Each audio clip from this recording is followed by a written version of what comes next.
You are live. Did y'all see that? Or did I just see that? Did everybody see that? It says you are live.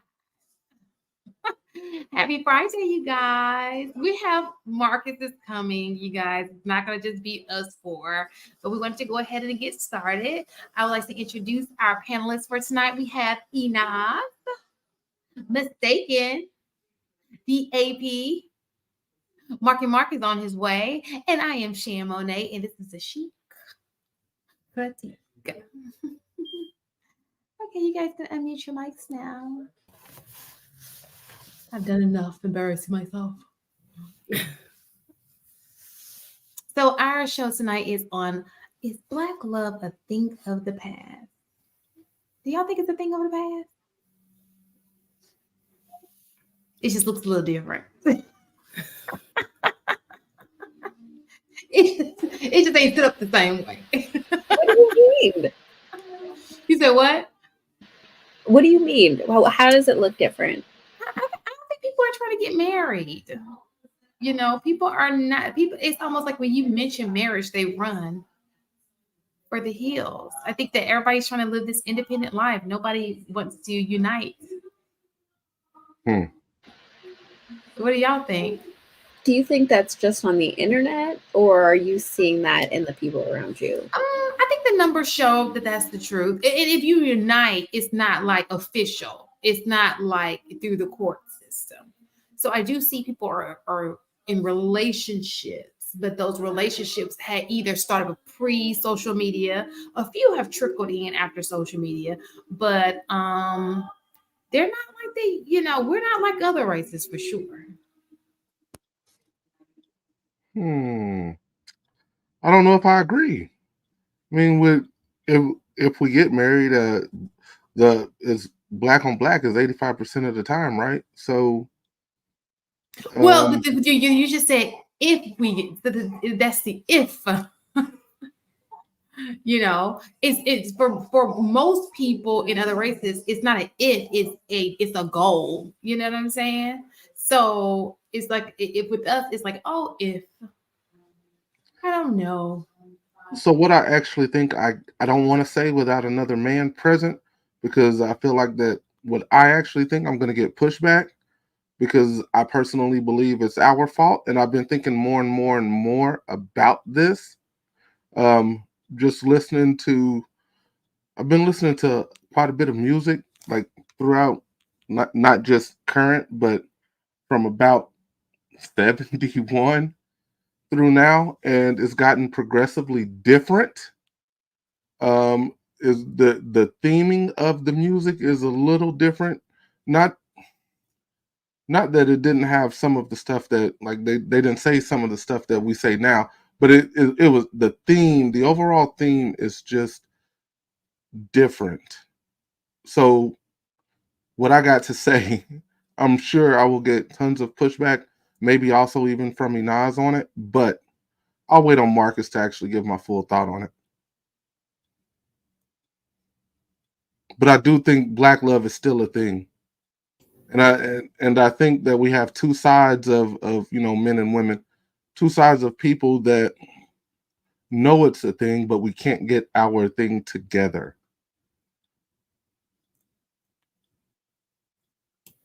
Don't wait on Marcus. Speak your point.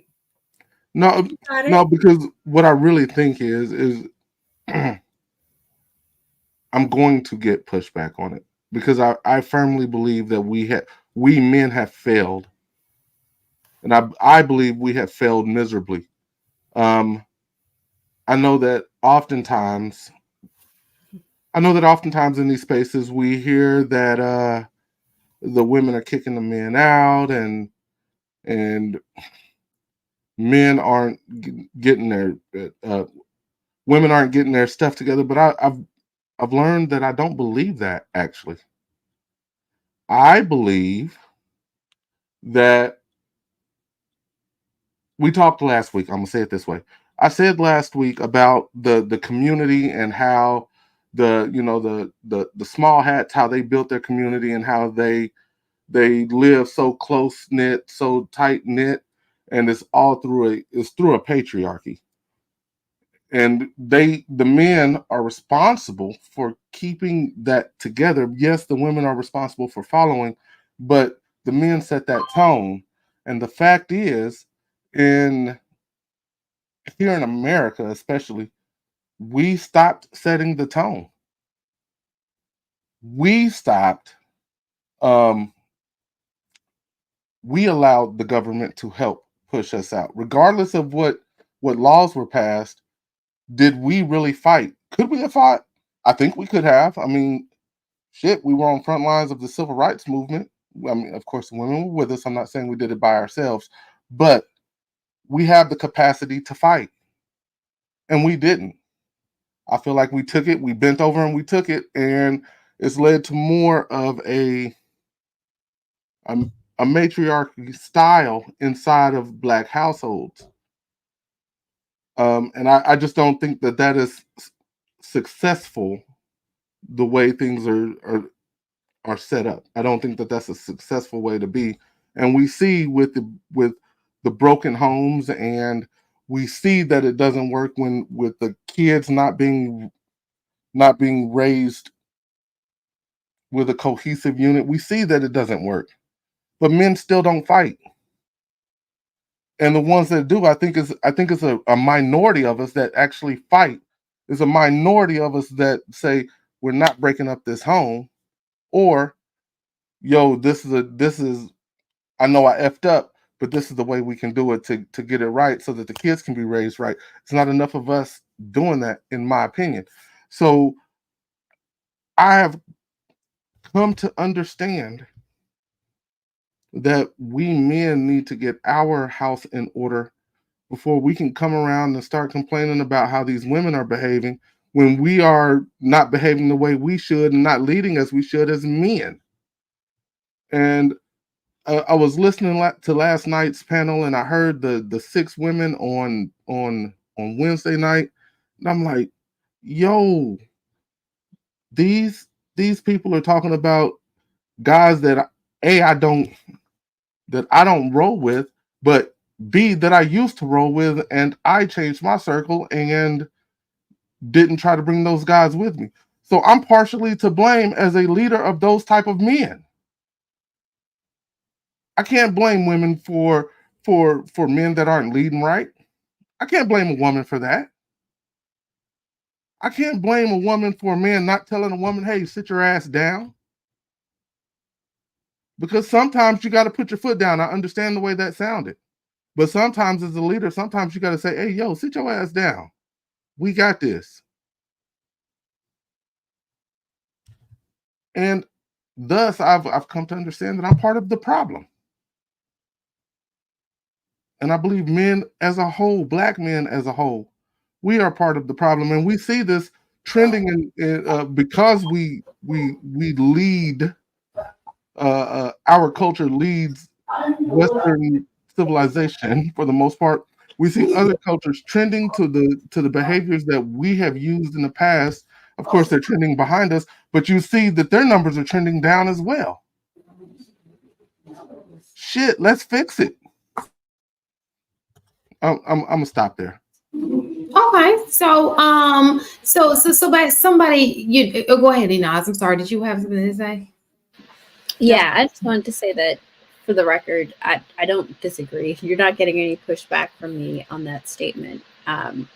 Like, men are the leaders. They're the leaders of households, the leaders of communities, the leaders of workplaces, the leaders of the world, right? And so by default, that's where the responsibility lies if it falls apart.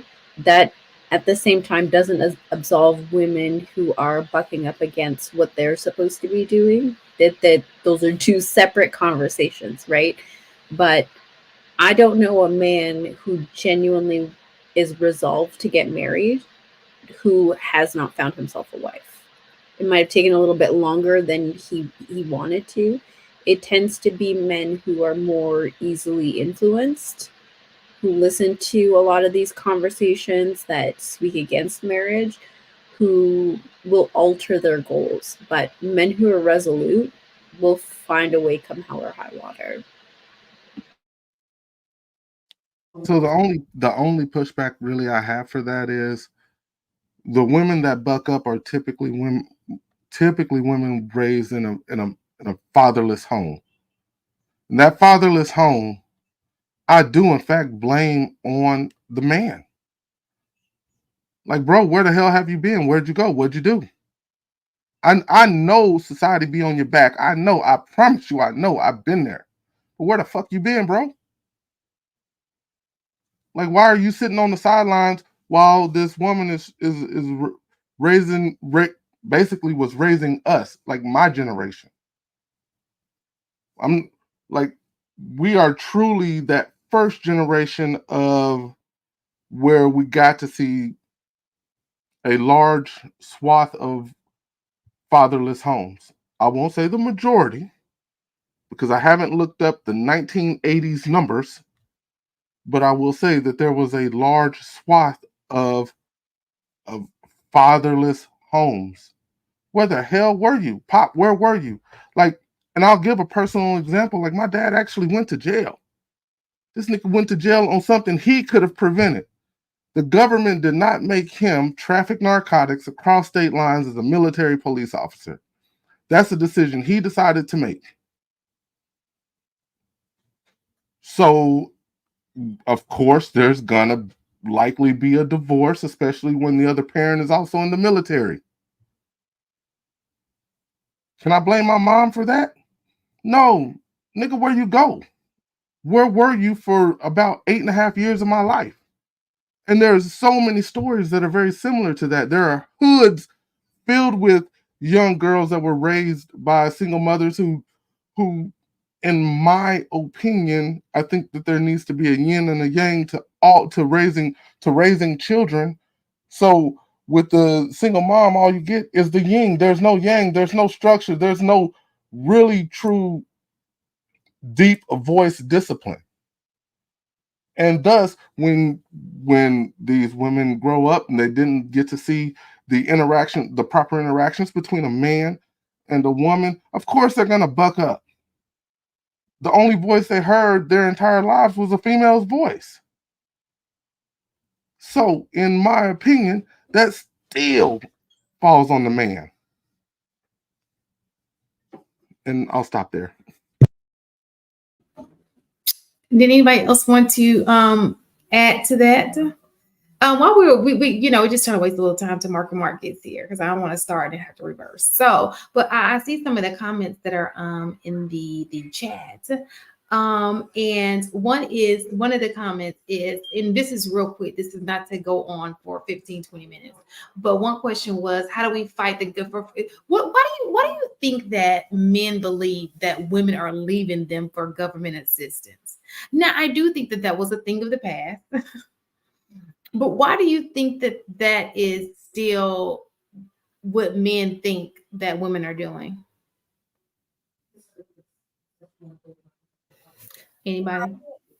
One of the things that came to mind when I had saw that, and it was something that AP had just said as well, is the idea of families broke apart when the government got involved, right? Like the story comes from a mindset of men feeling like once the government said that, that they'll step in and, the women will have access to money to take care of their children without having them present, right? And the system was in place that the man couldn't live in a house and all of that, which, I mean, honestly, why are back then, especially the environment back then was shacking up wasn't something that was appropriate anyway, right? If you're living with a woman, you get married. So I can't necessarily I don't understand blaming the government for something like that. You know what I'm saying? But I guess my question is, how did the government even get the opportunity to get involved if you were in the house, right? So the opportunity is only there if you're not married to that woman. So I think that was the first problem, is that she gets pregnant, she's not married, and then now, yeah, she now has an opportunity to probably better take care of the child. But the question is, why is she in that position? Right? There's some ownership that comes along with that. You can't get upset at the government because the government is stepping in to take care of responsibilities that, as a leader, you should be taking care of. You should make sure, your child's mother has a father. You know what I'm saying? The government shouldn't be the default, is what I'm saying. That shouldn't even be an option if you were involved. So that's kind of how I feel about that. The other thing is the initial question about Black love. I do think Black love exists. I think the problem is that our focus is so much on the getting part as opposed to the giving part of the love. And I think that's where we fall in not really being able to build deep connection and relationship. Because if you're focusing too much on the part that you're supposed to receive from the relationship, you're going to miss out and not give the way that you're supposed to. Because I think with the love part, most of it is the giving, and the receiving, it just naturally is reciprocal, is reciprocated when you give. So that's how I feel, is just we're not in a place where we're willing to sacrifice and give and those things. We just want one aspect of it. So I think people don't understand money as much as they say they do. Because what government assistance looked like when these programs initially started could actually sustain a household without the man being in the household. That's not true today. If we're honest and you look at the numbers, it's not. You you can't. Inflation has gone up crazy amounts. The housing market has gone up crazy amounts. People can't actually live off of government assistance comfortably the way that they used to. So maybe it was true in the past for a period of time where women would opt out, whether they were unhappy in the relationship, whether they chose the wrong man, whether the man abandoned them, whether they wanted to be feminist, whatever reason you want to give them, that was true for a time period. That is no longer true. But women don't live these crazy, comfortable, lavish lifestyles that they couldn't get with a man on the government's dime. I think it's silly to still bring that up today as if it's like that assistance doesn't still keep you living below the poverty line. So I read this. I'm reading the chat as well, and I'm gonna go ahead and bluntly say it. None of you niggas are James Evans. None of y'all are strong enough to try to keep a family together, working sometimes odd jobs, trying to keep a family together, trying to keep your wife with you. None of y'all are built like that. And that's why these women are out here all loose. You want to know why? That's why. None of y'all are built like that dude. None of y'all are built like like the Rock, I think is the guy's name. He was a damn garbage man. Y'all ain't built like that, nigga. So quit blaming women until you can become and be built like that dude. Shut up. Get your shit right. Y'all want to complain about women. I'm tired. I'm sick and tired of it. Ain't none of us are built like that. You know what? The lessons I was taught when I was growing up by the OGs. Say, nigga, get the bag. Say, cuz, hey man, go ahead and bang the chicks. Go bang as many chicks as we can. Go get the money. What the hell do you think that's gonna create? The society that we live in now. You know what they were taught? They were taught the same shit. because there wasn't a man in the house to say, hey, get your ass in here. So cut the crap. Oh, this cap. These women kicked you out. Florida could have kicked James out, but he refused to let it happen. How about that? I understand it was a show, but it showed a real life of being broke, growing up in Cabrini Green in the projects. He stuck it out. You sorry lazy dudes ain't even half the man that he is. And then you say cut the cap, it's on women. No, bro, it's on you. Women will follow if you that dude. We've said it before and I'll say it again. Women will follow if you that dude. And if you ain't that dude, quit complaining and try to figure out how to become that dude, or continue to bust down as many chicks as you can and keep making the babies mamas and keep the society the way it is. Stop it.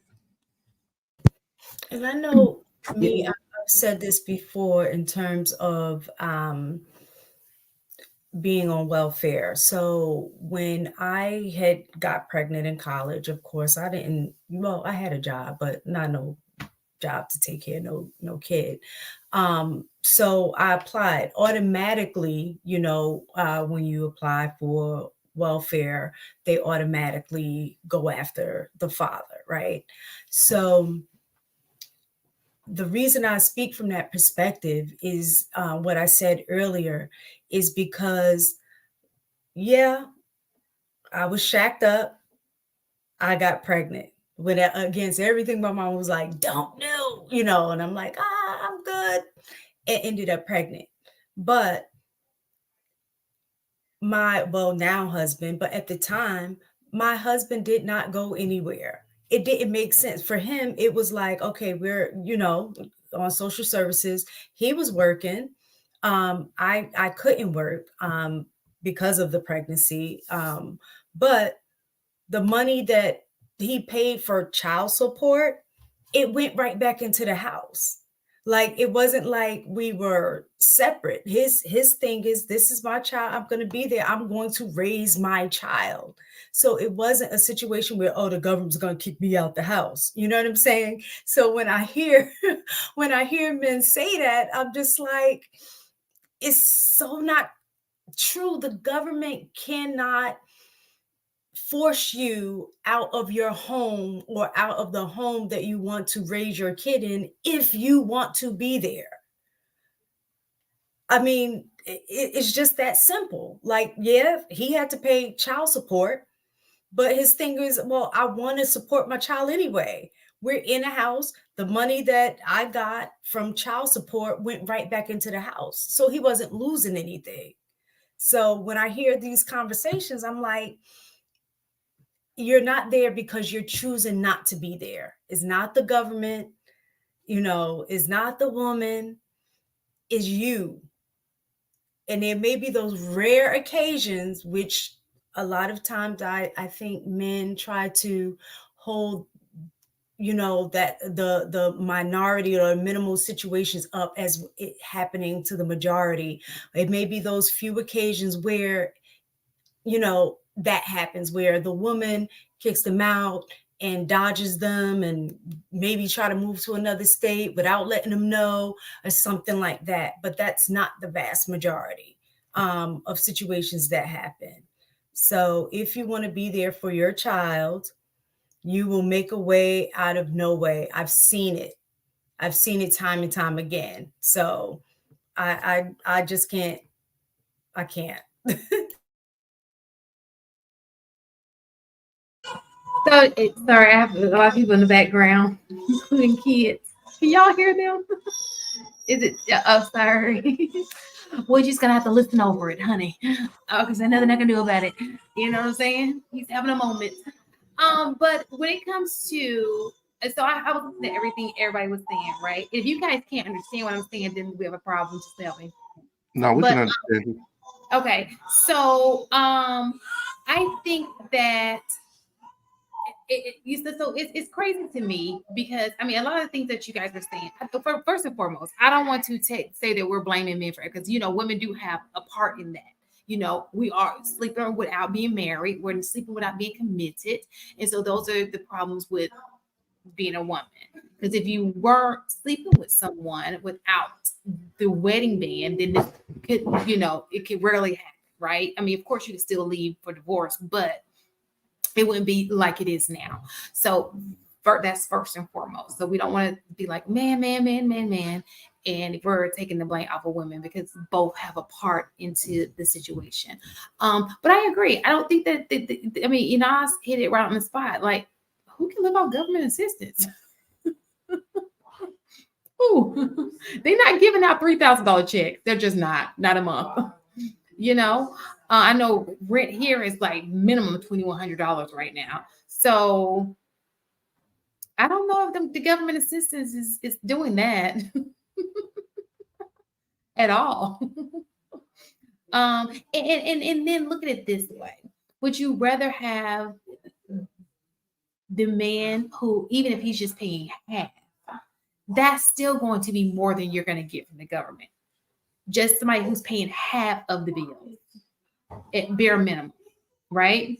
Taking care of half of the responsibility. I don't know many women who walk away from that. There have to be some other things taking place for you to walk away from that. I think that what happens is people are sleeping with people they just don't want to be with, and they have a oopsie moment. And it's at that moment they find out that you were not the person that he wanted to be with in the first place. He was just, and now a kid's involved. And I think that that's what we're seeing today. I don't know what was happening back in the day. It could have been the same way. But today, with all the situationships and all the ships, that's anything besides a relationship. That's what's taking place. I'm curious. So my thought process is this. It all starts back still at the house. I am curious what the stat is on younger pregnancy without being married, what the percentages of those women actually come from fatherless homes versus those that come from homes with dads. The reason why I think that stat is important, and what I think that stat would show if we were able to look that stat up, is that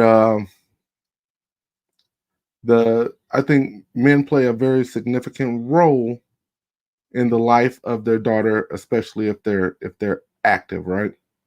And they can help guide and get them to where they need to be, where they're not having children out of wedlock. And if the stat, I'm gonna research the stat this week because there's got to be something on it. If it's skewed that, let's call it 78% versus 22%, that still falls on the men for not being there. Like, even that shows, like, that stat would show, hey, here's the proof, here's the pudding. Like, I just think that we have such a major role to play in the family dynamic to help minimize a lot of this foolishness that's happening in society, that we are not there. And shit, and we're not fighting to be there in many cases. And we are busting random nuts and random women. And we are getting what we sow. We talk about women spreading their legs. I mean, shit, why are we busting in random women and helping perpetuate this problem? Just giving that seed to anybody who take it. Oh, no, we can't blame it on men. We can't blame it on men. Oh, the men. Oh, it's all on the men. Man, are you kidding me? Are you kidding me? It's not a man's fault. It's on the woman. She spread her legs. Of course, we're gonna be men and we're gonna do it. Where you drop your seed off is your fault. I just woke up to busting random nuts and random women, and I'm like, wait, what? Who busting random nuts and who? Bust the what and the what? You see, this is why I kind of wanted to wait till my boy got up here, because I was bro, I've been going in on dudes for pretty much this entire time, bro. I woke up and the only thing I heard was busting random nuts and random women. I don't know what y'all talking about. Is it a lie, though, Marcus? Is it a lie? I use Is it a condoms lie? and random women. I ain't busting no nuts to no No, random women. But Who we're we talking about what doing you this? see. We know not you. Who we talking about doing this? Men, just in general. just is more of a general Oh statement. yeah. Talking about how the way men move. But the other thing, though, too, that I think is the misconception, because everybody wants to keep saying that all, these women are leaving the men for what, choosing welfare over men, choosing government over men. And the truth of the matter is, majority of people who are on welfare are working people. So it's not like this, like they trying to say, oh, live a lavish lifestyle, or would forego I saw a comment saying that they would forego a lavish lifestyle for the government to take care of other, to take care of things. But the vast majority of people who are on social services, using welfare, what have you, they are working. It's just that the line of work that they are just don't make enough money to cover everything. And so that's where the government steps in to, I guess, catch some of the part that they can't, that the amount of income that they have will not cover. But my thing is, even with that, where are you if part of the issue is the fact that the mom is single? That shouldn't happen. I think that's the part that I have the issue with. You can blame the government. It kind of feels like and I know sometimes men feel like they're being attacked when you're saying the truth, because it's not good. You know what I'm saying? And the same thing with women. They get offended when you say certain things because it doesn't feel good, but it is true. Neither person would be in a situation if a woman kept her legs closed or if the man protected his seed. The results would still be the same if both of them did that.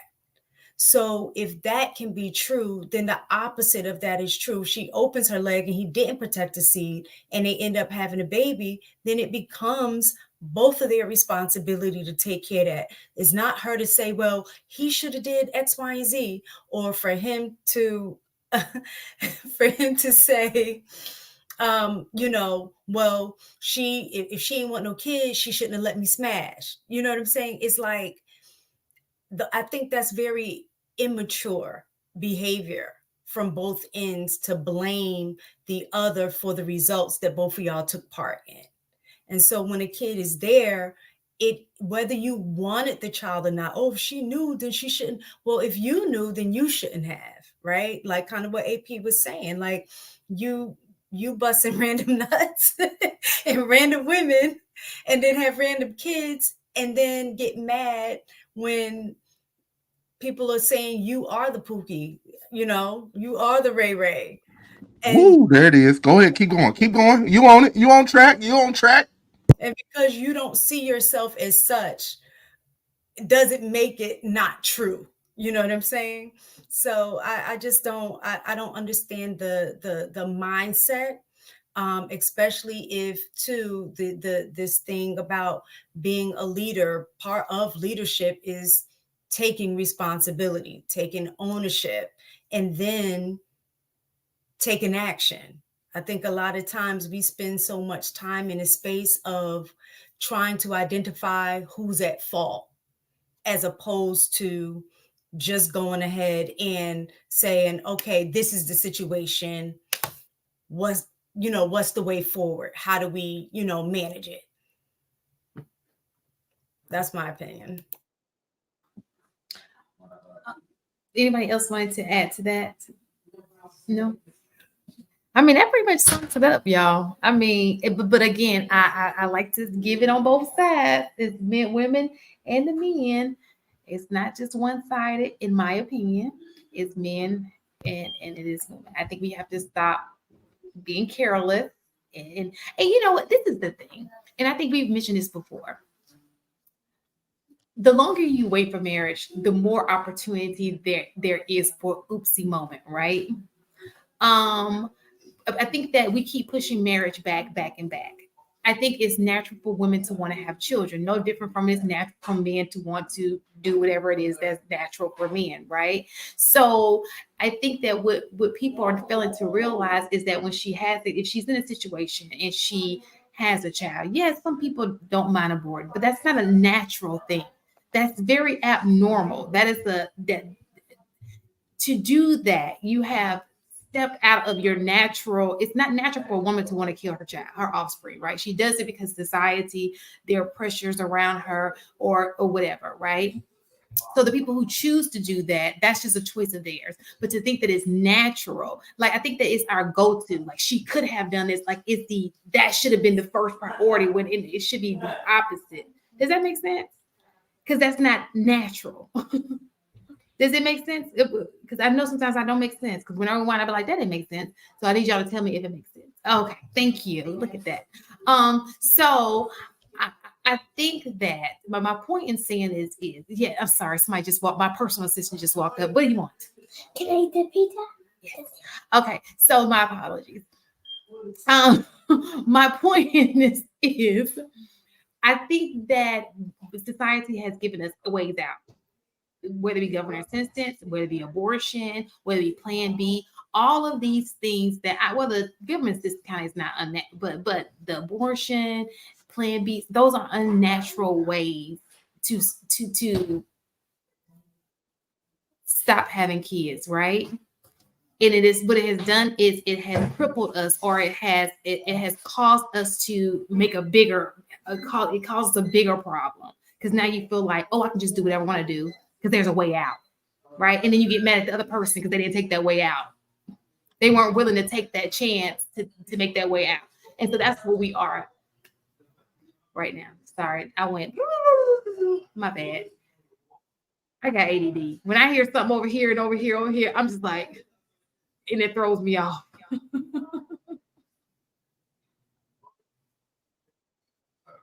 Did you have something to say, Mike? Marcus, I just saw you tap your little microphone. No, when you said you had ADD, you hear something over there. I thought you meant your smoke alarm. But what was the? Everything except for that. What? I got Y'all watch company the at the video? house. No, we haven't watched the video yet. Not yet. Oh, okay. Y'all just started. Yeah, we're gonna just start. Let's yes, my personal assistant is a child. What's wrong with that? No, when they could talk and walk. Child labor. Listen, she can go to bed. So I just want to address a comment real quick, because apparently there's some people that can't seem to follow my logic. The comment was there OG, whatever they call me right now in the chat, doesn't understand how many sexless men there are. Actually, I do. I get it. I get it. There's a lot of y'all out there. I get it. And I understand that numbers and the data suggest that women are getting pregnant by themselves. No, we got a whole bunch of Virgin Marys out here. So you say, no, it's the Pookies and the Ray Rays. Okay. So now let's look back into that particular young lady's history. Was Pop in the home?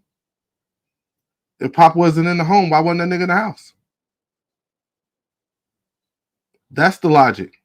If you don't in my opinion, if you don't have a strong male leader in the house, that is where the process is broken.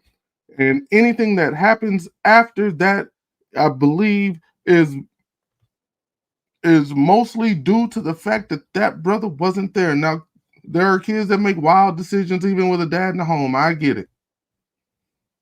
But on the whole, for the most part, I think that's a minority of those homes. So yes, I fully understand that there are tons of men out here actually not getting sex, and I understand that you got your Nick Cannons and Country Waynes of the world. I get it. But at the same time, let's look at the women that are having these kids, was there a man in the home to help guide her? Help lead her in the right direction. Furthermore, is that the chick you want? If that's not even the kind of chick you want, why the hell would you even complain about her to begin with? Don't worry, I'll wait. Y'all can have the video now.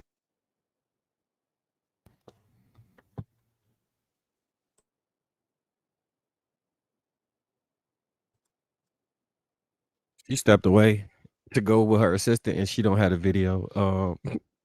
Oh, So I think she was expecting that rant to be a whole lot longer. Chamonix. Chamonix. My apologies. Multitasker. Okay, video time. Ooh, I'm out of breath too. Oh, shit. Gotta get my fine back. Never understood how your value can depreciate, but your standards go up. So I did say that. Right. So you're going to get a lot of people that get upset about this topic, but realistically, you'll get a woman 35, 40, you 50 dicks in, 50 partners in, probably 2 kids in, and now you talking about, I'm waiting to marriage, or you got to jump through all these hoops to get this coochie. Nobody else has jumped through any of these hoops. Your value can't go down, but your standards go up. I'm going to stand on that. Your value cannot go down. Your value cannot be actively decreasing, but your standards are actively going up. That is crazy. There's no woman that's going to look me in my face at 35, 40, and you done spit some creatures out, that motherfucker, and you think you about to talk about, you about to be jumping through these hoops. You out your fucking mind. The value of it has went down, and the pussy is used. I'm not politicking for no used pussy. And they get mad when I say that, but it's used. If we go into the store right now and use a pea-size amount of toothpaste, the value is depreciated. If you get in a brand new Maybach right now and drive right up the street, if you drive right up the street, that value of that car has just went down. We go in a designer store right now, and you put it on. As soon as you walk past the metal detectors or whatever sensors they got, it's used and the value has went down. So it goes back into, how does your value go down but the standard goes up? That's just, it's not realistic. Why are we so delusional? And that was a video. It's so amazing to me how people can talk down on other people because they don't want to have sex with them. That's what it sounds like to me. Like I don't understand, but I get it that you're saying that, okay, if she's done this, and this, then just don't talk to that person. If you feel like, why are you talking to them? Because if you have all those things to say, you had no good intent for them in the first place. That's just not your person. Why? I'm not understanding that. But go ahead. I want to hear y'all's opinion about the video.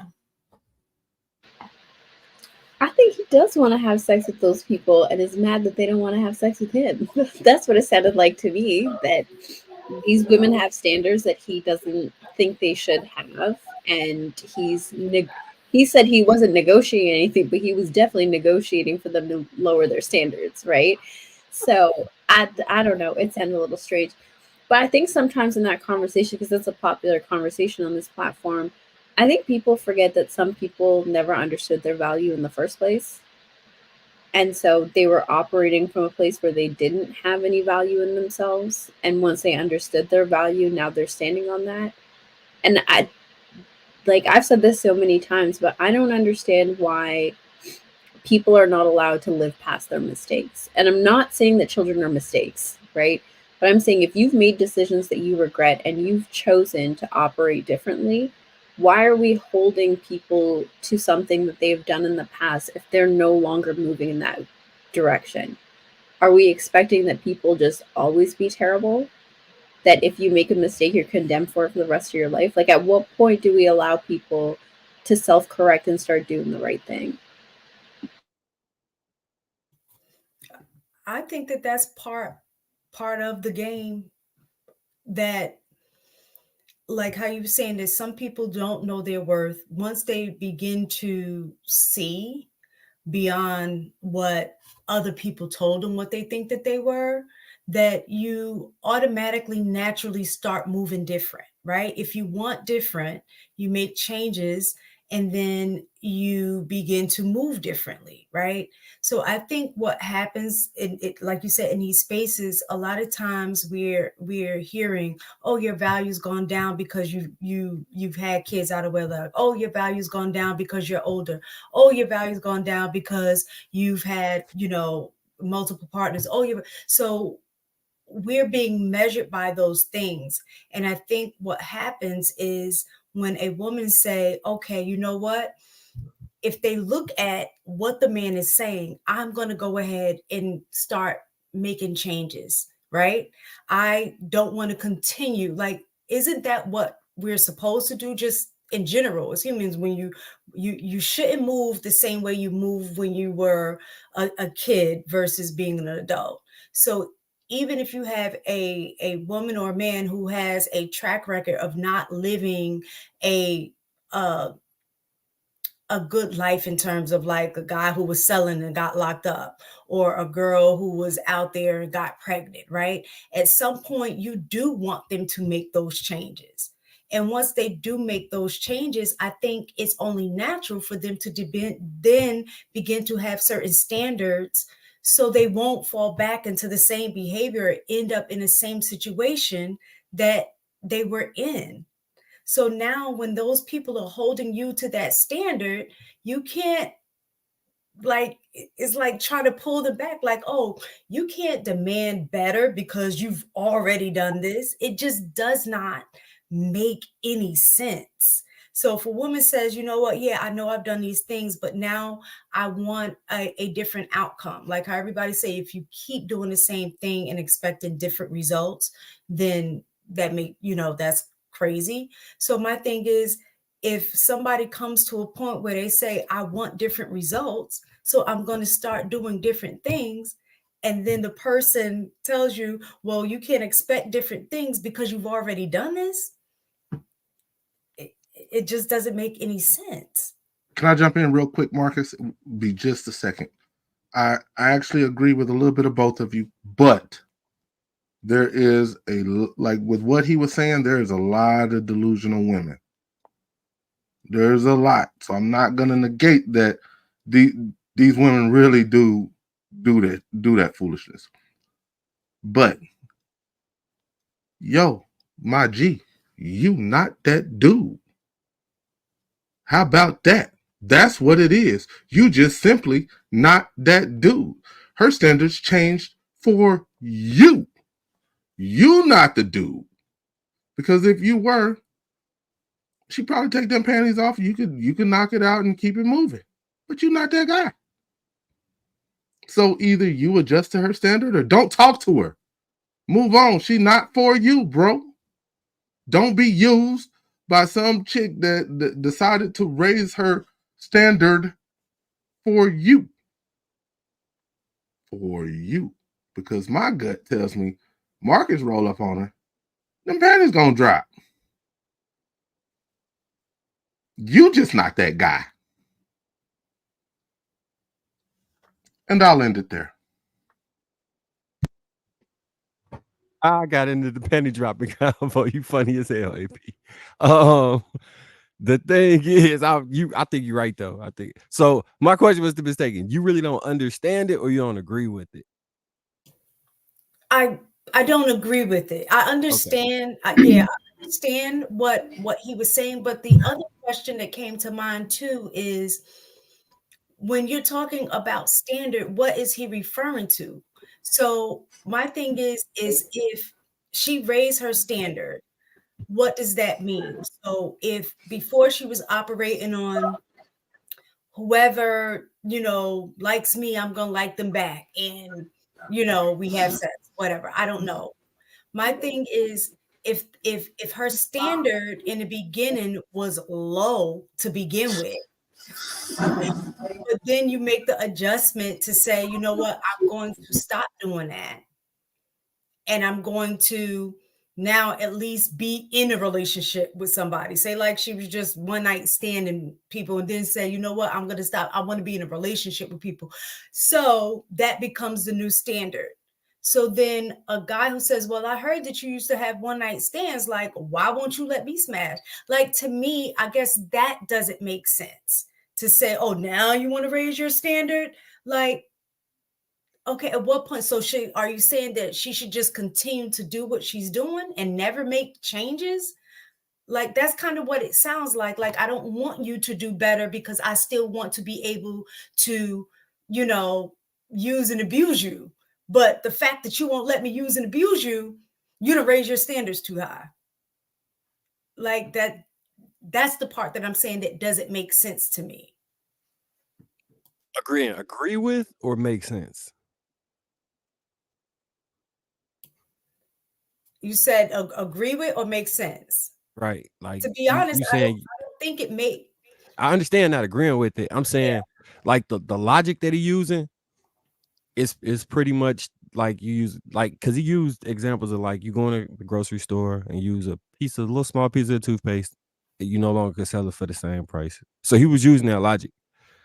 Do No, you that's what I'm agree saying. with it? I can understand, but I do it make sense? what he's saying. I just, like I say, I don't agree. Like, a lot of people are probably in relationships with women who have been that standard that he that woman that he's like, I would never mess with, but because she raised her standard and made changes, by the time he met her, she was a different person, right? He doesn't know that person, and she may not say anything to him. You know, I actually, I know somebody in that situation, where they were doing their thing, but as they got older, they, you know, just changed. And so by the time that they met their partner, that person was totally different, and her partner has no idea what, you know, was going on in the past, you know. But I kind of agree with Anaz in the fact that it's like this idea of not allowing people to move past their mistakes. And, you know, and women do it on the other end. There's some women who's like, I will never date a man who's been in jail. That's their standard. It just would not happen. So I do understand what he's saying, but I'm coming from the perspective of saying that not allowing people to move past their mistakes is actually, you might be missing out on a person that would really bring something to your life, because you're women are more than just their, you know, PU. So if you have other attributes that would be, you know, great in regards into a relationship, you might be missing out on something that, you know, is good. But it is what it is. I mean, I'm not naive to the fact that. Yeah, that's fair enough. Oh, you go ahead. So this is the thing, right? I think that the problem is it's kind of like if you get a prostitute, right, and her charge is $100. It don't matter how many people she having sex with, her charge is $100, right? Mm-hmm. It's not going to decrease the fact that her charge is $100.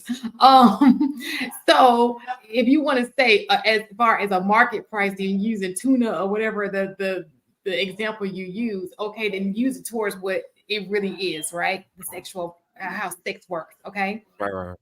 And the thing about it is, you're trying to make a human being who is not a prostitute into prostitution. And she's just not down for it, right? So that's the first important, you know, that's can I add something to that right. part? Mm-hmm. So using that same logic, if when you are your most attractive, you charge the $100. As you no longer are as attractive, do you still get to charge $100? So this is the thing. So your market may look a little different. So okay. if people don't understand that, when you so I would say, and I always use myself, so I have kids, right? So a man who doesn't have children, a bachelor, is not even attractive to me. That's not my market. So I can understand why he wouldn't want a person with kids. I prefer a man who's divorced, who has children, who is in the same stage of life that I am in. So would I say that he's a downgrade? Absolutely not. I find great men who are in that situation. So I don't think my standard is that have a standard, right? And there are men who would look a little different, who are different situations, who are in the same situation I'm in, who meet that standard. You know, they have their great jobs, they are great people, blah, blah, blah, right? So I didn't have to lower myself to go to the clearance rack just because, you know, I have a kid. And then I hate this assumption that if you're older and you that means you were just sleeping with people. No, some people were in long-term relationships that just didn't end in marriage. Matter of fact, a lot of women are in long-term relationships. I think that this new generation is a little different. But I think that people who are along the line of our age, that wasn't the case. 50 bodies is ridiculous to most women. We're like, what? You know, so stop thinking, because it's an assumption. Oh, if she's single at 38, she must have 50 bodies. Well, if you're single at 38 or 45 or 50, it's an assumption that you're not a good leader at home. You don't care about family. We can always assume things about people, right? You play in the street. Oh, God. Everybody can assume things about people. You're never going to know the truth until you get to know that person. Would those be fair assumptions in both directions or no? You said what now? Would that be a fair assumption outside of exceptions in both directions? No, that's not a fair assumption. I think that so what has happened? You have people who are like, oh, body, you know, my positivity, like the free-spirited women who are outspoken, right? And men tend to think that all women are like that free-spirited person, when that's not at all true. You know, if you knew she was with John, she was in a relationship with John for 5 years, that's half a decade right there. You know, or if you knew she was with somebody else for that takes up time. And then a lot of women heal in the process. You'll be amazed at how many women aren't even having sex. They'll take a year off or 2 years. People just think that just because we can have it, we're just out here doing it. And I don't think that that's the majority of women. I don't. I think that there's a group of women who absolutely are like, free your mind. I can do what I want to do. But do I think that's a majority? I don't think that that's the majority. And I think that we all being labeled as that, and that's not at all true. That's fair. So I'm going to say that the value is only as good as the whole fact shows. So men, if you're moving purposeful and intently, that means you're vetting because you're actually moving towards a goal. Please go get that female's whole facts before you commit. And that's part of your vetting process, sirs. If you go to homecoming and people are like, oh, he married her. Right. That would have been a wrap on everything I love. That would have been a wrap. Dead ass serious. If the family would have been false, that would have been a wrap. Now, hey, look, this been fun, boo. You're a liar. I'm out. And sometimes if you speak to a woman long enough, you'll know where she's been. You know, she'll speak about that one relationship she was in. And if you know it lasted an extended amount of time, she was hemmed up with him. And he just didn't do it right. It didn't end up the way that she wanted it to end up with him. So no, she's down the street. She was laid up with him. He just wasted her time. And you'll be amazed at how many women are in situations that are just wasting their time. They're good women. They're just with the wrong partner. And it's just taking them too long to realize that he ain't shit. Leave.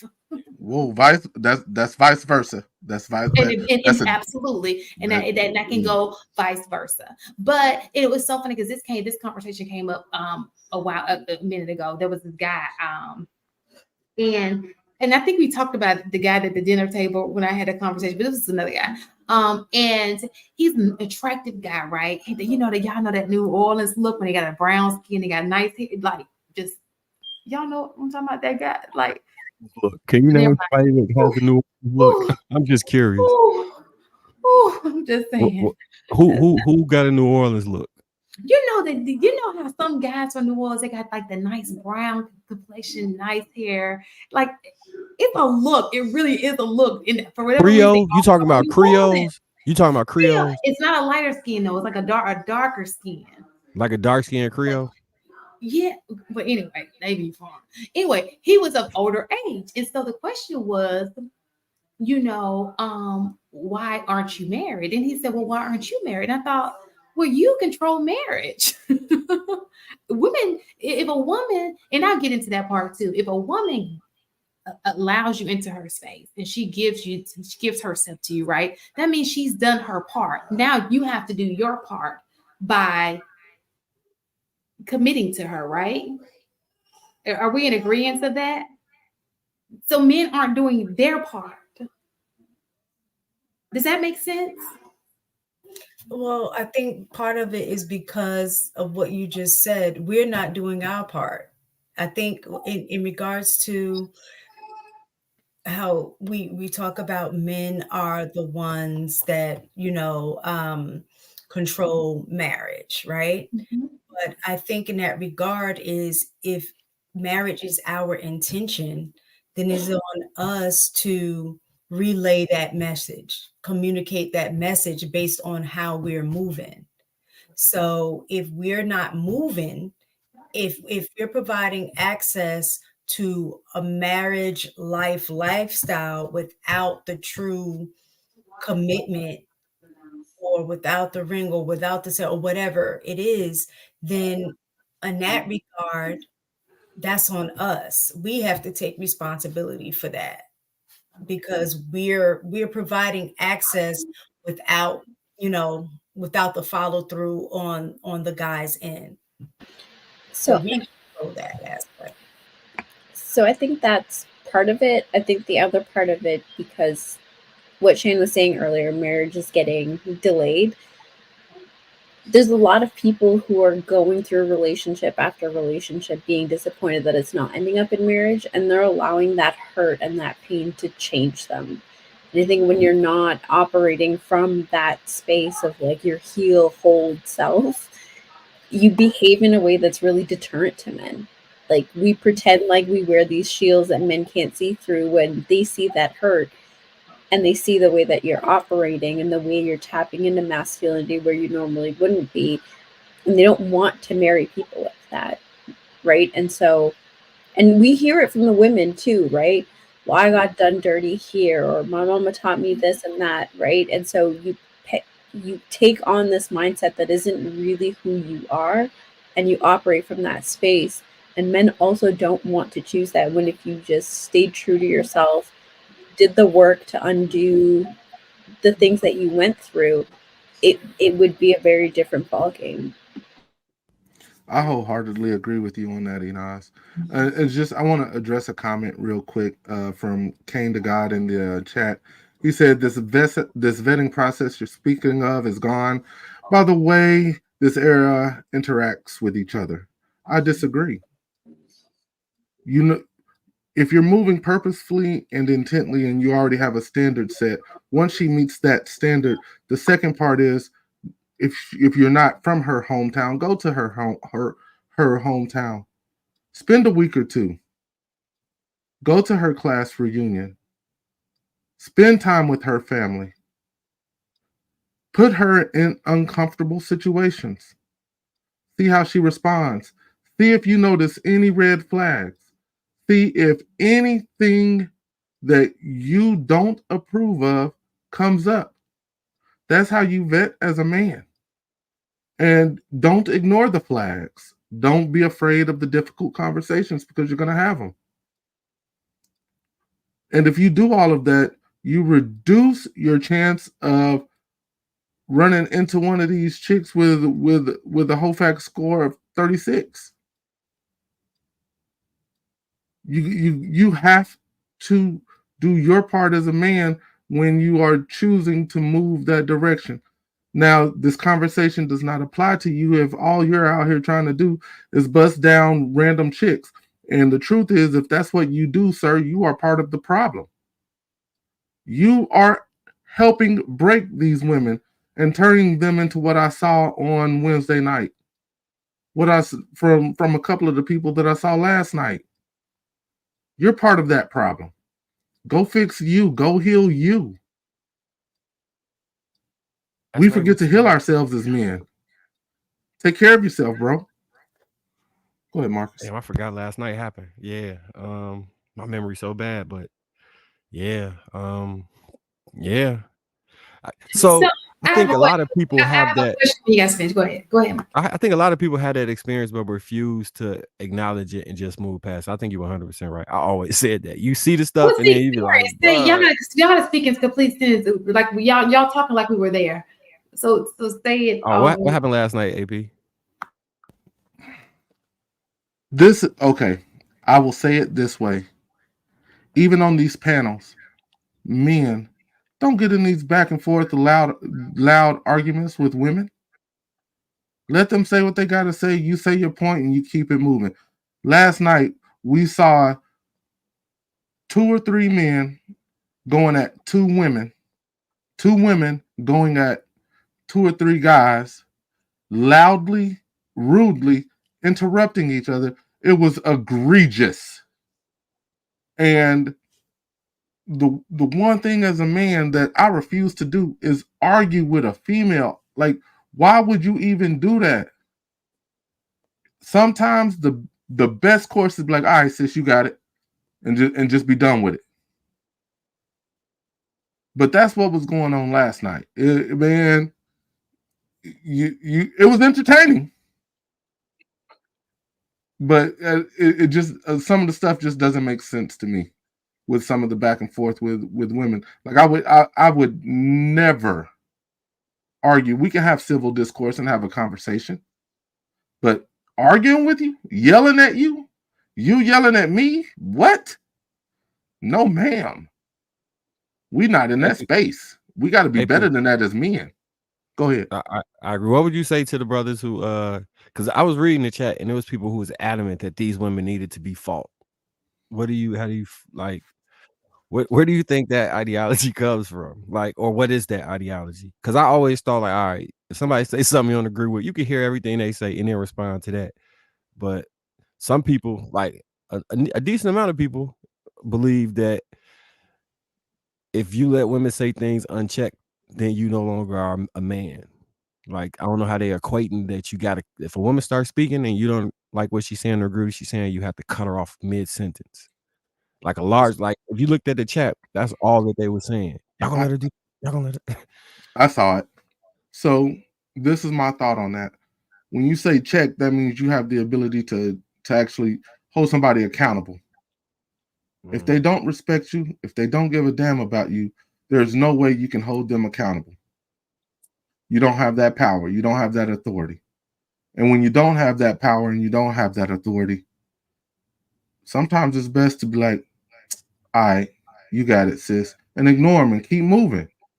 Like, really, and I'm gonna tell you something that's really, really dope. If you really want to piss off a woman, let her talk for 3 minutes and then don't acknowledge a single thing that she said. That does work. Be like, yeah, so mistaken. Right. I'm telling you that, like, if you really want to go checkmate, that's how you do it. But that back and forth, nah, hell no. I ain't doing it. Hey, sis, you know what? I heard everything you said. You look great, but, and then just keep moving with the conversation. So you're not gonna acknowledge, and then I'm gonna play like she didn't even say that. I'm just gonna keep talking. And then if she tries to talk over me, I will say something like, "Oh, apparently you weren't done. That is my apology. Go ahead and continue." And then don't say shit when don't acknowledge anything that she said when I come back and start speaking again. All right, Enos, and then I have a question for the whole panel. Go ahead. Yeah, so I want to answer Marcus's question from a different perspective than AP. I think some men have now started to buy into the equality thing. I know before women were like the ones who were shouting for equality.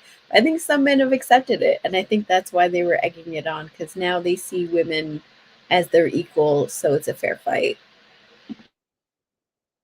They've lost. And there's some people who come in the chat to troll, but there's some people who are actually mad. Like, they really, really mad.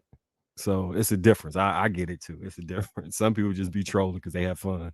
Some people be at home punching the air like, dude, them boys in the hood after the police thing. Hey, bro, I'm gonna tell you for real. I was one of them cats last night punching the air, but I wasn't punching the air at Ali, or however you say her name. I was punching the air at Sweeney. Like my G, bro, let this chick have it, bruh. Quit acknowledging this chick. Like, bro, what are you doing? And anyway, never mind. So Shout out to everybody on the panel last. So I have a question. Do you think so? My whole point. Okay. So I was looking at the group chat. If you're not following the group chat on Facebook, then you're missing out on some great conversation. But I was looking at the group chat, and one of the things I came up with, and I was talking to Mistaken about this, is who do you think's list is the longer, men or women? And let me tell you what we're comparing. What women usually give a chance to versus what men will actually marry. Not would they a date, what they will actually marry. And the reason why I asked this, because me and a guy went back and forth, right? And we were talking about the BBL conversation. And he was like, well, if I find out, I'm not going to marry her. And so my question was, well, who will you marry? I always hear about people, I'm not going to marry this. I'm not going to marry that. I'm not going to marry this. Well, what's the list of the people you are marrying? Maybe we need to figure that out, because we hear the women's list is 666 and all these things, right? But people and men say women have these long lists, but I would argue that they have long lists when it comes to marriage. Nah. Yeah. So according to most of the men, they list not that long. It's just the few things they asking for, they can't seem to get in the quality that they want. Like, so you ever watch Kendra G show? I look at the clips, like if it's the clip that, but I don't watch the show, but I do see like clips that, So the men are going there and be like, I like a woman that's in shape, that's very like the Kevin Samuels fit feminine friendly thing or whatever, right? And then they'll throw one extra thing on there and say natural hair. Like that you wear your own natural hair, or a style that's similar to your natural hair, because dreads, locks is considered natural hair, and I think braids that look like they could have grown out of your head are considered natural hair, in my personal opinion. I don't think men have too much of a problem with that. It's when you have a completely different cultural ethnic group hairstyle that it kind of changes, right? As soon as they say that stuff, those only 2-3 things they say, them comments go crazy. He gay. He like white women. They don't get far, and that's only 3 things. And I think, and most men, when you see, when they see a woman that come on that show, I'm basing this strictly off what I seen on Kendra G, right? When they see a woman that come on the show that has those 3 things, she's nice, she is okay with how she naturally looks, so she's not overly done in any way, because she looks like that if you take the makeup off, right? When they get those women up there, all the men go crazy, and they be like, "Oh yeah, your DM's gonna be flooded." So I don't see those women come back on the show. So my question is, so that sounds like what he prefers, right? But what does he do when he gets that? So my question is, what next? So the list is short, as in this is what I want. This is the woman that I want in my life. But when you get that woman, what is the list to marry her? Not to just date her, not to just have sex with her, to marry her. Consistently be the person that we thought we were dating. If you keep showing up as that person, you're very likely to get married. But the deal is, when it comes to marriage, we can't. If you deviate from the person that we met, that we fell in love with, if you deviate from being that person, and we see chinks in that armor, we're just going to prolong it. We're going to prolong it, and we're going to prolong it until we unmask who that real person is that we thought we knew. And that's essentially what happens. But I would say I actually had a long list, and my list probably wasn't that long. Like when stacking it up against the female, like for example, all I really needed was cooperation. I needed her to have her parents to have been married. I know that seems like something small, but that was big to me. That was a necessity. To have 1 kid or less, and to be who she said she was. The rest of the stuff we can sort it out. The rest of the stuff we can sort it out. And shit, I know the process. The process to get to the ring was hell on her. But if you are who I think you are, you're gonna pass every single one of these tests. And I hope she ain't watching this. And I know she ain't watching it now, but I hope she doesn't watch this. She passed, and that's what happened. Like that, and as soon as you break that consistency, as soon as you show up as somebody else, you can go ahead and add another 6 months to whatever his timeline was. Break it again, that's another 6 months. Now you are 12 months out from what he already had in his mind. And then eventually he'll write you off. I think that's fair, but do you think he so most men, is there an age limit for what you're saying? Because I don't know, like, so when I think about myself, I remember like 13 to 25, I don't care who it was, I wasn't trying to get married. Like, it didn't really matter. 25 to 30, I was trying to see what a long-term relationship would lead into. Then 30, it's like, all right, mortality and stuff set in, and I kind of want to have kids soon, so eventually I'm gonna do this. Do you think it's relevant to the timeline, or do you think that men are just focusing on that regardless? Like, if she perfect for a year, then it's probably should get married. No, I agree with you. There's definitely a timeline, because as we age, we start gaining more things. We start gaining more experience. We start gaining and earning more money. Like, there's a whole bunch of things that happen throughout the 20s, to be honest. There's a lot that happens throughout the 20s and that early 30s. So yeah, what you want and what you need does start to morph and change. So yes, I believe there is a timeline. I was gonna say, I think is I was talking to, who was I talking to? The idea of women not changing, right? And I wouldn't even just say women, I would say people in general. My question was, how do you vet for someone who can adapt to change? And the reason I say that is because I think it's very unrealistic for men to think that their women are going to stay the same, versus even women having the expectation that their man will never change. As life happens, like you just walk through the timeline a little bit, Marcus, what you're saying. What you were looking for in your 20s is totally different than by the time you got to your 30s, right? So if we're telling people to, or pushing them to get married young and things like that, there are going to be many changes that occur in life. And even if you wait later, there may be some circumstances that occur in life that makes you change. Like how I was saying before, I've had miscarriages, right? That changed me. With certain things. So my thing is that the thing is how do you vet a person to know that they are that type of person that you can be in the trenches with, and when things change, that they're not going to necessarily just go and say, I don't want this anymore, or what have you. Is this expectation that we want people to stay the same, and that's just unrealistic. So just real quick before Ignaz goes. So when I say consistent, the vetting process, first of all, should not be a super long process. Like it shouldn't take you 9 years to figure it out. But once you get married, as you change, your partner changes.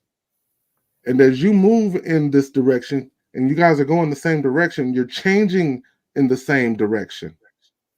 So you're both growing, you're both changing, but you're both changing at the same way, going the same direction. So that bond actually gets tighter. It's when you decide that you're going to go a completely different direction, in which hopefully you find that out during the vetting phase. But typically, you in my opinion, you have to pull off of that a best version of that person, because that's who shows up the first time you meet them, is the best version. The vetting process should be able to unmask that best version, and then you can actually see who they really are. You get to see their consistency of who they are. And then once you tie the knot, then you start to change at the same rate. Because as you changed, your husband changed. As you went through your experiences, your husband went through those experiences with you. And you both, and I can guarantee it, and you can call me a liar, but I don't think you will, you grew closer through those experiences. I can say that, but where I would have to disagree with you is that what really happens a lot of times is not that you always are growing together. Sometimes one person is growing and the other one is still in the same place. Sometimes you grow together, or sometimes you've taken a different direction and the other person is still here. So it looks like we're growing apart. Like when people say, oh, well, we just fell out of love. I don't really think it's about the falling out of love part. I think it has a lot to do with not knowing how to adjust and adapt to the changes. So there were times where my husband had made some changes that I wasn't necessarily on board with or agree with. Like if it's like dietary changes or something like that, and I'm used to, eating red meat, and now all of a sudden he doesn't want to eat red meat, he doesn't want to eat chicken, and that, and I know that's just a little example. What I'm saying is, if for me, I'm not ready to get on board with that, that's going to be a challenge for us because we're not moving in that same direction. And last point I make, then that's where you have to have the conversations and communication to make sure you stay on the same page. Because you could feel like, and it could just be one way, like it could just be you feeling that way. But if you don't express that, then the other person doesn't even know that you feel that way. So they think that that you guys are going in the same direction. But once you communicate it out and you actually have that conversation and you guys get right back on track because you have built a bond of trust and communication, you're back on track. Y'all are going to keep moving in the same direction. It's when it's something that's broken in the relationship is when two people start moving in different directions because something is not happening, whether it be the communication piece or how you feel or what he's thinking and how he's processing. The communication must happen in order for that relationship to remain healthy.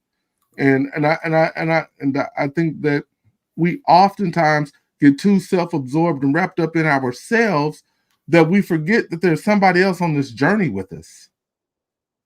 And we have to be able to have that conversation. And I'll end it there because I know Nas wanted to jump in here also. And I'm monopolizing. Sorry. No, you're fine. So I think two people can head in the same direction and still not have the same growth rate, right? And one healthy example of that, because sometimes we jump to the unhealthy, is that going into the relationship, if somebody had more growth to do than the other person, you can still head towards the same goals, but that person had to take leaps and bounds to catch up to you. So they were growing at a faster rate where you've been growing consistently. So I think that they're being on the same page, taking the same path, and your growth path are not mutually exclusive. They're not dependent on each other. You can grow at different rates and still head in the same direction, be on the same page. But to what you said, AP, communication is what's required to make sure that you're not heading into different directions as you're growing, right? But to Mistaken's initial question about change, your character doesn't ever change. Like the fabric of who you are doesn't change. Circumstances change, the way you might deal with certain things might change.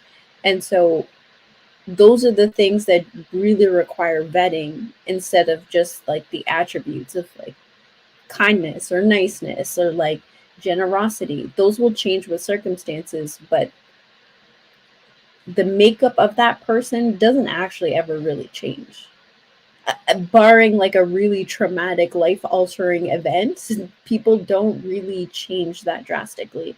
And so I think that's the thing that women look for in men and men look for in women, is like, who are you really? And is that, am I attracted to that person without all the bells and whistles and everything else that you want to show me that's shiny and nice and new?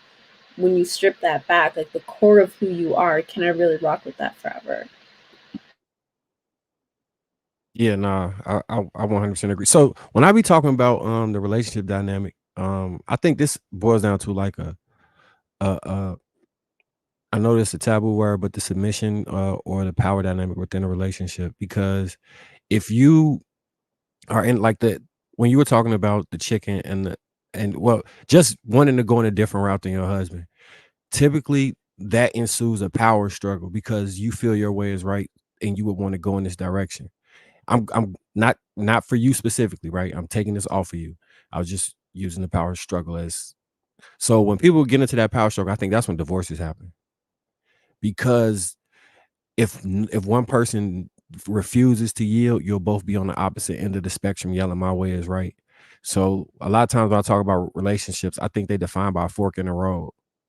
So you need to be in the car with me to turn left or right at that fork in the road, because that's when we'll split. So you don't have to be as fast, or I could be slower or whatever, but we have to be going in the same direction, like what AP said. It should mesh us closer when we become one. If we're operating like, hey, this is what's best for you, it's not what's best for me, and I'm not even trying to figure out how to get on that same page, that usually ends in a divorce or a separation or a breakup.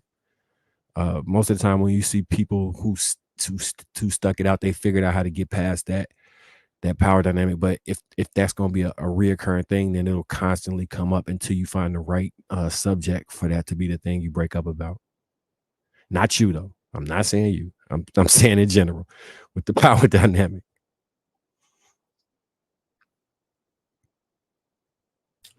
So the list, what was the end result? Okay. Between five, between 5'5" and 6'1", whatever your skin tone, complexion preference is, whatever your hair length preference is, whatever your attraction preference is, like face wise, featureism wise, whatever your personality perspective is. So some people like, because I've heard men say, like, this is where I might differ from a lot of the other men. They'll say, like, I like a woman with a backbone that's going to stand up to me. That's not my thing. I'm not really interested in fighting with no damn body. So for some people, that's like, nah, that shit turn me on. For me, it's like it turn me off. So for me, that would be something that would be on that list. I don't want somebody that's fighting with me. I want somebody that want to argue. I don't want none of that shit. What else? At your base, like I was just saying, your core characteristics. Like I 100% believe that you can grow as a person, but those things won't change. Like you will always be. What you gonna say? So I wanted to just have a question about the argument. So what if you're doing something wrong? What you mean? Give me an example. So I don't think that, do people just argue just to be argued? Like if there's something It wrong. seemed like it. It seemed like people argue to argue. From what I seen, it just seemed like people argue to argue. But give me an example. Let's So for example, role play time. You want to play role play time? Let's. Well, no. I know that a lot of people do. So when women see a change in behavior, they may mention it, right? Or if they see you doing something that you shouldn't be doing, usually the phone is involved. There may be an argument. I don't know that people really argue just to, if everything is going great and he's not doing anything wrong. Like, do people argue with that? Like, I need you to provide me an example of something people argue about. So when the things that I see usually that lead to arguments is you find that there's another woman involved. That's the main argument. Or there's Is it some, though? yeah, I mean, that's the main argument that I see a lot of, yeah, that's the main Well, argument. there's a solution for that, but Nothing Shut up. changed while I was away. You say what? You say what mistaken? I said nothing's changed while I was away. She walked me right into that. So I was like, why would you argue about that? Because you can solve that problem. But no, so I need somebody to provide arguments so we can role play this so I can see, because I really don't think none of these arguments need to exist. So Wait, I do have a question. I think what you were saying about the guys list, and you're like, it's not that long. It's just like the fit, feminine, and friendly. But based on what we were just talking about the longevity of a relationship and trying to grow together or learning when somebody's growing at a faster pace than the other one or whatever, how does those things have anything to do with the relationship? So, because to me, the fit, feminine, and friendly to me are things that are superficial and not at the character level that like Inaz was talking about, like in terms of having character. So my thing is that starting off the process like incorrect. I'm not saying you shouldn't have somebody that you're attracted to. Don't get me wrong about that. But what I'm saying is that part of the problem with choosing, because your list, and even for women too, are what I would say superficial and not necessarily character based. Like I think that should be promoted like more along the lines of like what? Like character, commitment, and cooperation, right? As opposed to fit, feminine, and friendly. It seems like you would have the character, cooperation, and commitment be on the front end of what you're looking for, and then tie the fit, feminine, and friendly on the back end. If I that think makes that yeah, I understand what you're saying. So using that example, I think the only one that's superficial is the fit one. Feminine and friendly are character traits. So you kind of got to understand how we see feminine and friendly. So that falls in. You say what? I was saying, are those, I guess, somewhat synonymous or the same attribute? Like if you're feminine, does that encompass friendly? So all right, so it can, but it's further into it. So I would think when somebody say feminine, they think of a soft, kind, warm, nurturing, um, like all the things that you would when they talk about a good woman, a lot of men associate that with a feminine woman. They typically don't make the jump that you're a bad woman if you're extremely feminine. It's one of the reasons why men will try and protect the feminine women within a space, and as the way we see it. I mean, it might be different definitions, and I might be adding a whole lot onto it, but using those two, and friendly would be like cooperative, friendly actually, pleasing tone, pleasant disposition, all those things I feel like fall more in the like the character than they would into the superficial, except for fit. Yeah, I'm just trying to figure what would be. Those are not the same thing. No, I guess my I'm saying the way we view it. Can you have a feminine woman that's not friendly? Is what I'm saying. Yes. Yes. How does that look? I'm just pitch. It looks like, hi, yes. You can tell somebody they're you can tell somebody off in a feminine way. You can be nasty in a feminine way. I mean, look about slavery. A lot of those were Southern belles, but they were nasty. A good example of that. A good example of that is actually Andrea. Yes, She's very, very feminine. Yeah. Who is Andrea? You don't watch Thursday at all, huh?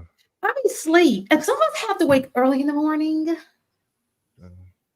Well, if y'all arguing back and forth, like I guess I just can't wrap my mind around that. If how can she be feminine, but every time I hear you guys talking about the stuff that she's saying and doing, it doesn't sound feminine to me. Like I think of my mom as feminine. I think, what I encompass as feminine, it also encompasses the friendly. And I guess I'm finding it hard to separate the two. She feminine. to I come would out. not describe her as masculine. But all right, go. You got it. So the one thing that she does is that, like, even though she goes back and forth with people, she doesn't raise her voice. Like, she's not a yeller, right? The other thing that I've seen her do that exudes femininity is that I've seen people make remarks in her direction and she'll just sit there. She doesn't always respond to things, right? So there are still aspects of femininity. And I think the other thing too is that sometimes when we hear people talk about femininity, we have this like tunnel vision of what femininity looks like. You can be feminine and still express it in very different ways, right? Like Shane's femininity and my femininity are not the same, but she's no less feminine than I am. So there's still that aspect of personality that comes through, and that's where the friendly part becomes important. That friendliness of like you're not just feminine in terms of like your tone of voice, your demeanor, and your volume, and the amount of space that you take up, right? Or just allowing a man to lead, right? But you're also doing it in a way that is not combative. And normally when we look at combative, we look at it as like yelling and stuff like that. You can still be combative and be really soft. I think femininity is more that softness, and then the friendly part is more your interactions with other people. One is your own essence, and the other is how you express it in conjunction with others. But I did want to kind of circle back. I don't think fit is as superficial as people make it seem. I think the result of it is superficial, but if you look at people who tend to stay fit more often than not, there's a certain level of discipline that they have that most other people don't have. There's a certain level of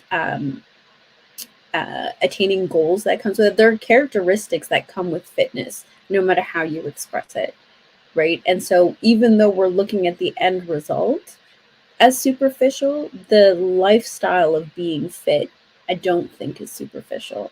That's a good point. I have a question. So, and this is going to be kind of reaching a little bit. So, people say, men say they want a natural body, right? Does that include fit? Because that's not his natural form.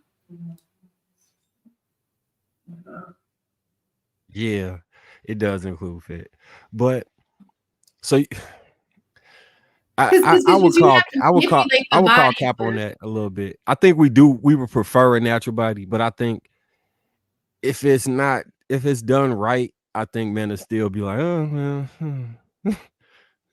I call cap on it too. I be just listening to these dudes. I'm like, okay. First of Yeah. all, let's just be honest, okay? Y'all, I lived in, I remember the 80s very well. I was a kid, but I remember the 80s very well. I remember the 90s very well. Women had nice bodies, absolutely, but it's way more now than it was in the past. And then we're talking about different races. I probably can count one in my entire 80s and 90s thick white girl. Most of them had a flat back. Okay. Now the same thing bad about it, but it's just amazing how that flat back has turned into something, how you go from this to, you know, They started eating them grains. they was eating it then. They were eating it. They was eating it. That's genetics. So you'll, because even if you look, baby, let me tell That you was a this. joke, Shane. Shane, I was Oh, just joking. people be like, oh, it's in the food. Because it don't matter how much food you eat, that booty's still gonna be flat. That stomach might get bigger, but that booty. Where you think it came from? You think they all just got BBLs? Because I don't think so. I think a lot of women do what they do. I don't think a lot of them have big booties. First of all, if you go outside, I don't see a lot of big booties on white people. Per IG, the ones you thinking about is from off IG, right? Mm-hmm. They be out here. I concur. Baby pictures. I want to see pictures like from 10, 15 years ago. I thought you meant like you want to see pictures now. It was like, Because even when you are a Black woman, and let's just say you weren't born a booty, and you eat, that ain't gonna guarantee you got a booty. No, but you could still build a booty in the gym, right? Like that's the other part. It still won't look like these are looking.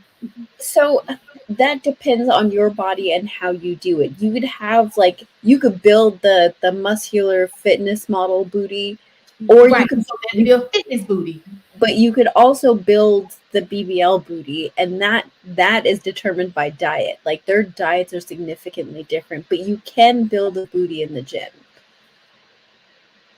They've been building out here. People been building.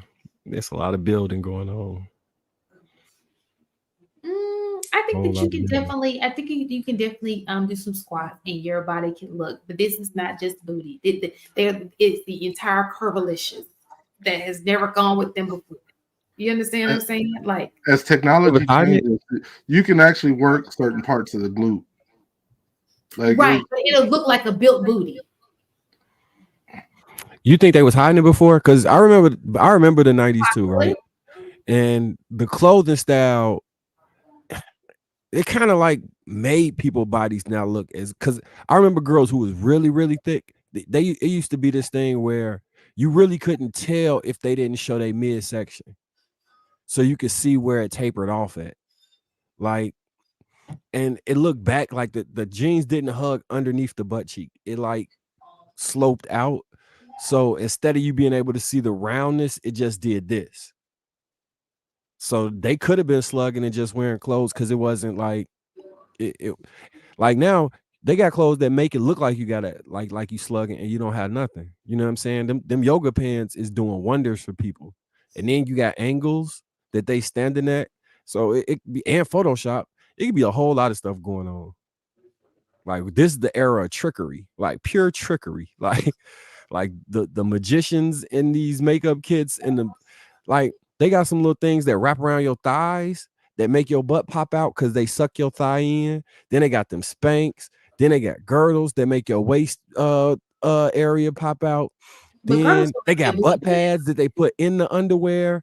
Then it's a whole lot of stuff that it's real nowadays. You can get finessed. If you don't see them naked, you can get finessed. You can get finessed. You people getting finessed out here. Finesse is strong. It's real strong. It is strong out here. So much so it's gonna take us into our next video.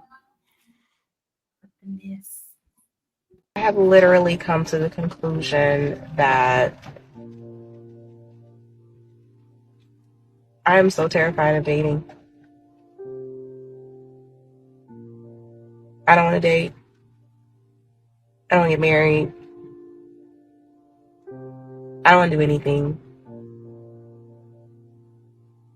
Men are lying, cheating. You can't express yourself, or you're arguing. What's the point? What is the point? I'm at the point where I'm over it. Like, why? For what? I get to know you, you get to know me, just for you to do what? Cheat? Just for you to not text or call? Just for you to not pay attention? Just for you to not communicate? Why? And then not only that, it literally messes with your mental. When you're trying so hard to get better and to heal, and you fall in love, and I have literally come to the conclusion that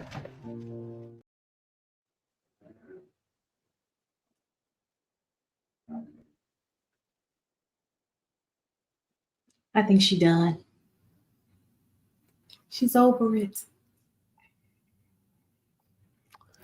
Okay, so I got two questions. One, do you think she looked the same without makeup, and could that be contributing to the trickery that she's falling No, into? it's just trickery out here. Okay, and I would then love to say it's the makeup. It's trickery. Because because think about it. What, Marcus? I know you off the market. You AP, y'all off the market. It's some bull. This is these streets. It's they streeting. I'm gonna ask you, ladies, are men really different than we've ever been? Yeah. I think social media has, and it's so crazy. This is the thing. It's like candy. Oh, I gotta have it all. It's almost like when we talk about. I like to compare it to obesity, right? How you can't let that burger go. She big, but she can't say no to food. That's how men are with opportunity. They can't let it go. You know what I'm saying? They see it and it's like, oh, she gave me an opportunity, and it's like, ooh, ooh, ooh, ooh, ooh, and nobody wants to.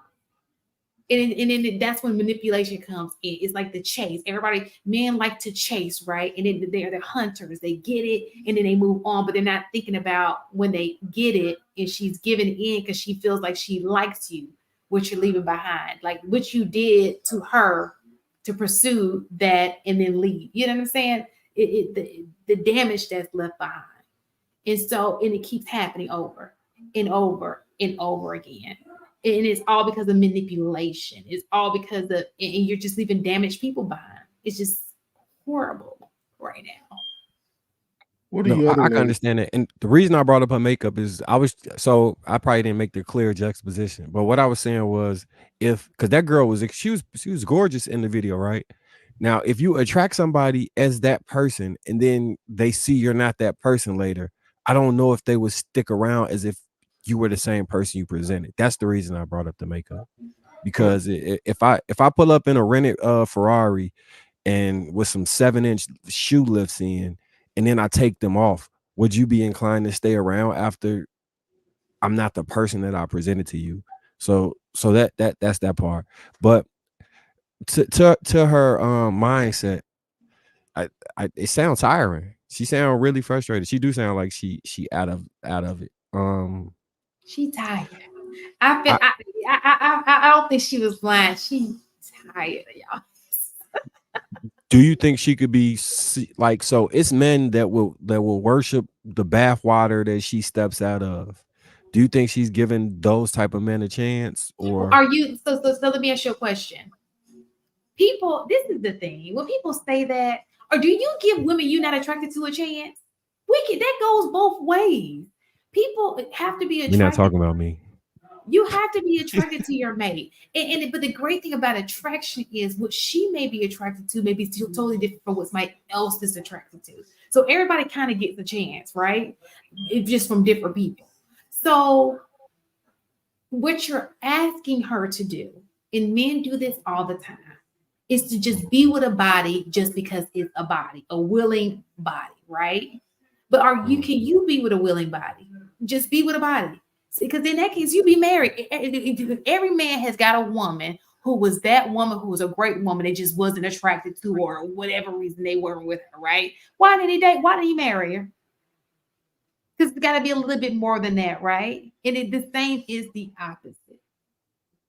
Now, what it seems like is she's not saying I'm not me. I think that what has happened is she's just coming up against people who are just not being honest.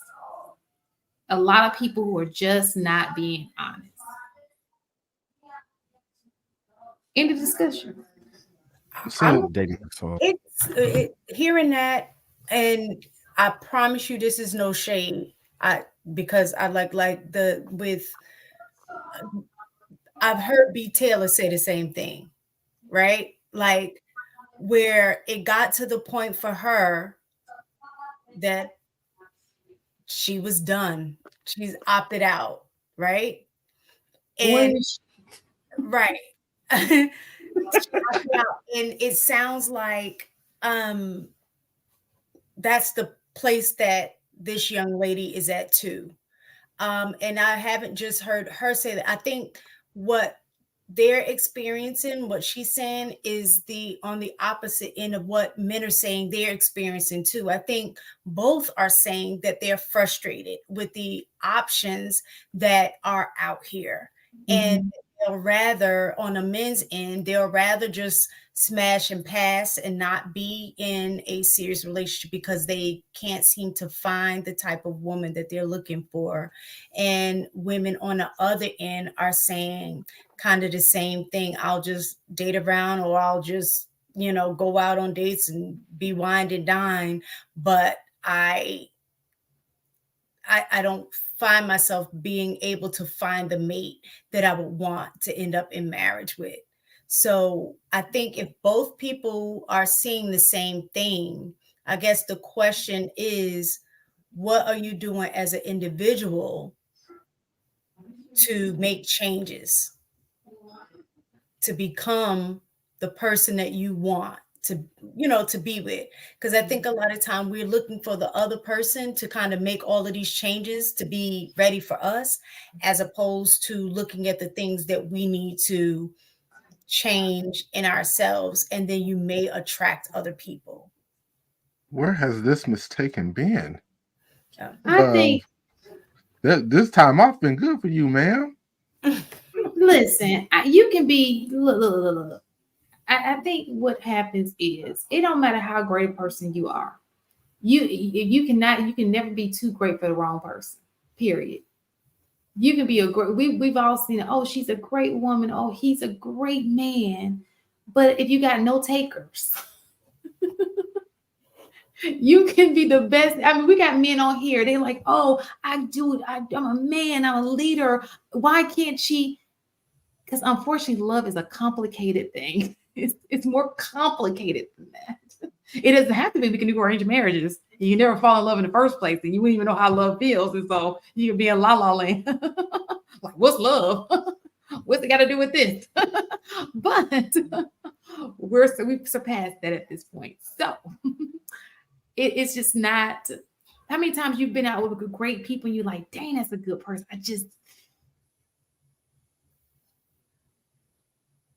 Something there.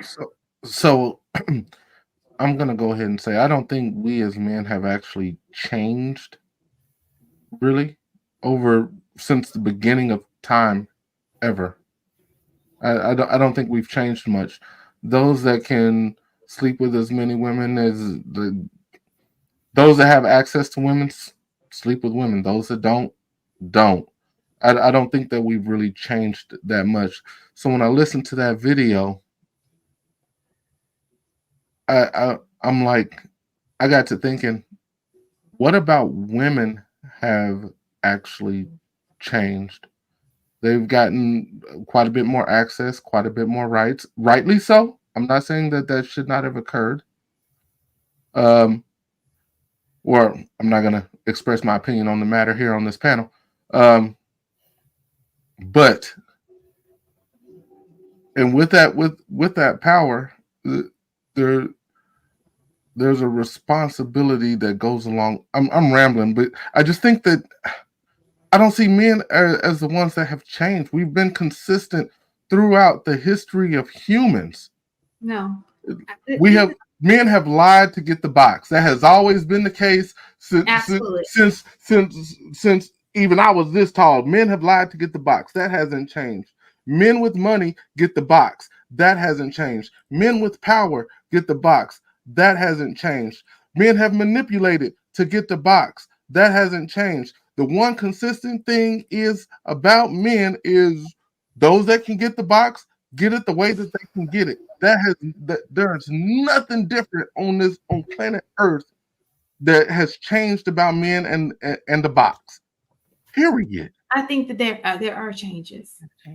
I think that pre-social media, you were in a town, right? You had access to the people in that town. Men married. So if a woman gave you access to her and she knew you were married, you didn't have to say anything. You're a married man. Okay. She knows she's a side chick. She didn't know, she knew she didn't have a chance. And if she did, it was because she was, trying to take you from your wife. Right. Nowadays, women feel like they can be the wife. You know what I'm saying? So they're competing, trying to be the wife, and they're giving their all. They're giving their all, only to find out that he never had you in his mind as well. So it's like a guessing game. So who changed then? That wasn't a man change. No. What I'm saying is the situation has changed. Before she was able to see that there was no opportunity, because more than likely if he was a family guy, he married somebody. Okay, at a certain age, he got married. He wasn't just a bachelor in the streets, like available for opportunity. And so without that married piece, it's hard for her to see if you're serious about her. Not because she feels like she has an honest chance, right? And so she's giving it all she's got, trying to win him over. And what she doesn't understand is she's like running to a brick wall. He never wanted her in the first place. Whereas before, you were able to see that he did, because he got a whole family. Like, you are the side chick. So you kind of know, like, every woman is the side chick now, as loose as these women are.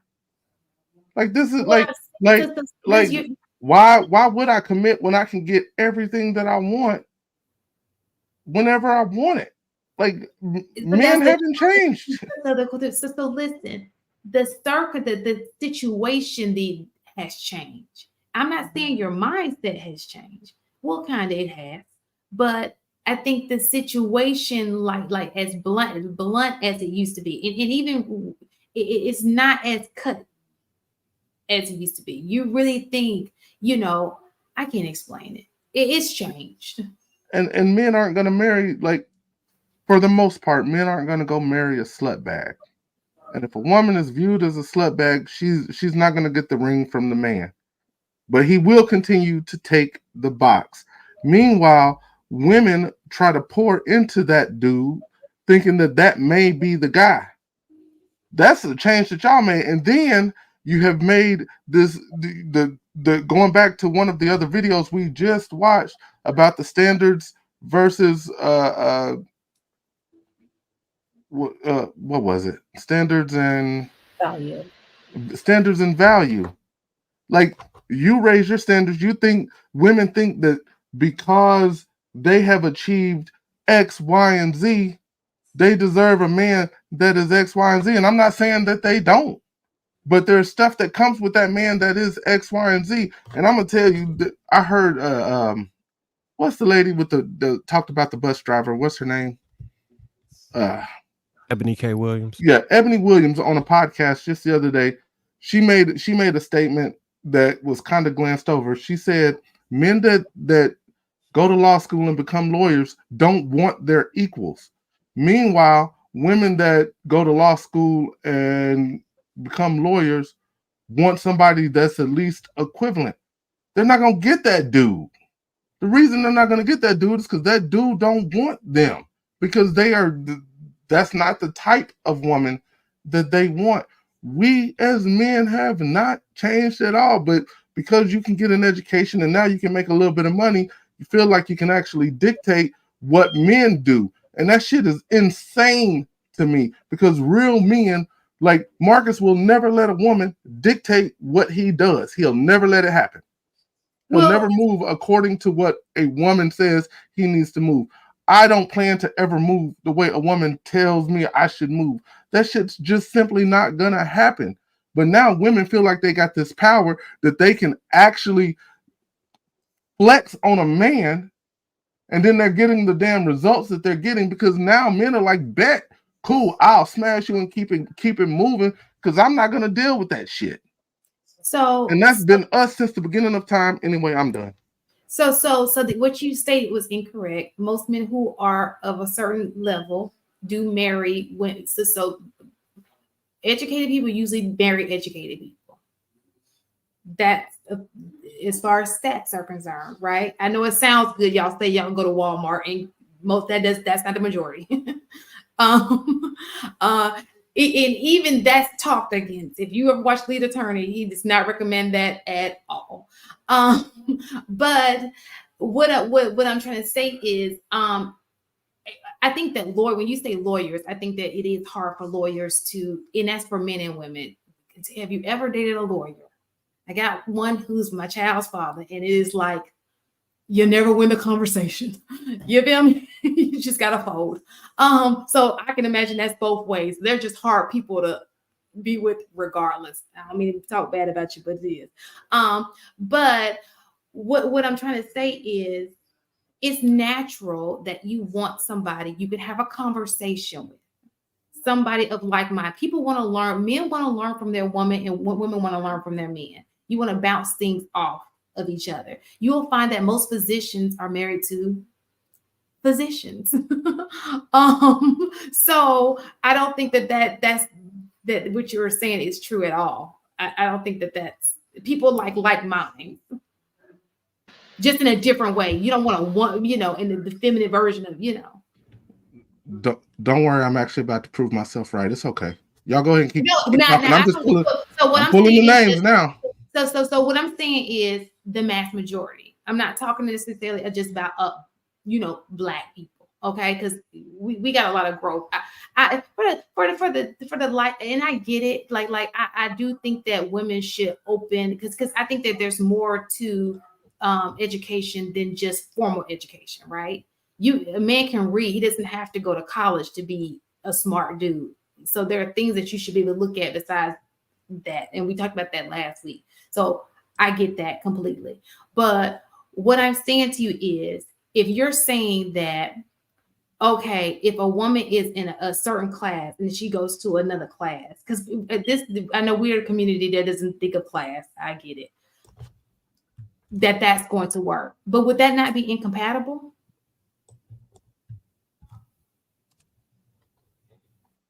I'm asking.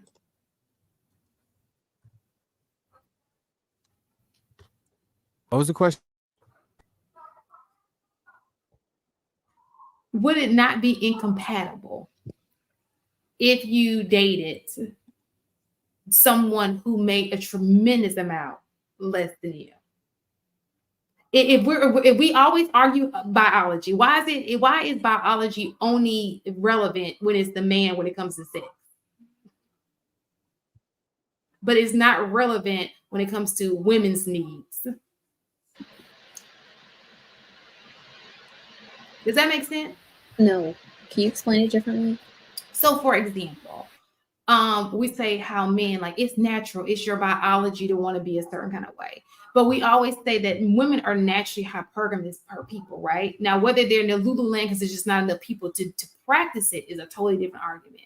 But if a woman said, okay, she's hypergamous, she thinks that way as far as her preference, then it's an issue when that's just natural biology, so to speak. Now, to sit here and say that women move that way is incorrect, because most women who are dating men who are not on their level, because y'all talk about pookies all the time. Y'all talk about, you got women who line up at jail, sell, whenever it's visitation. So there are men who don't have much getting women. So that's an incorrect statement to say women are just not dating, certain men, because that's not true at all. So let me tell you where you lose me at. I think lifestyle and social status wouldn't be biological. I think biological, it would be based off like physical characteristics. So like when they talk about hypergamy, that's just my personal opinion. I know we operate that way, but I think that might be the perversion in the game, like the thing that messes up. Because when you look at like the rest of the animal kingdom, they don't base it off which animal has the best cave, is which animal has the most attractive attributes that they want to transfer to the next generation. So I agree with that. So I think that what we do is we base off what a person has off of what he had to do to get there, right? I think it's just, I don't think that you look at what he has. I think that you look at, okay, if he has this, he had to have been this kind of person to attain to get that. Not necessarily, because there are some people who don't look at material things and they can really care less, right? But we have to say that if a person has maintained this business or he's acquired this, there must be something about him, his personality, his ambition, that he was able to do this. You understand what I'm saying? So I don't think it's necessarily about the material. Now, for everybody, for some women it is, but for some other women, I think it's just knowing that he has it in him to do this. It's something sexy about a go-getter or a person who is of that, has So those characteristics. so I think it is biological, and I think it is resources, right? So what Marcus said about the most attractive attributes, a lot of the times with a lot of the animal kingdom, it's strength and size. And what strength and size gives you is more access to resources, right? And so I think that it is a biological imperative, but I think the same way that Shane was talking about how the men are now in a candy store due to social media, I think women are overestimating how high up the hypergamous chain they can actually go. And I think that's where the men are complaining about it of like, listen, you're trying to jump 10 ranks when you're down at this rung. Going up That's one true. or two gives you here, right? But I wanted to circle back when AP was talking about men not changing. I found that really interesting because earlier in the conversation you were talking about the fatherless homes. That's the biggest change. This changed the dynamic is that now women are vetting on their own without a man who's able to help them navigate that system. That young lady's going through dating fatigue, right? I don't think she's done. I know exactly how she feels. I have been there in the past myself. She just needs a timeout. She just needs to stop dating because right now she's going from one person to the next because of the pressure to meet somebody by a certain time, and she's overexhausted with the process. And because she's overexhausted, she's not equipped to actually make healthier decisions. She's giving time and attention to people that if she was in a better headspace, she could suss out a little bit better. Without a man there to help assist in that process, it's that much more grueling of a task for a woman to do it on their own. And the more tired they are, the more susceptible they are to making mistakes, which then just kind of puts them in a cycle. I think she just needs a timeout. She's take a year or two off of dating, just keep to herself, replenish her energy, and just kind of go into it with fresh eyes. Should have clarified. You're right. Good call out. I should have clarified. We haven't changed much at our core as it pertains to what we want and need and our expectations in a relationship. That has been pretty consistent over time. That's a good call out. But there was a safeguard, right? Men haven't changed, but there was that safeguard that helped women not have to deal with quite as much of that, right? Obviously there were women who did not have that, whether they had fathers or not, right? There are women who just naturally are rule You broke breakers. up. Is that safeguard the patriarchy? Yes. Okay. Well, I was gonna say, I think men have changed. I mean, we're in an environment. The conversations that we're having right now would not have happened years ago because men didn't talk, right? So those are areas too that I feel that men are more expressive.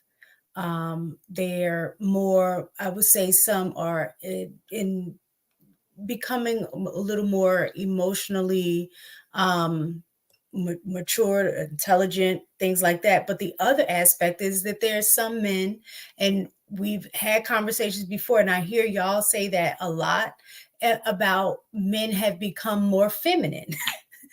So, in that regard, that is an area in which men have changed. The other thing that I noticed too with men, and AP, you were saying this earlier too, is that men are not being men.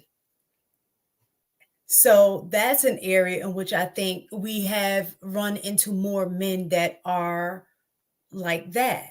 You know what I'm saying? So, but the flip side about being more emotionally in tune and things like that, the good side about that is that the men who are there for their children, I've seen a different type of father with as a man in this day and age versus in the past, like times how Marcus have the kids, like you wouldn't, back in my day, you would not have seen men interact with their children like that.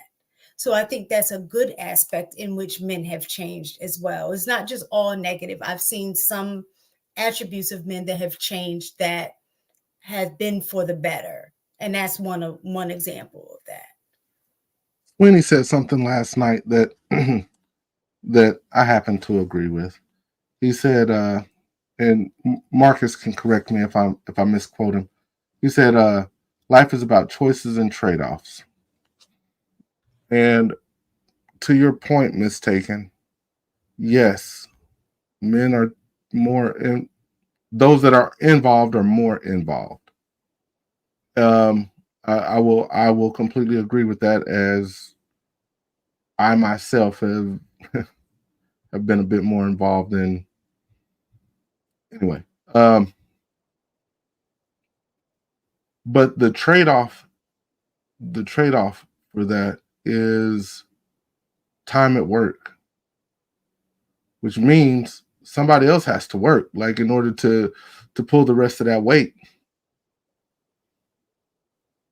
We know who else. There's only one other person in the home. When there's a man and a woman there, there's only one other person there to help pull some of that weight, and that's the woman. Also, in regards to men being more feminine, not all men, like I believe it's actually a minority of men that have been bamboozled and become more feminine. Most of those, I would say, were raised by single moms. I'd need to see the study or a stat on it, but it goes right back to what I said earlier. Where the fuck are these men at? Like, where were the men for me? And it's only gotten worse generation after generation. That is truly my opinion. And men have either become more emotional, and I won't even say emotionally intelligent, I'll say more emotional, or feminine. And those of us that are not, we are viewed as toxic. And that's a term that men have accepted. It's crazy to me.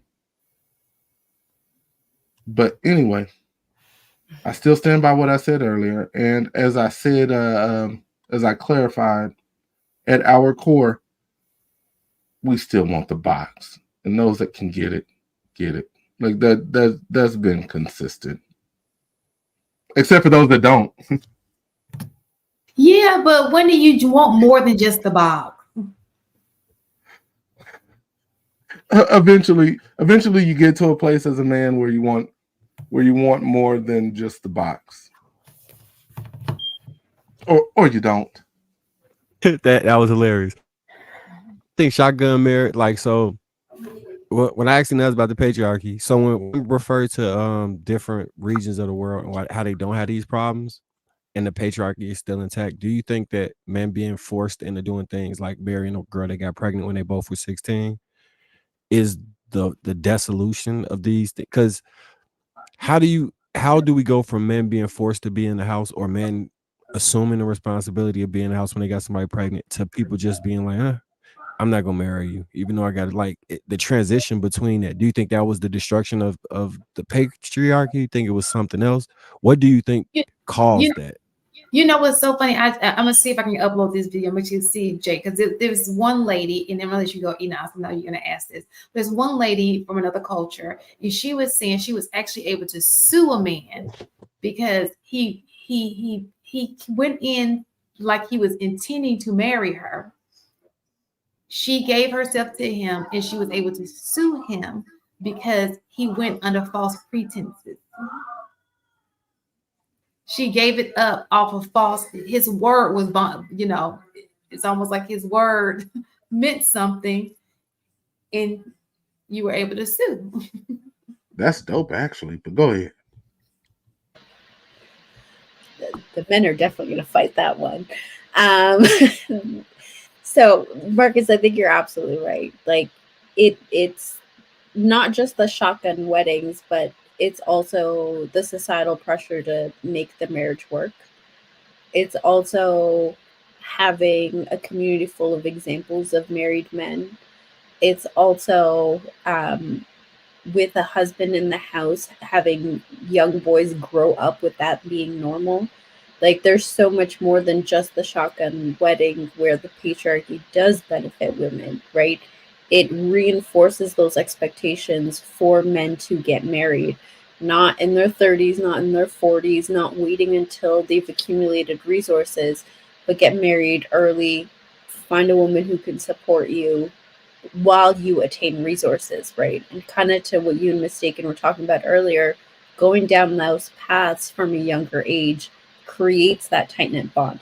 Does it always work? No, that's unrealistic. There's nothing that's like a blanket rule. There's always going to be exceptions. There's always going to be times where it's dysfunctional.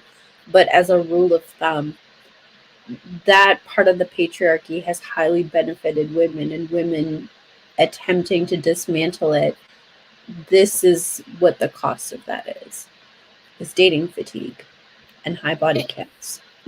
High body counts. And let me just say this too. I don't know why, for the life of me, everybody who is successful has stated in one way or another that they feel like they were that their partner helped in that success. Married men are more successful than people who are not married overall. If you follow the Bible, or maybe you don't, she said, help me, right? Helpmate. How can she help you if you're already there? Maybe you can get there a little faster if you had one. Maybe the noise that you're in, the distractions of Jessica, who outside slashing your tires because you're doing her wrong, that's getting in your way of, fulfilling your purpose. But if you got married, that's one less thing you have to think about. Just real quick, women that are, oh, go ahead, AP. And I just real quick, is it the men that are actually really pushing to get married later, or are women waiting for the man to get to the finish line? Because I hear a lot in my algorithm, and maybe it's just my algorithm, with women not wanting to struggle love, not wanting to be there to help him build that castle. So when you get to the finish line, or you see the finish line as a man, now we have to determine, why are you really here? We have to cipher through that foolishness. Like, are you here because of the resources and and you can see the foundation of this castle?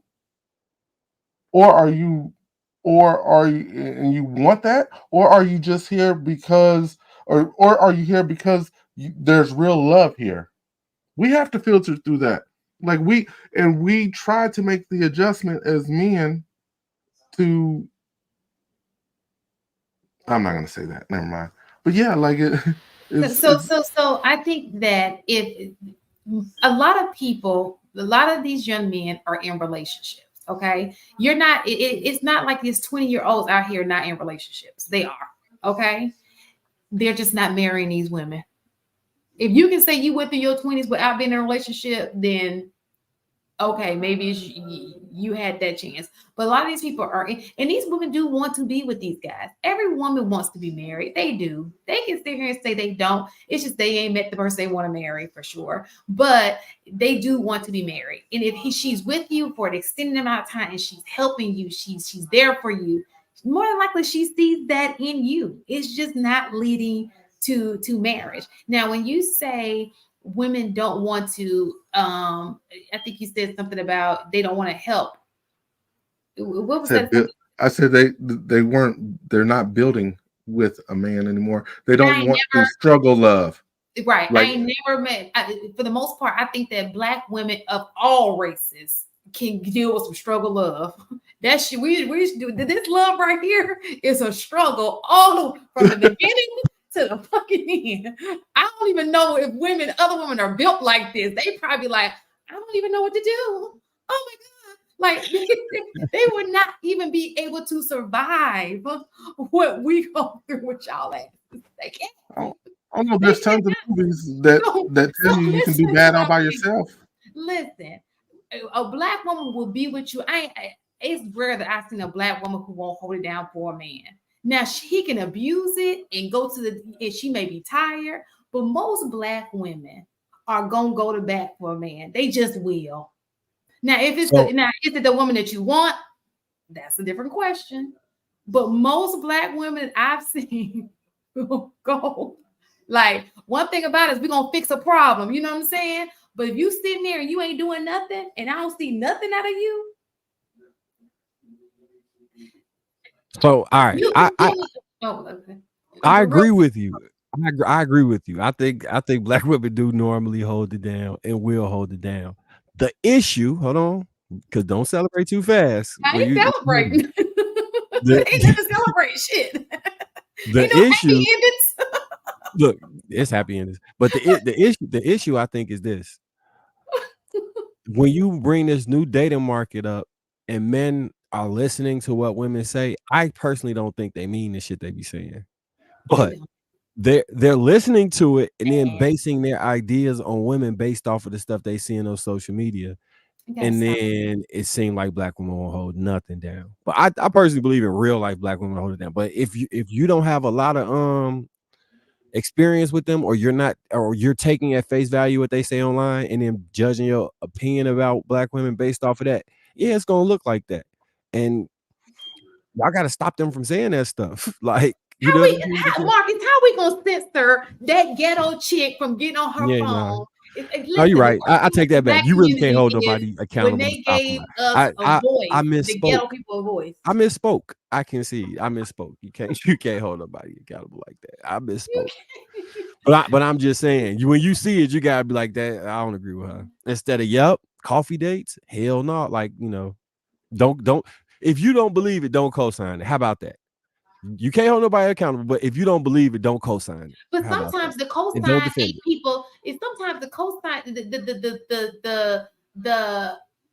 the popularity doesn't necessarily come from the people who agree. It comes from the people who don't agree. Because people will quick to tell you they don't agree. More so than they agree. You may get a few people like, tell it, sister, but the ones who don't agree, them the ones who get the chat up.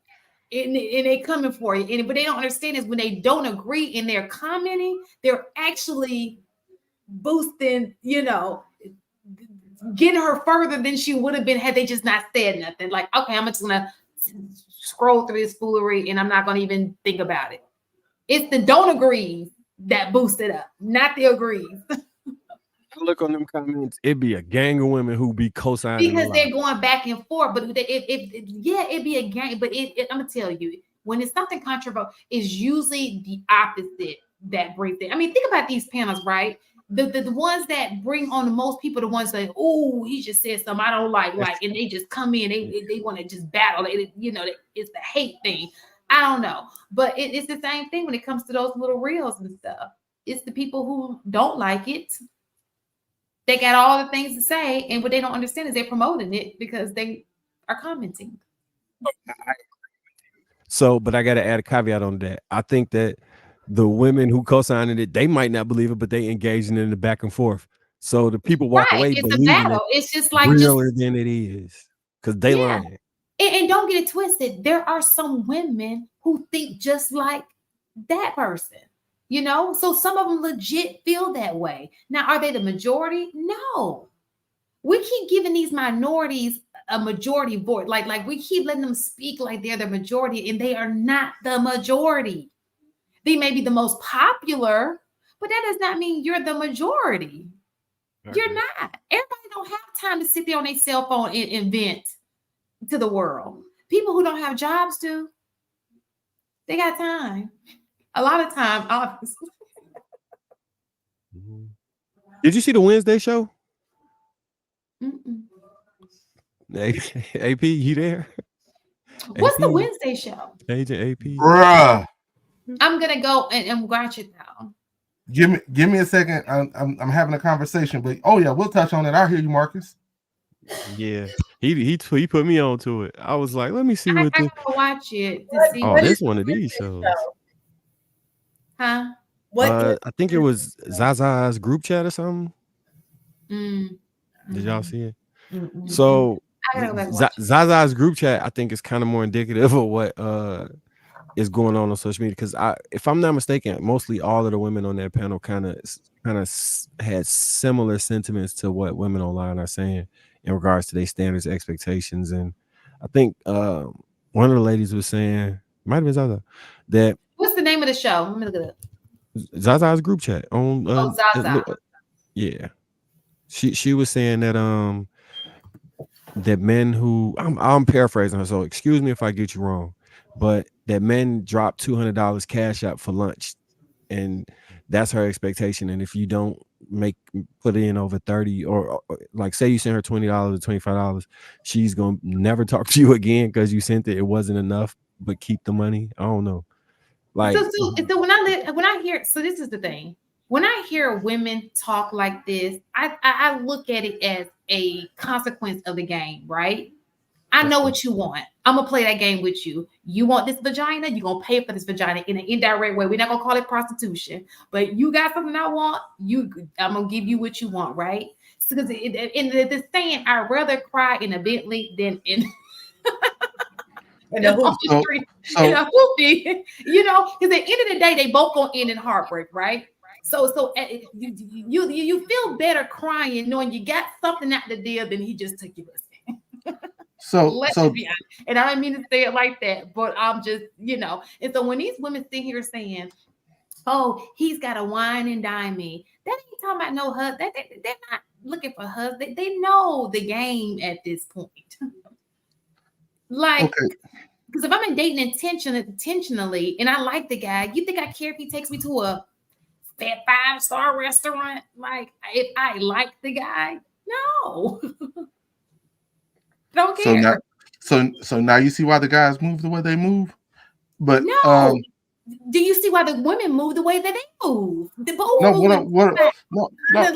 you said though is about intention, and I think the younger generation are hearing the generation before them reinforcing the idea that marriage isn't worth it, right? And so they're growing up, because I look at those who are intentional. Like I told my son's 24. Oh, he's about to turn 24. He got married at 21. Is intention. You know what I'm saying? So even what you were saying, AP, like if you are looking for something that you want, you will find it. So I think a lot of what is going on is that women's eye is off the ball, meaning that if they say that they want to get married, I don't think their intentions of marriage are necessarily lining up with how they're moving, right? And then on the men's end, I think a lot of men may not have the intention on getting married because the needs are being met without having to have that commitment. So on both sides, that's why we keep ending up in a space that they're in. Marriage is pointless, right? I mean, that's the only conclusion you can come to at that point. Ooh, man, I really like this mistaken. So in backing off what Mistaken just said, why wouldn't she? If marriage is off the table, what else is she gaining from that experience besides that $200, whatever it is that she is? What does she stand to get out of this relationship, knowing that marriage, if she knows marriage is off the table? Yeah, and we know women want security, right? She's not gonna get no security. She knows that. So what else is she getting out of that experience? So this is why I wanted to give context.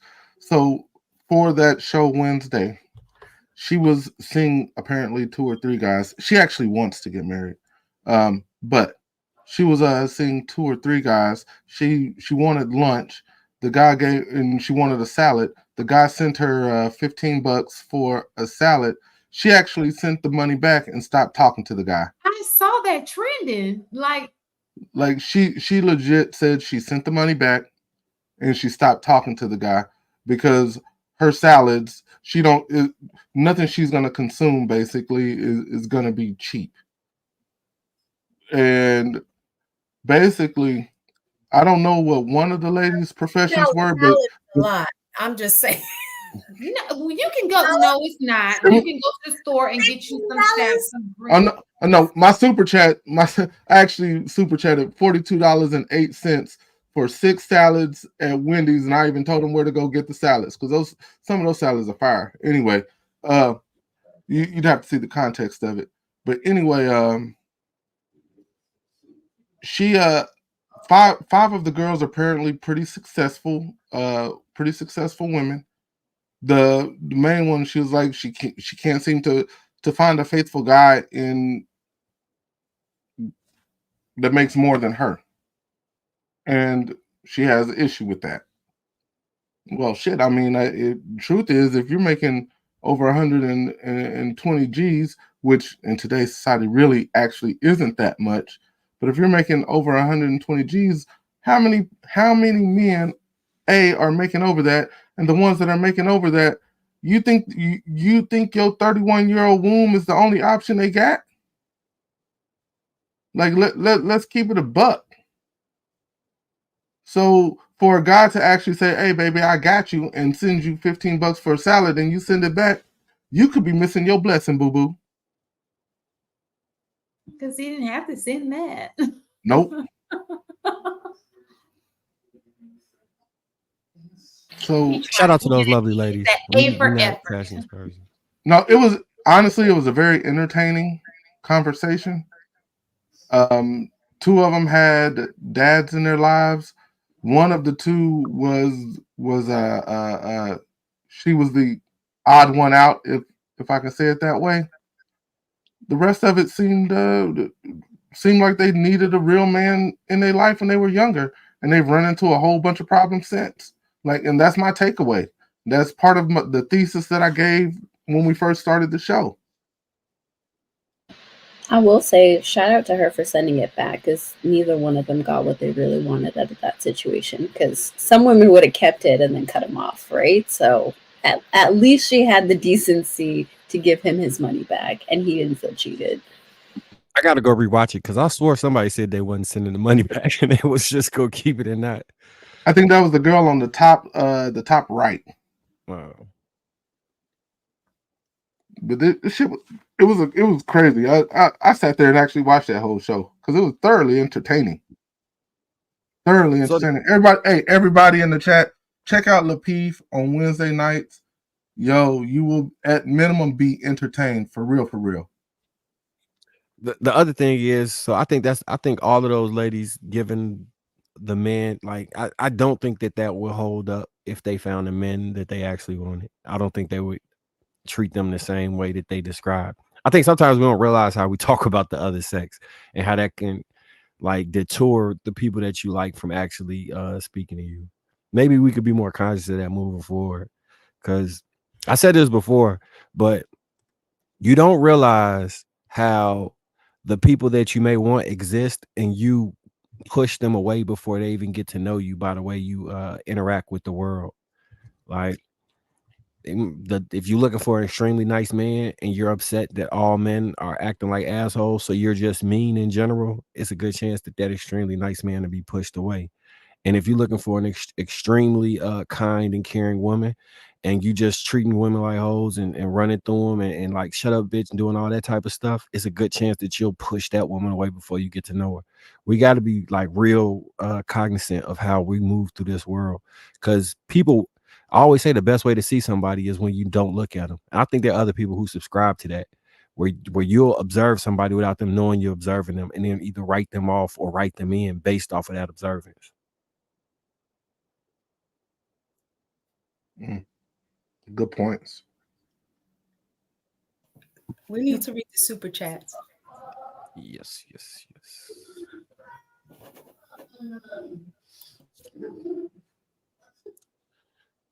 Pew, pew, pew, pew. Dale Matthew, member for 16 months. Shout out to you, Dale. Great supporter. Like the video as you enter. Thumbs up. Yes, please hit the like button. Please hit the like button.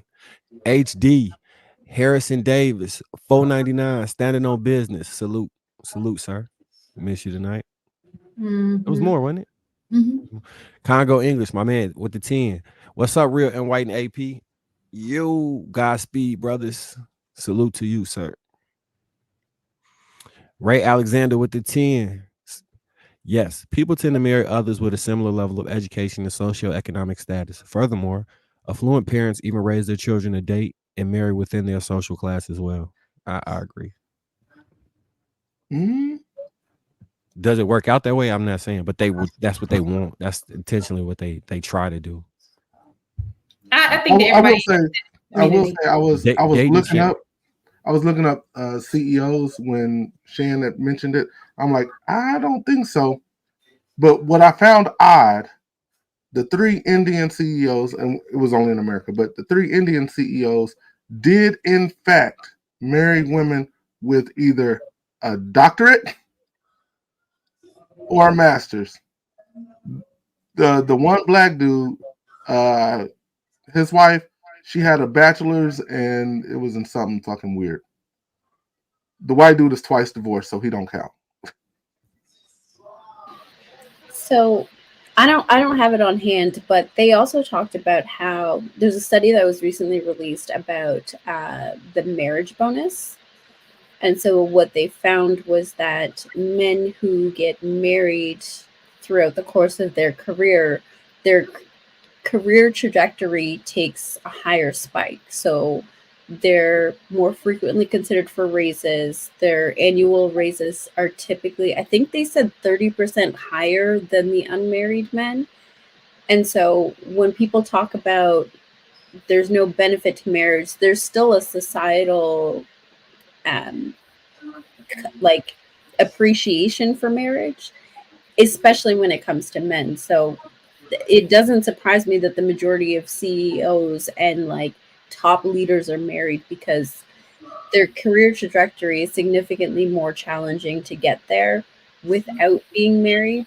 If you're working throughout a corporation, obviously, if you're an entrepreneur, the rules are a little bit different. But if you're working within a corporation, you're taken more seriously as a man when you take responsibility of a household. And let's be honest, like when you think about the grand scheme of things, right? What is it that you're doing? If you're just a single man, you just go along being a single man, what do you leave behind? It's just like just you. Like you've never had a household. You've never, you were just great at being whatever it is that you were doing. Nobody remembers because nobody's left to remember. Nobody cared that. I mean, you don't have any kids. You don't have any, what are you leading besides yourself? Like, it's not a good show of leadership, I guess, community leadership, or how you can raise a family, how you head a family. Like, what are you leaving behind besides just a trail of damaged goods? Like I don't understand that. Like, like what's the purpose? Because I mean, you ain't doing it like that, because most people who are doing it like that are married. Everybody who's doing it like that, married. It's almost like a class thing, maybe class in marriage. It may be people who are married and just look down like, oh, those peasants. Just out here like little animals just humping each other.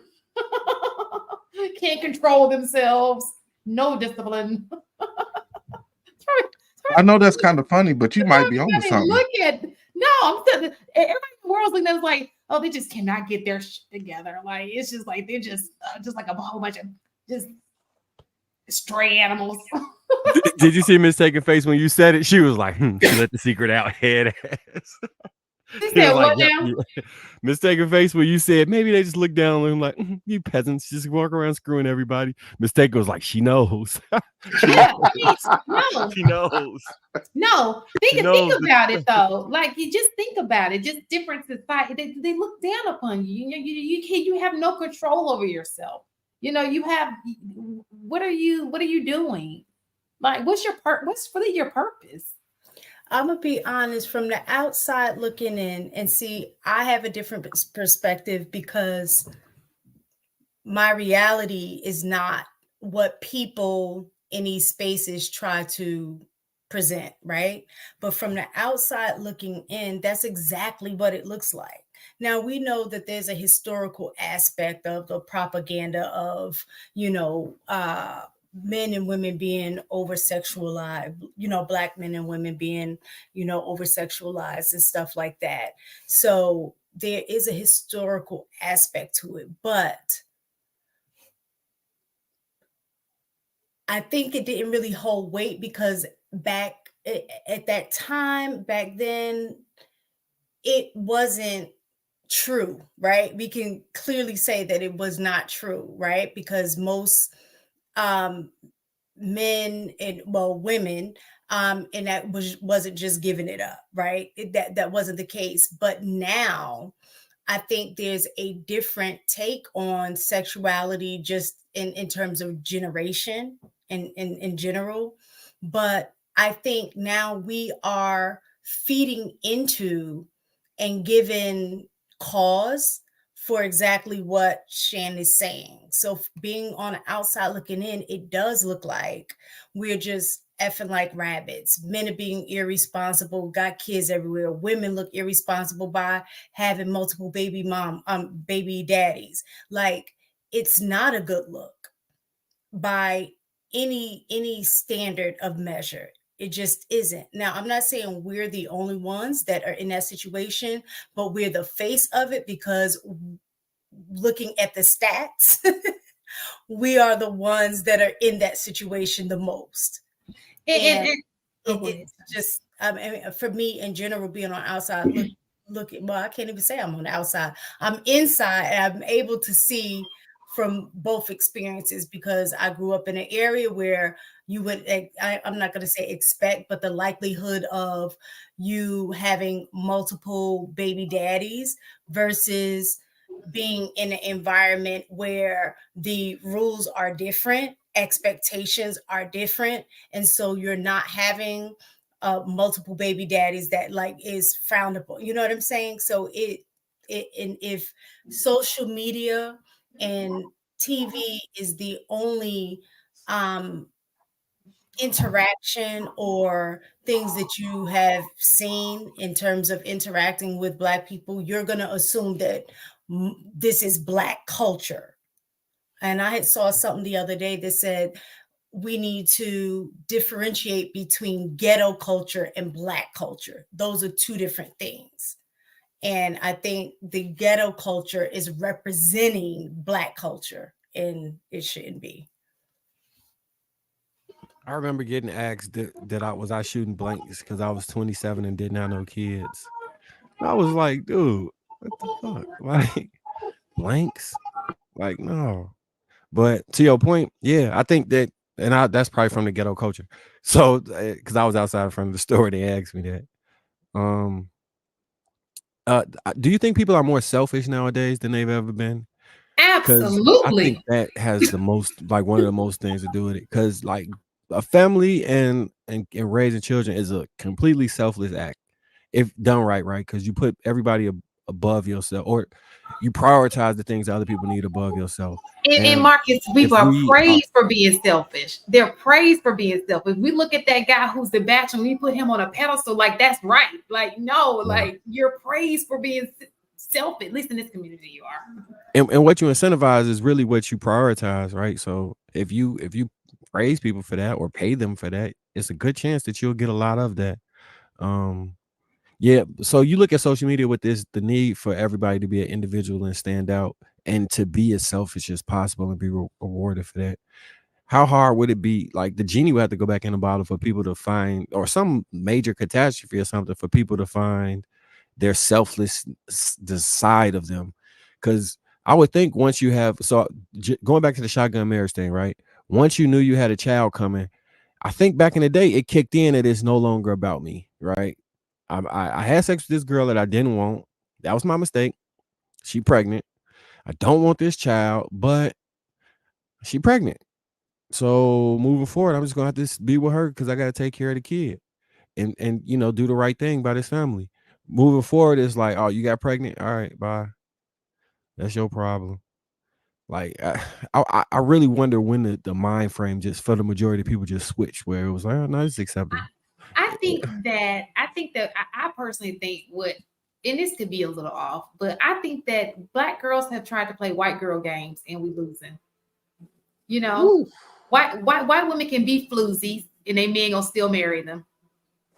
Black women, you try to do that, you like, oh, but she easy. And so you see, oh, she getting the guy. And so you try to do the same thing. You realize, nope, that's not how. Because you remember back in the day, from what I remember, and I could have been in the shell, we were harder to get.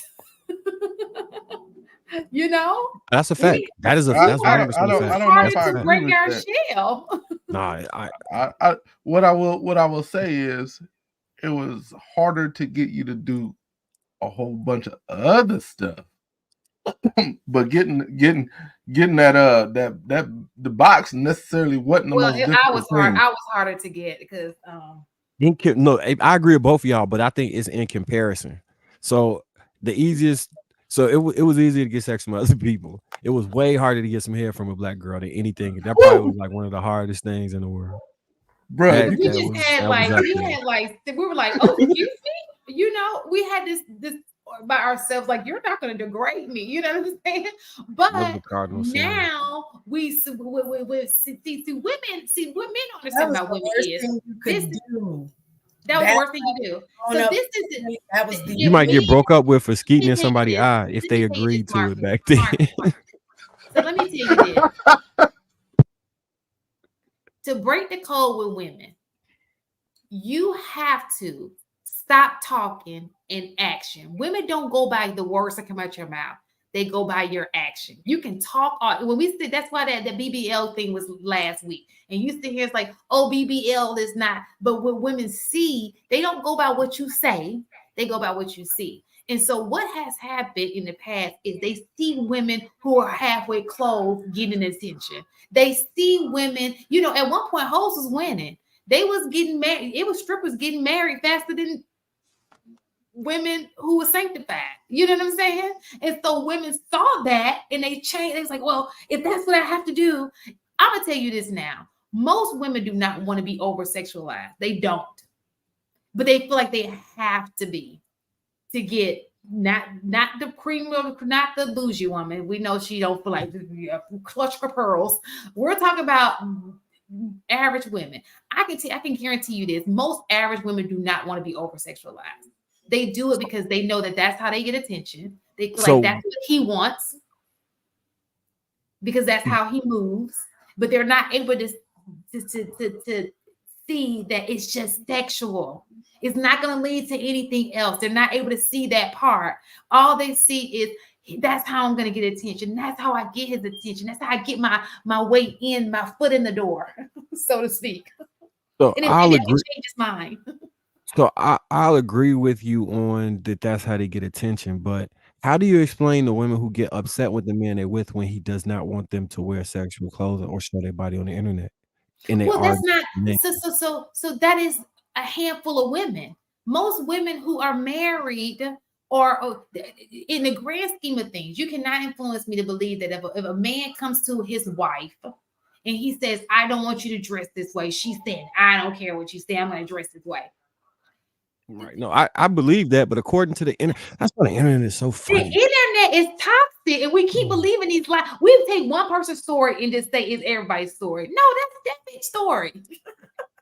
I had just saw a clip today, and this was a show that I think it was one of the last shows I did before I went on my fast. But the guy, I can't remember his name. He was the host. On Lapeef. I can't remember if it was Sunday show or whatever. But anyway, I saw this clip and I watched it back and I was like, this is crazy. And Marcus, you were on it. And I was like, I love Marcus. It was a part where the question was saying something around the way of, do you think most women move like that or something like that, about money or something like that? And I was saying that it was, I can't give a yes or no, right? And I was being forced to say, no, it has to be yes or it has to be no. I would not bend because I think there's a nuance to it, and I'm going to speak to the nuance. And it was around the idea of me saying, if you are in this space and you're making judgment call based on what you see in the media, then yes, most women are, in regards to dealing with a man that had less money or something like that, or holding them down or whatever. I said, if you're being judged by that, then yes, that would be the answer. But in my world, in reality, what I see on a day-to-day basis, it doesn't align with what is going on here. So, and I just had to keep reiterating that, and they was trying to force me to say yes or no. And Marcus actually was just like, kind of in agreement, like, yeah, like you're going to base things off of your own experiences in the lens in which you see things because of your experiences. And so I think this is the situation as well. We spend so much time, especially this generation. I can't remember the stats on that, about how many hours that young kids, and I think from like 14 to like in their 20s or something, spend on social media. So if you are literally spending 15 hours a day or something on social media, that is, most of your interaction is seeing stuff that's not real, but you think it's real. And so now you're moving in the same mind frame with the idea of, oh, well, this is what you're supposed to do. This is how you do it. Oh, this is what men are doing. Oh, that's how you're supposed to talk to a woman. Oh, this is how you're supposed to carry yourself as a lady. Like, so you're going to keep meeting people in that same space because all of y'all are sharing social media as your measure of how to be a man or how to be a woman. But in reality, when you're living in the real world and then you're trying to interact with people like that in real life, you don't get the same results because it's not real. But social media is the greatest invention for mind control ever. Like, with the way people think and the way you can alter an algorithm and you can force something into being popular and force it, you literally have control of the destiny and the future of the world. They could stop all negative stuff right now, like any negative content, block ban on some China stuff, right? And then you could like, all right, the only thing we're gonna do is allow you to do education or education-based stuff. You got to do XYZ. Now you 60 years ahead of your competition from another country. Like, you literally can shape the sphere of influence and thought patterns of the majority of the people. You're gonna have a small amount of people, maybe 10 to 15%, that's no matter what you do, they're gonna think that what they think, and you not changing that. But that the rest of that 85%, you literally can mind control them into anything. And if you were to, like, also further conspiracy theory stuff, like, say you wanted to eliminate poor or middle class children, right? Like, you just didn't want that class of people to exist anymore. You just put them against each other and stop them from having children, and then it'll solve itself. It's like it's not that hard. I don't know if y'all remember when I first came into the space, I would consistently say, yo, that's not my reality. I don't see what y'all are talking about. Like, this is what I see. This is this is how I know this can be successful. This is how I know that is successful. Like, this is complete BS. And I remember I used to get a lot of pushback. Like, no, this is really happening to folks. I always thought, shit, maybe you need to get around different folks. I still believe that, by the way. If you want things to change in your life, you have to change something in your life. If you want to be married and you're not getting the results of marriage with where you are and what you're doing, make the change. Stop doing what you're doing and go somewhere else. If you we're tired of women blaming certain women blaming making all men look like pookies. Stop listening to them. Stop giving that air. Suck the oxygen out. And if you do that, they'll find another way to get the dopamine hit, to get likes, to get clicks. They'll find another way because that is what they want to do. But if we start liking only the positive stuff, guess what they will start to feed out? Nothing but the positive stuff. And I've said this before, but it's like, nah, man, you don't know these girls, and you can't stop men from being men. Okay, so let's say I take your argument at that premise. We can't stop men from being men. Then how about you alienate those men that aren't moving the way you think a productive male in society should move? But oh no, we can't do that. Shit. I mean, they were trying to do it to me. They try to do it, but they just make it popular. Like, oh, he's the we praise things that are not right. That's just how our community runs. Anything that's not right, we put that on a pedestal. It is the weirdest I've ever seen in my life. But I want to say this. This is where all of this comes from. And y'all listen to my logic behind this. And you don't have to agree with it, but okay. So a few years ago, there was a man by the name of KS, and I don't speak, and I'm not here to speak bad about him. I'm just here to just gather what I've learned from this entire experience, right? KS came and he promoted this high value man that nobody ever heard of before. We just knew he had a good job, In the past, he was just a man who had a good job, right? But now he has a name, and he's called the high value man. And he's the man, the ultimate guy that everybody wants, right? Now, the high value man who used to be just in his class of women, he used to date those women. He now, because the KS has said he doesn't have to date just so he doesn't mind going down. He can date the Walmart worker. He can do all of these things. Now you got the Walmart chick going, oh, I can have him. Never wanted him before, but now she wants him, And so now he has access to the women that he would have had access to before, and all these women who now feel like they have a chance for him, right? So that means his pot is bigger. What does that do? It leaves behind the guys who she was really meant for. Her equal counterpart, the guy who works with her. She thinks she's too good for him because she can get this guy now with little effort, she's on his level now. And so now all of these women, he's managed to not only have the group of women who he already had access to, right?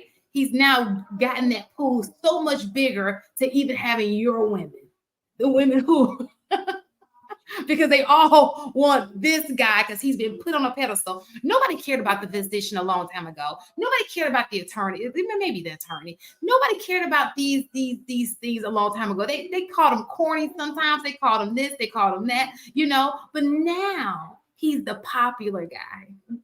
Everybody wants him, right? And now all these women are going after those small group of guys and all of these other guys these women who were made for, just being overlooked. He's taking your women too. That's an interesting perspective, and I can see how you could garner that. But so I watched the content too, and I had a different idea about what I thought he was doing. Right. So what I thought he was doing was this. He was incentivizing the positive thing within the culture, the high value man or the high earning man.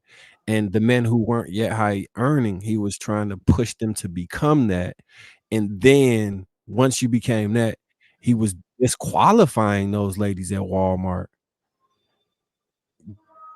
or trying to set the dating mark, because most of his videos wasn't him telling the Walmart lady that they could get the high value man. It was him telling them that you don't qualify for this person.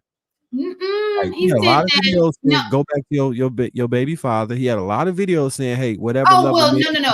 I'm saying without the baby. Like let's just say she's just at Walmart, no kids. Okay. So he would ask, what does this man doesn't want? matter. Right. He would ask, he would ask, what does this man want? And do you qualify?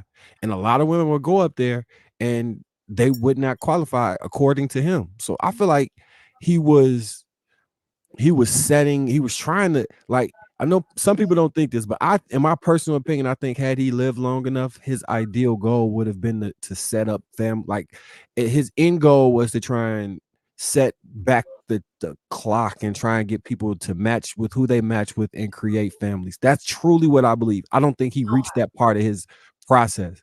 I think his life ended before he got to that point. But I really think that was his end goal.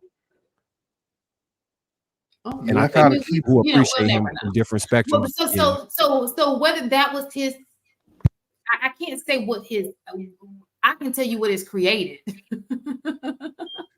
It has created women who feel like, oh, and you guys preach it yourself. It doesn't matter what I do. I can do bare minimum, and I should be able to qualify because I look good, a high value man, right? Or that's what it's created. That's what women hear. It doesn't, and we've heard it in this space. Oh, it doesn't matter what she's obtained. She, men can will go get date so far down. Have sex with. Bro, no, because it nobody says that. They clearly just be like, we can go. So when you don't use the word sex, because we do use it in this, we do clarify. But when people are talking, they rarely say, "Oh, have sex with."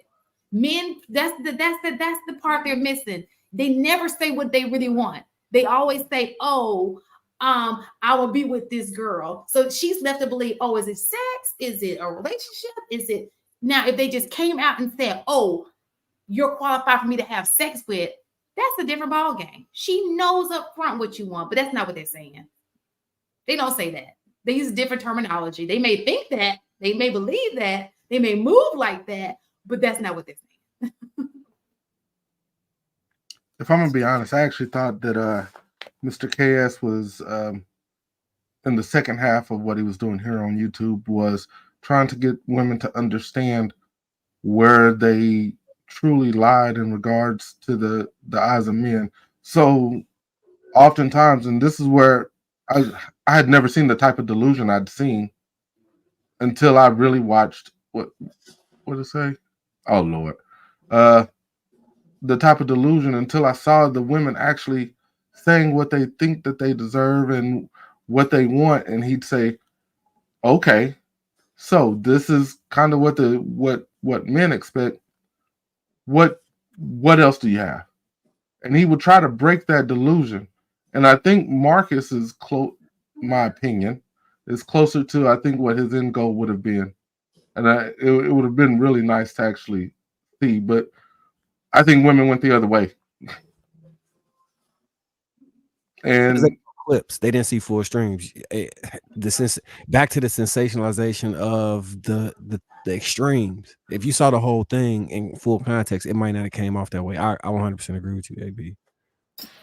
Because did you watch full stream, Shan, or did you see a lot of the clips? Which one? On Wednesday? No, of KS. Of KS. Oh no, I will go watch the show. Yeah, and you didn't. So this is the thing.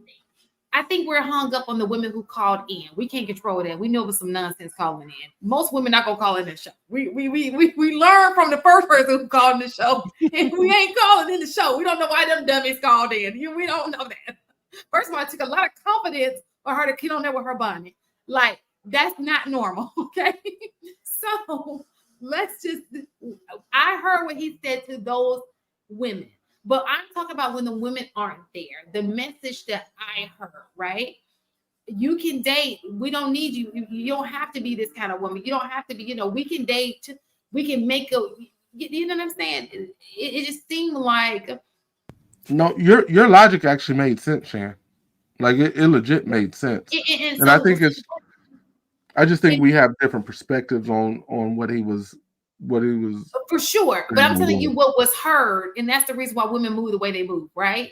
Because what's happening now is women on a certain level thinking they're too good for the men on the same level that they're on. That's the reality. She the cashier at Walmart, you the stop boy, she thinks she's too good for you because she may be cute. That would have been a cute girl that you would have been dating 10 years ago had social media not been in play or had KS not, or the high value man wasn't a thing yet, that would have been the girl that you would have been kicking it with, right? But now she sees she has an opportunity in areas she didn't even in social groups that she's never even been exposed to in. All right, so look, I'm gonna tell you how I think what. So look, I went to like it's some migrants, right? You know, as you know this, right? It's some migrants that like is in Chicago right now, right? And I think they work at the Burger King, like off of what's that Western. I went to the Burger King and I was like, God damn, this girl like she got a BBL, she was bad. I'm like, what the fuck is she doing working at Burger King? Then I heard her come over and start speaking. I was like, oh, she probably just got here. What did I say? Somebody is gonna get her and take her out that Burger King. So I think that there's exceptions to that. But those There people, are definitely exceptions. So this is the thing. I get that part. I think there are exceptions to the rule, right? I think that one thing that we do different that we don't. I think one thing Black people do is we put each other on the same playing field, right? No matter what you do, we try to even out the playing field, right? I don't think other people move that way. I think that people work within their class and they trickle because they know that their offspring rely on that. Now, when it comes to the token woman, the woman you after your wife you get a divorce, that's fair game. That could be anybody, right? But when we're talking about mating with a woman, I think other cultures do a better job at finding their equal counterpart. Whereas we are more like, no, go ahead, Ina. No, so I think you're right, but because Marcus talks about this all the time about how men and women speak differently, right? Mhm. I don't think KS's intention was to create these women who like want to jump levels. I don't think it like, was his intention either. Right. Right. But what I'm saying is, I think women heard men will go down that far when Yes. really what Cass was saying is like, listen, if you women up here can't get your femininity and fitness and friendliness together, men will start to go down the ranks because those are the things that are important to them. But what they heard was, okay, I have a shot. So that's what I'm saying. You're just saying it better than me. So, but here's the thing, right? Because I find it interesting is like we point out that part of it, but a lot of the times in these spaces, we also forget that men too heard what they wanted to hear when it came to chaos, because chaos was too telling these men, literally calling them dusties, right? Telling them to get their wallets together, to build social skills. Like I was watching a clip the other day about how he told this man, like, if you don't have the social skills to pay for the women you want, you're going to have to get the financial skills to pay for the same women. Like you have to pick and choose your struggle, right? But that those conversations that he had with men tend to get swept under the rug, and we get told focus on the women. So both parties were hearing what they wanted to, and it was the total antithesis, like Marcus was saying, to what he was trying to achieve. people got some selective hearing. That's one of the crazy. Like I watch it in this space, and because I don't know if nobody can tell, but I actually sit and listen to people when they speak. I'll be listening to every word they say, and I try and find out how I can understand what they saying. Most of the time, right? What I've noticed is if you dislike the person, you never hear what they fully said. If there's nuance involved and the nuance doesn't go your way, you're always gonna misinterpret it, and you're gonna be extremely reactive based off of those things, and then a fight will start. Like I witnessed two people fight for an hour and a half, and they were saying the same thing in different words, and I was like, "Bruh, this cannot be life. Like this cannot be life. Like if nuance is a curse word to you, you really got to reevaluate how you communicate with people, because you got to sit down and really think. Like most things, like I was saying this Thursday, most things are in a gray area, right? I know people want to be extreme left or extreme right, but that's not really how life goes. It's like, is it wrong to steal? Yes. If your kid's starving and they're gonna die within the next hour if you don't steal a loaf of bread, is it wrong to steal? Maybe not. You know what I'm saying? The needle shifts depending on a whole lot of different variables. And to operate as if it's wrong to steal. My kid dies in the next hour, so be it, because it's wrong to steal. It's not realistic for life. Nobody operates like that in life. it doesn't work that way. Yeah, yesterday was different, bro. I ain't seen it like that in a minute.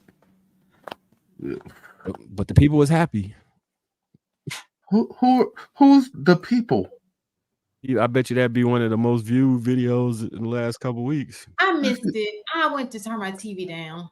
See, it's crazy to me because what I expect is some of the, let's call it maybe up to a total 45 minutes throughout the stream of that.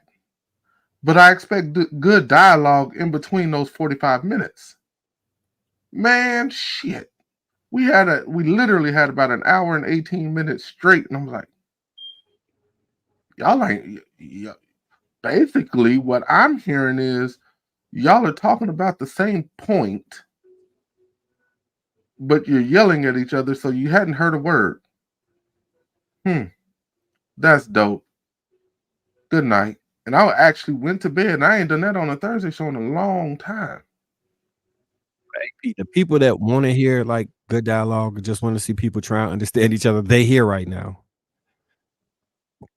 Oh. Do you know what I'm saying? Everybody is in the chat. Like, you're gonna get an Isaiah, you're gonna get Jamal, you're gonna get the rep Black Lives Matter, you're gonna get the people that are consistently here because that's what they come for. And everybody else in the chat, we love y'all. The people who not here right now, who you'll see on another day, they're not there for that. And that's what I mean by they loved it. It's people probably ain't watched in weeks that'll tune in like they was fighting. Oh, let me see what they was talking about. It's we wired that way right now. Like, we have to get a hold of the social media algorithm to reprogram people's mind to change the way people. Well, no, I think that no. I think that what YouTube has done is just replace TV, right? People like drama. People like to watch. You know, it was just before it was made up drama. Somebody would put a script together, right? So when people log on, they just want to get away from their normal lives, see a little bit of drama, right? The problem comes when you take that drama and you make it bond. What he say? You know, I can't. I'm here because I like how beautiful Shani is and how she looks on most nights. And when she stands up and bounces to say the show is ending, and I lost her IG page, so I'm gonna slide in her DM the moment I get a chance. Wody Mac on YouTube and all platforms. Please like, share, and subscribe. Also, what'd you say? Oh, okay. Yeah, he wants you to drop the link.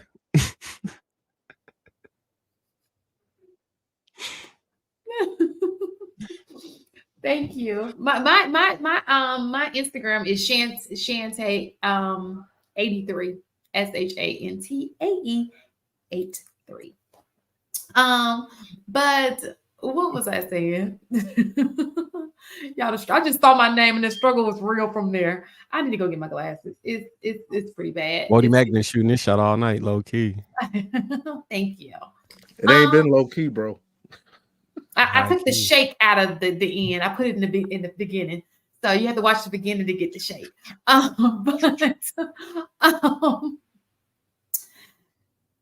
But that's what, you know. I'm sorry, that threw me off a little bit. But that's what I've seen has happened. I think that has changed everything, and it's leaving guys without a mate because their women think they're too good for them. But like Ina said, I do believe that was the purpose of it, what you were saying. But what women heard was, ooh, you know, I got a chance. Men don't care about this, you know. So, opposing side, it's men who believe that. I think he had a metric, or if you make 90K, you can get you a 9. If you make 100K, you can get you a 10. That's not how that works. That's not how any of that works. But I think that's all people pulled away from it. So I think changing the algorithm is an interesting thing, right? Because that's what we were talking about. I'm sorry, I forgot. Go ahead. Okay. Because I've been sitting here just kind of running scenarios through my mind, and I keep coming back to the tuning fork you were talking about a few weeks ago. Is it really the algorithm, or are people just like hitting the tuning fork at the same frequency that they vibrate at? Right? Like, is like attracting like in these scenarios, whether people are expressing it or not, or is it really the algorithm that's shifting people's mindset? because it could be one or the other, or it could be both. I don't know. I think a lot of people are vibrating at pretty low frequencies, and so when this stuff comes on, it's just, this is my energy, so let me tune in, kind of thing. I agree. Because somebody mentioned in the chat, like, there's not enough, I always see is women doing this and that. And I'm like, well, what are you looking at? Because I have on my algorithm, I got women eating healthy and exercising, but that's what I look at. Like, I like to look at different exercises. So, of course, it's going to pop up more of that. Or I'm trying to eat better. So it's going to pop up more of that, because that's what I look at on a day-to-day, right? So I just think it's you. What do you think you know about somebody by scrolling through their algorithm without ever seeing them? Like, you just scroll through the algorithm. What You could can you find tell? out about. You can find. Did he just leave us and leave us big face like this? Y'all gotta start giving people heads up. I'm just saying. He might have. He I did. don't know He if he did. He did. Oh, he did. Yeah, I don't he be ready to definitely back did. that. But Polly, I was just like, is this what Polly looks like? Is this what Polly looks like? All smiles, yes, that is what it was. All smiles. Where bye?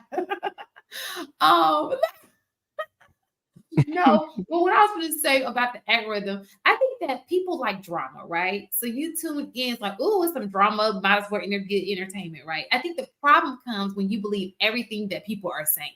If you don't have a mind of your own to realize that this is just entertainment, these people don't have a degree in this, this is not their background, it's just all an opinion.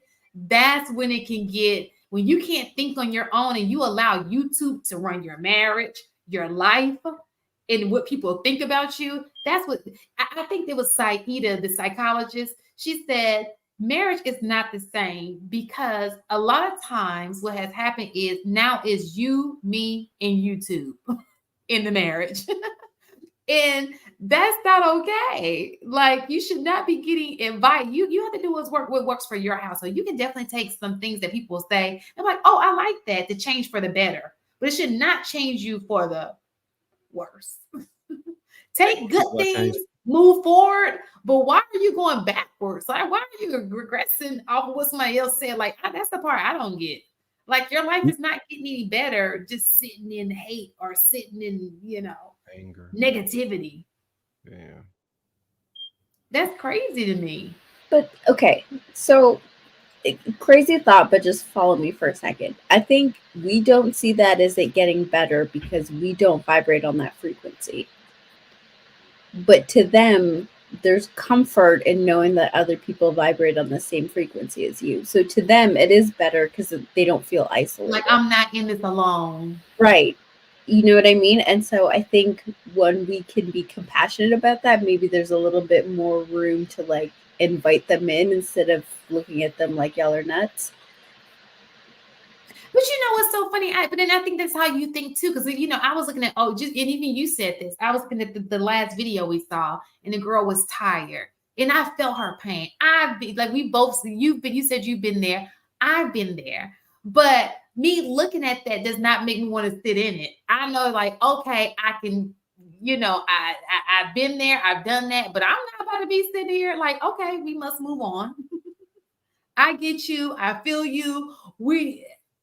Girl, I'm gonna pray for you, but I'm not gonna sit in it. I'm not gonna find more videos of that to prove my point that I shouldn't be, out here. I'm just gonna be like, all right, I'll just try again. He was an idiot. The next one might not be. All these billions of men in the world, it's got to be one that ain't an idiot, So I guess I just moved different. I don't know. I jump out the window. I'm in Jersey, shorty. What state you calling from? Calling home. I'm in Georgia. Georgia, Jersey, sound like they was meant to be together. Shut up. If they were, they would be side by side. You say that's they're a lot like these relationships. He say that's why he gonna stand in the gap and fill in the gap. Shut up, Marky Mark. That he's a sweetie pie. Thank you, though. That's nice. But yeah, it's just I wish we can get it together. I wish this community, I think we would be such strong people if we could just get it together. What is it about us that just we can't get this together? What is it about doing wrong that we just feel like, oh, I want to go that route? I see it's working for these people if you do it, but I don't want to do that. I don't want to do what's working. I'm gonna do what's not working. Like, what is it about us that works that way? You know, it could be research stat after stat, and we will go against the grain, and we fall below every time, in last place every time. I think it's the Dunning-Kruger effect, right? Like where the people who are the extreme, like, so you familiar with that concept? Where they did a graph on, so the graph was like extreme confidence, right? And extreme, what's the opposite of confidence? Consciousness or self-consciousness? Okay.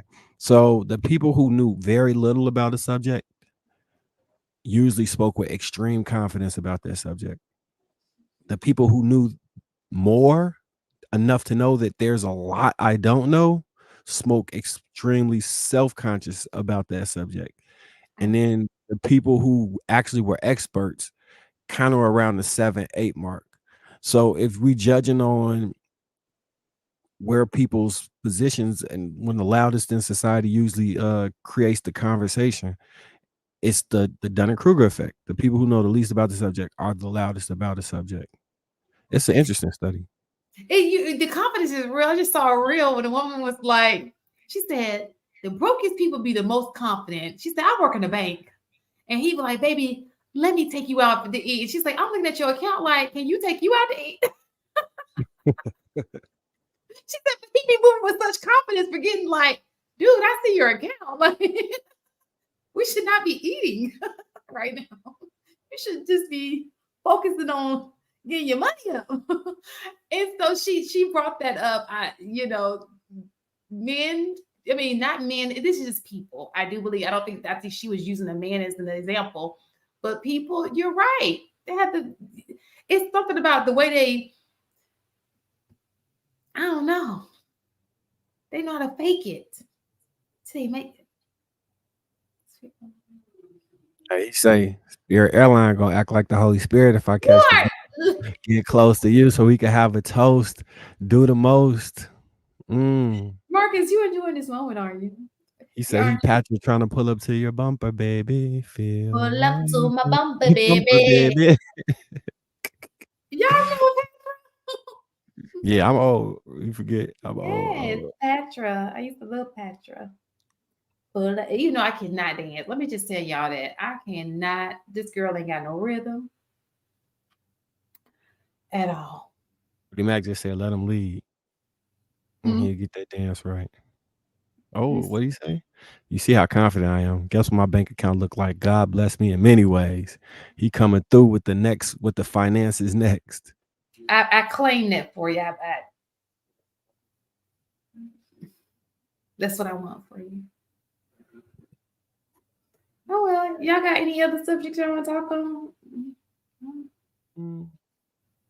No, I can't really think. I mean, we lost, 2 people on the panel. There was once 5, now there's 3. Like Marcus likes them.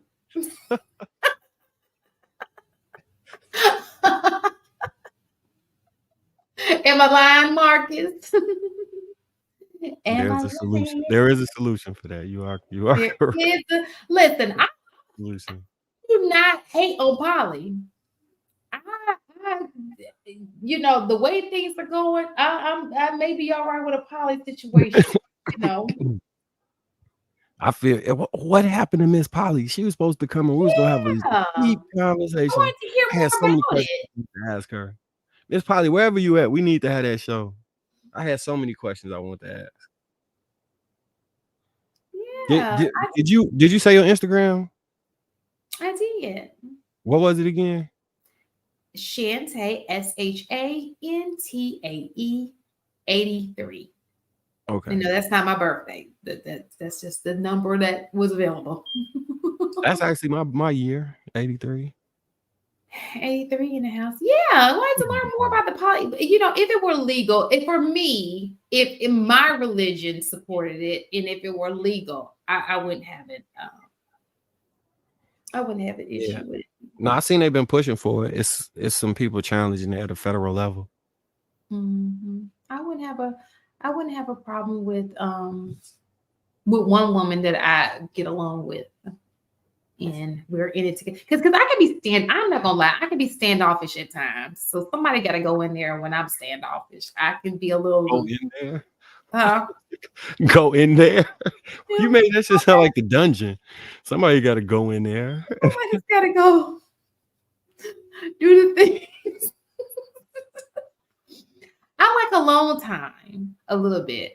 So even you know, I would cherish my husband. I would cater to my husband. But sometimes, you know, I would promote man cave time, like just some time, a little break time. You know. You want to drop the link? Drop the link, or you want to end it? I mean, you can drop it for like 5-10 minutes. I don't got access to the chat. I can just see it. I can't type. Oh. We'll drop the link for a short, you know, since we over here just chatting. Yeah. I just dropped it. If anybody wanted to join us. I remember back in the day when I'd be on here to like 6 o'clock in the morning, falling asleep and everything. I'd be on the camera just knocked out, and Logic would just took over. I miss Logic. And he just bring it on home for me. Nah, I won't be watching the playbacks. Did I do something that I need to see? I did. I would brag about my husband, of course. What did he say? I might have an issue with kissing if I know you got a few dudes, so I probably don't sound fun on the other end. She not talking about that way. She definitely no. I don't believe a woman should be with multiple men at the same time. I don't believe that. That's why I think that conversation is so interesting, because I got so many questions about just everything in relation to that and how she came to that. Miss Taken is gonna love that day, because she loved to make equality a real thing when she wanted to be. If anybody is coming up, y'all need to come slide. Yeah, I don't believe so. I don't knock women for doing it. I don't knock Miss Polly if that works for her situation. I don't knock the people who live next door to my mom, 2 doors down. They have a poly situation going on. Is that male? Is that 2 men or 2 women? 2 men. Oh wow. And I couldn't even say that's her brother, because it's 2 white men, 1 black woman, and Wait, 1 mixed child. I don't know who child it is. Whoa. So it's a black woman with 2 white men. Yeah. I guess you got to average it up, huh? They be catering to her too. But this is the thing. I'm a demisexual. Do y'all know that? Do I explain what a demisexual is? So I'm a demisexual. So it's already hard to get in there in the first place. So then you want to meet for 2 people to get, it's just hard. It's extreme. And I can't even shake the demi. It's just who I am. I would love to be that woman who just finds opportunity, you know, just I can't even be it.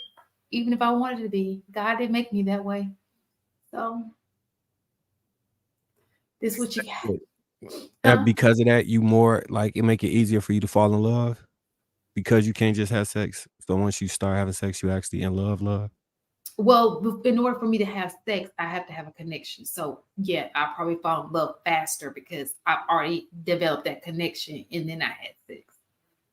So you kind of agree with the men when they say that then about the pair bonding, or in your specific case, that Zane, be quiet, about the this dog over here making the weirdest noises, like whoop whoop whoop whoop. He's not even barking. He's just making whoop, there it is noises.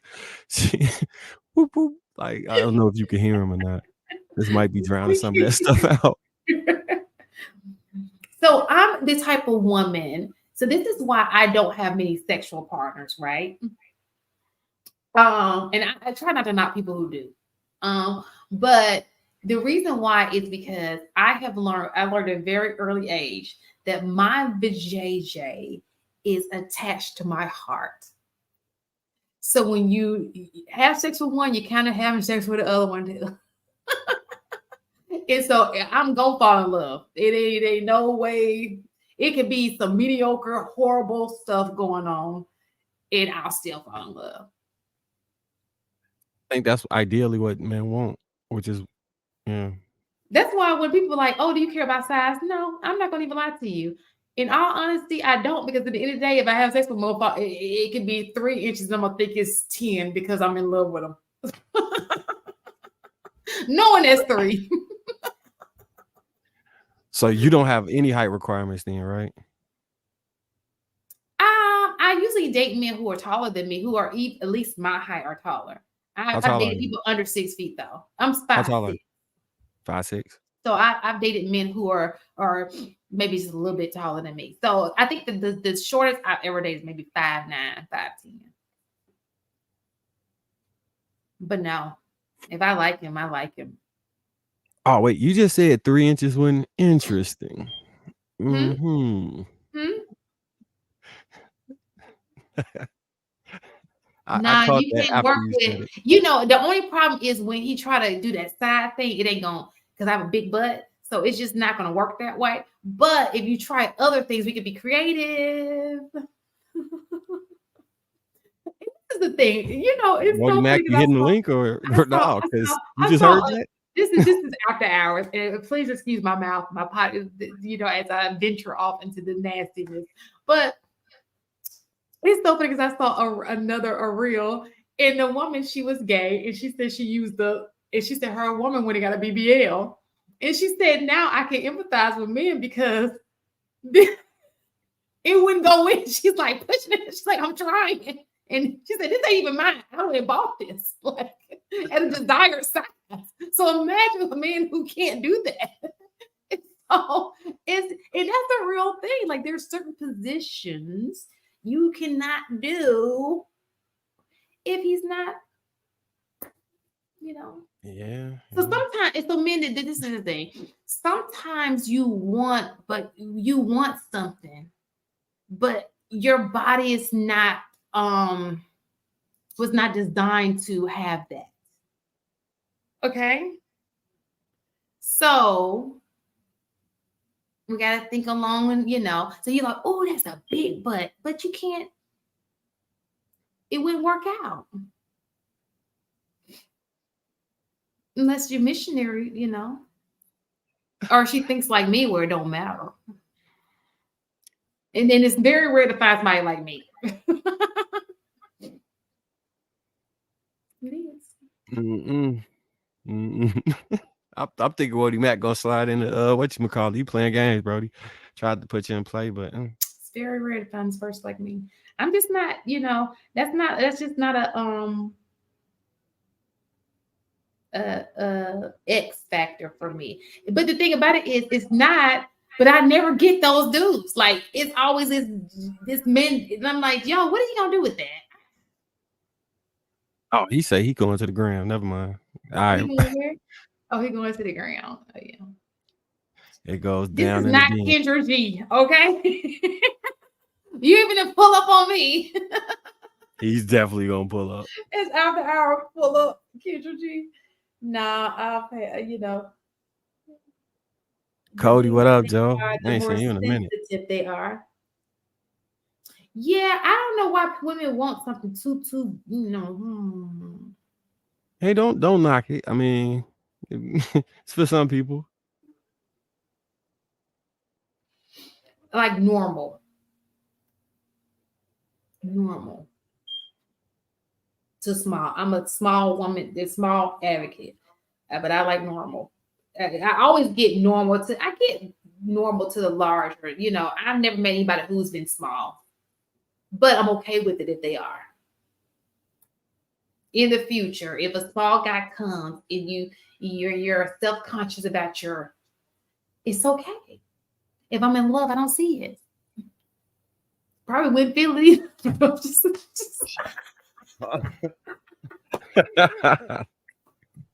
a joke. They say the chat's so curious now that she mentioned that she had a slug. Wody Mac say, I'm not normal.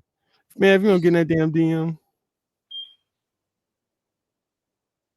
I'm hippie. Like I've always had like I've always been a shapely person. Even when shapely wasn't in style, only Black men appreciated shape, right? You know, I've Have always. you ever seen Flavor of Love? Mhm.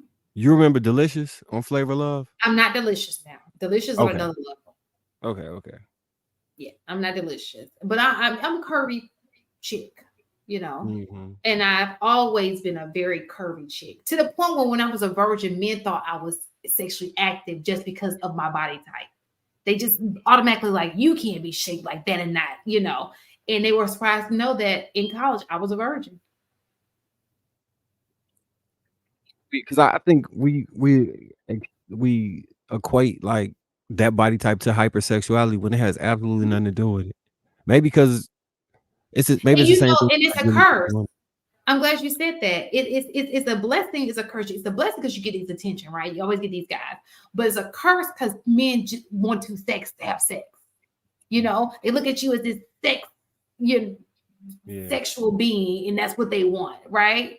And so that's why it's a great thing, but it can also be very, yeah.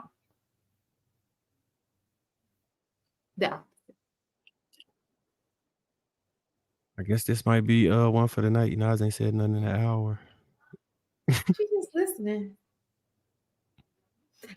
No, how many big birds? Let me just say, because I'm going to count my blessings, because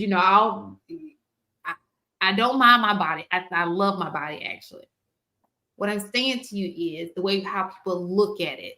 Some people like to when you're well endowed, people like to look at you as a sexual being. They just automatically, and sometimes you want to be seen as more than that. You just want to, I want you feel me? Yeah. I think that's hard for especially young girls going into college. Like people be thirsty. You just requested. Did you just start following me? Hey, okay. He said there are 2 pages. Which go. one is the right one? What? The one you just started following? Shantae. Oh, it's not 83. It's Shantae 08. Oops, my bad. My page is Shantae 08. I don't even know if there's an 83. So it's Shantae 08. SHANTAE 08. And that's because that was available. You gotta be clear on that. Like the 83 was just available. Yeah, because my birthday wasn't available. So you just start putting numbers in, like, okay, I'm not gonna play with you, IG. Yeah. You gotta start playing around to something that's accepted. You're like, oh, got one. So Shantae 08. Only the greatest year in history. I wonder why. But Hey, it is great. 08, great. Nobody else had anything to say? Look at me up all night. Yes, she's rocking that tan. That's still the tan from when you went out of town, right? Yeah, she glowing orange. It's not orange. It's orange. It looks good on you. It looks great. Thank you. Okay, good. Now people. let me just say this, people who are following me. I am not one of those. Do not think you're going to get constantly entertained. I post every blue moon, and even when let me say every blue moon, I post every other blue moon. So don't think you're going to get post every day. Like I may be in a posting mood. Like this weekend, if I go somewhere, I may post, right? And then you might not hear from me for another month. Just hang in there. Because I'm not a person, even if I go places, I'm just not like, like I don't understand that at all. And sometimes even if I am like that, it never goes over to my IG. I never think to, okay, send it to your IG. I don't know. Thank you. Marcus is one handsome man. I see that. Oh man. Look at Cora, he's poly though. Don't let the marriage stop you. All right, good night. It's time to end the stream. Somebody just popped up. Wait a minute. Oh. Sean is in the house. Sean, are you? Wow, you singing and all that. Yeah. Wow. Okay. Okay. Look, no, I'm wide awake. I took a great nap, a good nap. Okay. I see. I see. I just saw the topic and I was like, let me tap in. Is black love something of the past? Wow. Like you just coming on a date, or you? What are your thoughts on it, Sean? You came up. What's up, brother? What's going on? Salute to you. Good evening, ladies. Wow. Yeah, it might be. I haven't given up on it, but might it? A lot of people are just really selfish nowadays. It's becoming very popular to be selfish, and there's a difference between selfish and self-preservation. You know, if you're doing it with consideration of others, let's say you're being by yourself because you're getting yourself together because you don't want to bring unhealed mind or spirit to somebody else, that's one thing. But if you're just doing it to be independent, and that's what I think a lot of people are doing nowadays, they just have this need for independence instead of interdependence. And I think we were designed to be interdependent. And unfortunately, there's a lot of people right now who are trying to be independent, especially in our community. Are you single, married? Single. Single. What do you think about the dating market currently? And first of all, what's your location? That makes a difference. So what state what city are you in? I'm in Los Angeles. Okay. Oh, okay. Now what did that mean? I mean, I think that people, I think major cities have it a little different than smaller, rural towns, right? So I think that a lot of times, and the reason why I say that real fast is going to go off a little bit. A lot of times when you see these trends, right, and people are talking about income and stuff, what they leave out is what's your location, because location changes everything, the entire dynamic of the conversation, right? So I wanted to make sure that we know your location, so when you speak, you're speaking from your experience as a man who lives in Los Angeles. So go ahead. Okay, well, not specifically. I am speaking. I do live in Los Angeles, but I'm from New York. Lived Still in a quite major a few city. other states. Yeah, lived in quite a few other states. But nonetheless, yes, you're right. It can make a difference. But the point that I believe I was saying is, how do I feel about the marketplace is similar to what I just said. The marketplace is really it's rough out there, because there's a lot of people who, I guess what it really boils down to, we don't trust one another enough. And if we had a little bit more trust, then we might be able to have a little bit more faith in relationships. But everybody feels like you got to prove that you're trustworthy.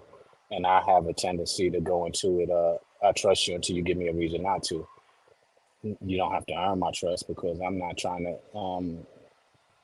make you, I'm not trying to make myself have to earn your trust. Because if you're trustworthy no matter how you look at it. If you're a liar when you start. If you're honest when you start. That doesn't change because you know somebody a little longer. So what are if you was to describe the women that you've come into contact with, what do you think the personality types are like? Is there an abundance of the same personality type? Is it a whole lot of different women? Is it similar to social media, like what we see on the social media thing, or like what's the comparison between those two things? You can answer any of those. I don't think that there's one type. What I'm finding is that social media is just a whole nother world. If you're on social media and that's predominating in your life, that probably shows a lot about your personality, unless you're doing it for intentional reasons. I find a lot of wonderful women. I find a lot of great women who have great qualities. I was speaking to someone today, and I was like, "Yo, you're the epitome of a good wife."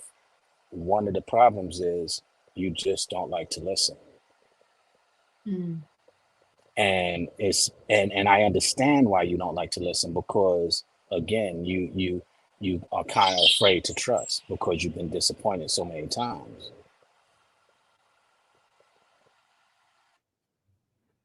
That's pretty good. What's some of the things that made her the epitome of a good wife? Well, the first reason is honest. If you're True. honest, that gives you I mean that to me is what a good person is, wife, husband, etc. It starts there, Mhm. and it's hard to find that, unfortunately. You know, a lot of people say that they're honest. Pardon me, I'm just went into a dark space, so let me turn on the light again. See if I can get better light lit. But yeah, honesty is really the first core of a great person. And then everything else from there, because you can honestly say, I need help here. You can honestly say, I'm afraid. You can honestly say whatever it is that you're challenged with. And I feel like that interdependency is understanding that we're here to bring balance to one another. You know, I heard this once recently, and I've been embracing it ever since. You know, they was talking about who's the prize. And I would say the woman is not the prize. I would say the man is not the prize. A successful relationship is the prize. And when I heard that, I'm like, that's it. That's exactly it. Do you want to get married? Now I do. I was against the concept of marriage because what I grew up in, nobody really honored their marriage.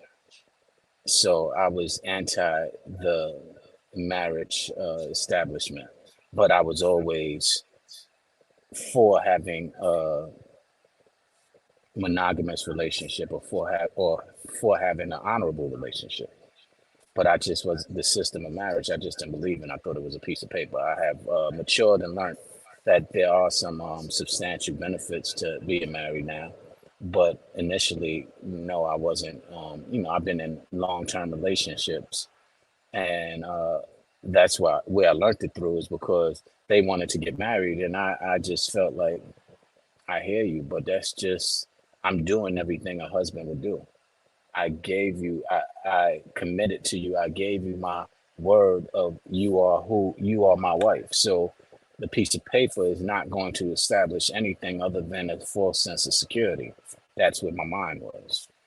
The security that you really look for, that you seek, is the security that I'm gonna give you by standing firm on what it is that I say. At But you what know, age did? Oh, I'm sorry. no, go ahead. At what age did you determine that you was like ready to be like in the actual community? Was you always like this, or you I was always in the committee. I always was in a okay.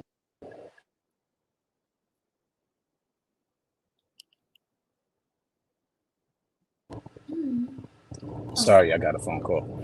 I always been in committed relationships. For example, at 17, I was in the music industry as an artist, and I was on tour, and I had a relationship, and I honored my relationship, not to the popularity of those who were on tour with me, but that comes from the fact that my mother and father separated when I was 6 months, and at the time, I held it against my father on why they separated, and I said I would never want to. I think he got another call. Curious, was you a rapper or a singer? Because that makes a And I difference. said I would never want to do that. Pardon me, I've been getting a phone Yeah, we call. see it. But I I said was I saying, would were never you want to a do rapper that or a singer? to any person that I get involved with. And I honored that. Now, in fairness, I was young and there were times where, fine then, it's over. And I might, we're technically not together and I might play the technical game, but that was when I was much younger. But yeah, I always had that mentality of you know, honoring a relationship or just being single. You know, there's plenty of times where I was just single and, you know, I can mingle. Was you a rapper or a singer? I can't hear you now. Were you a rapper or a I don't think singer? it's you. I think it's because I had the phone calls. Hold on a Okay. second. I'm Man, try she this. blowing you up. You better answer that phone. This is that Text hour. back or They something. got in front of us. Tell her to tune Okay, can you in hear me? I mean, because I can't hear you. Yeah. So I'm gonna go out and come right back in. All you right. better call Yeah. Like, baby, her. just Be like, when relax you for a get second. back? Yeah, when you get them back to back 2 a.m.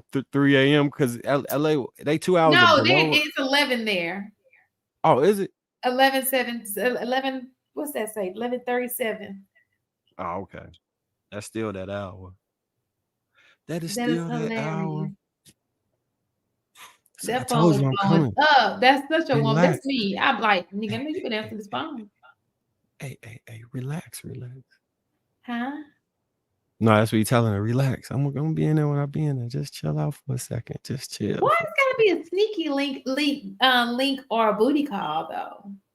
Why can't it just be his girlfriend trying to make sure he is where he needs to be? Because you say you was single. Oh, that's true. Should people who are in situationships be saying they're single? Yes. Okay, here you go. Okay, I'm back. My apologies. No problem. Now, I asked, was you a rapper or a singer? I was a rapper. Okay. You say you was on tour? What like who was the major What was I opening up for? I opened up for a lot of people. I opened up for Frankie Beverly and Mays, Guy, Salt and Pepper, MC Hammer. Guy. Yeah. Wait a minute. Have you been to a Guy show in Atlanta? Did I do a show in Atlanta with Guy? No. Okay. I did do a show in Atlanta with Guy. Why are you I laughing? mean, not in Atlanta. I did do a show in Birmingham. I have been to every with Guy Guy. show, all the Black Street Guy. I've been to them all. Well, it was prior to Blackstreet being created. Guy, when it originally came out, you know, Kid and Play, Salt and Pepper was on tour with us. Oh, so you was like a 90s rapper. I was actually 80s rapper. 89, 90, yes. Okay. Yeah, I was a rapper in high school, and I got out of high school and went straight into the music industry, and that was that. Oh. Yeah. You was in LA the whole time? I started my career in LA. Yes, I mean, but like I said, I was born and raised in Brooklyn, East New York. Okay. But when I got out here, I literally, to stay out of East New York, I got on a record because my brother had an opportunity to get on a record. So that's kind of was my segue. It wasn't a dream of mine to be in the industry, so to speak, or to be an artist. It was just something I was doing for leisure. And because I was getting sucked up into a Brooklyn mentality, and my brother actually saw it. He was like, "Yo, you can't go back." And he was like, "If I get him on a record, could he stay?" And that was a blessing that I was able to embrace and segued into the music industry because of that. Yeah, that's super decent. I kind of get why you older and single being in LA, because LA a different monster when it comes to dating. I see why you say I mean wonderful women.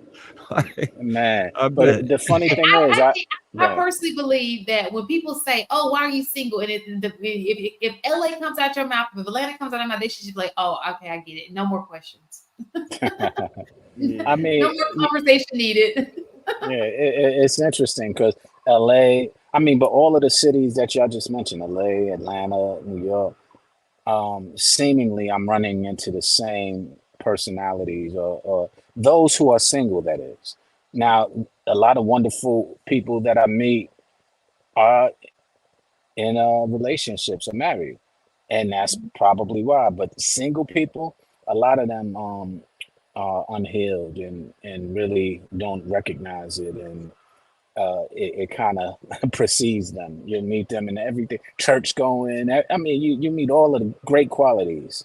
Um, home, as for women, church going, very nurturing, so on and so forth. But it's really difficult, especially if they've been a single mother. And I say that specifically because when you are a single mother, often you learn to depend on only yourself. And when you depend on yourself only, you wind up you wind up innately becoming controlling because you want to control everything in order not to get hurt again. So you want to control, you kind of create and make yourself, you set up barriers that protect your heart because you're afraid to be vulnerable, because you have been disappointed a number of times, especially in the time where whoever was your ex-husband or your baby father, because you really, in having a child, probably have released a lot and have opened up a lot. And then when that didn't go right, when you can only trust yourself, it becomes a very difficult thing. I used to describe it, I used to give an analogy as it's like you ever seen a puppy and the puppy's starving and you're trying to feed it and it's snipping at you or it's barking at you or trying to bite you, and all you're trying to do is feed it or pet it or give it some love because they've been hurt.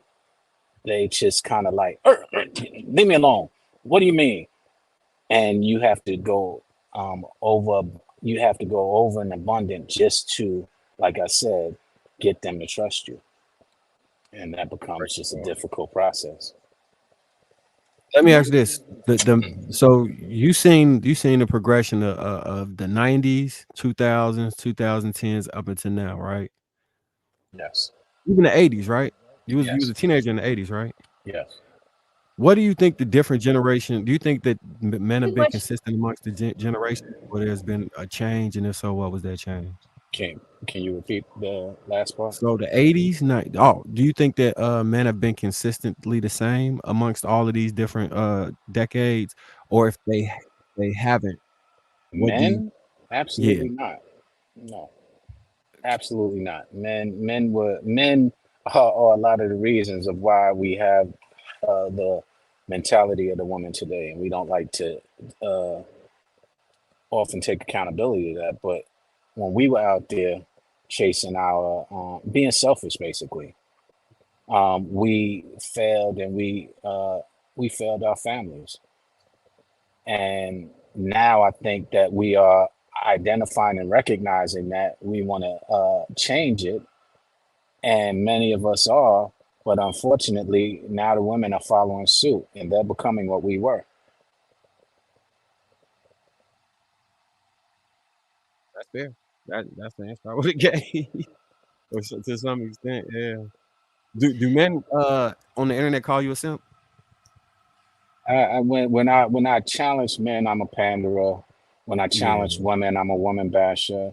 Uh, yeah. I'm too old to worry about what people feel about me. You know, I'm like, uh, And I'm too I old to care.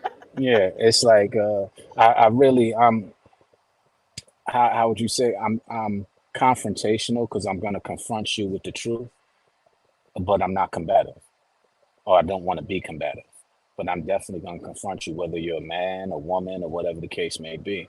So yeah, because I have respect and I do honor relation. I say it in I said it in the rhyme once before. I'm a sucker for love, brother, but I'm not a sucker love. Don't take my kindness for granted because I granted you kindness, love. You're farsighted. You can't see what's right in your face. Want what you don't have, but what you have don't appreciate. So yeah, I'm a sucker for love, but I ain't a sucker. You know.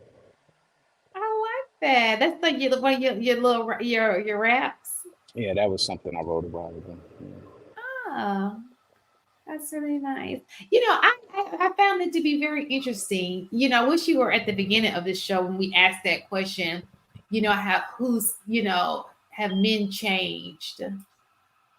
Yeah, And absolutely. And you're right. I think that women have done just what you said they've done. They have just following the lead, basically. Yeah. And the You doing this? unfortunate Okay, thing, I can do it too. yeah, I do believe in my heart of hearts, women do not want to be in the streets. I believe that. It is not well, natural. I agree with you, but unfortunately, they don't want to trust the man, and it's a lot of times the man's fault because I was talking to some men the other day. We condone a lot of the BS and like being a play. Oh, that's just part of the game. Why don't we just stop playing games? How about that? That's the problem. That's just part of the game. We playing the game, and then we're telling women trust men as we condoning lying men. So are we telling women to trust liars?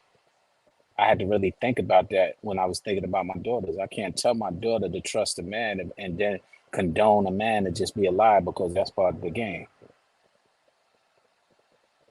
Yes. Yes. I love this guy. Like, do you want to join the panel? Are you available Friday nights? Well, I mean, Fridays I'm like right now I'm working, but Oh, you yeah, are awesome. This is the thank you. truth. It is the truth, and that's what people don't they fail to understand, right? As long as it's going the way, so leader, you have to have honest leadership. You cannot expect people to follow blindly, right? You want women to follow. You gotta start walking right because you can't. Because what are we following? Well, Like well, we have to be you, able to trust you. And unfortunately, in your situation, because we've been burned so many times, it's hard for us to tell who's real and who's not. Like the counterfeit versus the real, the authentic. It's hard to figure out which one. it is, but here's another thing. You said that you have to know. A lot of times, women who speak who are faithful, they talk about faith, but don't have faith in much. You know, they Mhm. say, "Oh yeah, we're faithful," but faith is not is trusting what you don't know, believing what you don't know. But when it comes to being faithful to a man or having faith in a man, you're challenged with it, which I can understand. But let's not put it significantly on the man because you're having problems on having faith in that man. There are ways to get around that. One of the ways, and I see your hand up. No, go I'll ahead. One of the ways is by utilizing the good men around you to vet the man instead of you trying to vet the man.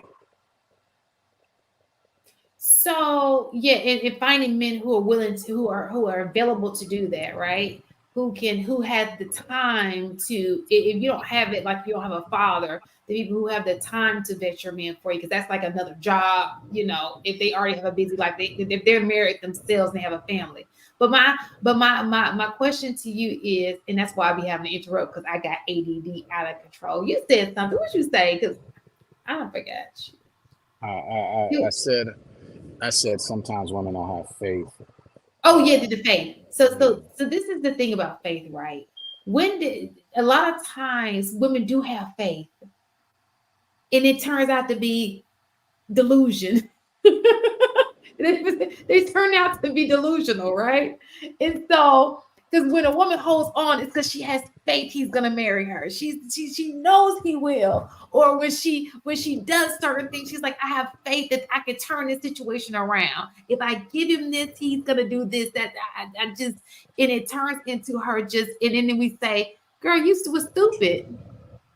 You yeah, jumped but the out on problem, faith and jumped but into you didn't jump out on faith. You jumped out on desire. It's a big difference. Often you jump okay. out on desire. You jump out on what you want. You don't jump out on what you need. You jump out on exhilaration, you jump out on excitement, you jump out on feelings instead of Mhm. really jumping out on character or on things that are more tangible and practical. And then when you it turns out that that person was just a smooth talker and wanted to do one thing and had the wrong intentions, you're feeling like you just said, stupid. But the problem is, you might have been. But instead of embracing and understanding that we all are stupid at times and not harboring that, you often women often harbor resentment or pain or disappointment. And so that's what becomes difficult because they're harboring it and not don't want to look stupid again, quote unquote, as you were saying. And part of going out there is the possibility that you might get disappointed or you might look stupid. But it goes back to that point that I just said. It doesn't I have to be think a that, father. what ends up happening is nobody wants a broken heart. That's both men and women. Nobody. It's hard to bounce back from a broken heart, right? And so it's just trusting somebody with your heart, trusting somebody to not lead you astray, right? Who will do right by you into making sure that you are following the right person. Um I always wonder why so many wrong people and not enough people who walk with integrity and great character. It's so many more people who don't than there are who do. But there's so many And that's people who both men and follow. women. I agree. There's so many people who follow as opposed to lead. There's so many people who jump on bandwagons as opposed to being trendsetters. And it's up to us to identify the difference. And it's really easy to identify if you pay attention. If you take your time and you pay attention, it's easier to find a follower and distinguish them from somebody who's a leader. But unfortunately, we don't often take the time or want to invest the time to do so because we're excited, because we're, feeling, because we're feel like we're taking time for granted. There's a lot of reason for it, and on both genders. But the point is, yeah, you're right. We don't take the time because I feel like often we're unhealed before we go into our next circumstance from being hurt. And Mhm. yes, you can bounce back. You absolutely can bounce back. Unfortunately, we just usually don't because we're harboring, we're being hard on ourselves, we're feeling like a failure instead of just, taking it with part of the territory. We wouldn't know we wouldn't know love if we didn't have stress. Say that again. I said we wouldn't know love if we didn't know stress. You saying strengths or stress? Stress. Because in order to understand what love really is, you have to go through some pain. I don't think that's true. Okay. I think for some it is. And, I, and, it, and it turns into that. I do think that you have to go through some pain, especially for men. They well, gotta what? go through some pain to realize they love you. I don't think that that's the same for true. I think that I think women are created to love. Like we are lover, and I think that it's to the point where it's our weakness. Okay, No, I no, think no. we're emotional. I think that I'm sorry. let, No, let me. no. So I think that women are emotional beings, and I think men are more logical. Now, Uh, can do they both have a little bit of one or the other? Absolutely. But for me to love you, I don't have to go through pain. I don't have to go well, the through whole pain thing to love is, a person. I didn't say everybody got to go through pain in order to love. I said we wouldn't know love if there wasn't pain. Not specifically each person. That in order for when love existed or was created, it was like when Cain and Abel. We Mhm. didn't know murder before. It was all love until that pain of him, his jealousy or what have you, caused him to do that. So now we know the difference. Okay, that's not good. That is good. So I'm not speaking specifically to every individual. I'm just using it Okay. as a In general. metaphor. Okay. Yeah, a metaphor to kind of understand that you it might come with the territory, and you can't just you can't allow it to just change your whole heart, your whole um, idea of concept of love or just dishearten you. Because what happens to what you're saying is we get hardened hearts. And with those hardened hearts, it's hard to really embrace or enjoy love again until that heart softens, until you, and that's both men and women. Men are, I have when you said men, you're emotional, and why I was saying no, we all are emotional and logical, and we both use it pretty often. You want to see you want to see some emotional men? Go to prison. Bunch of men who were emotional, who couldn't handle not getting their way, who couldn't handle their emotion and just acted out on it and did something that put them in that place. A bunch of them.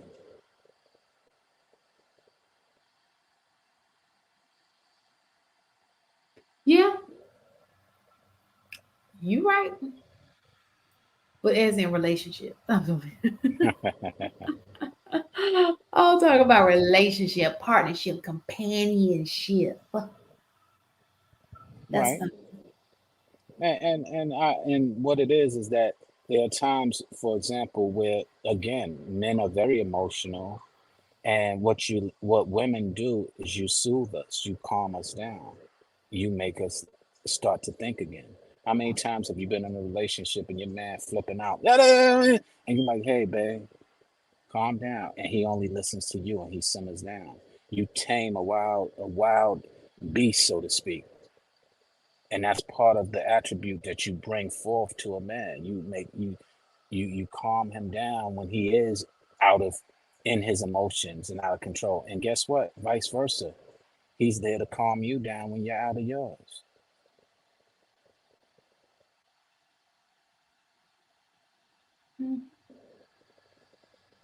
That's true. Any more questions, Marky Mark? About to lay it down. Unless you have Mark, a so final, unless you have a final note, Mr. Sean. um, But I thought you brought some good points. I like that. I like it. I like it. well, thank you. I mean, the final note is don't give up on love. It still is there. Just uh, we gotta not fall victim to our hardened hearts.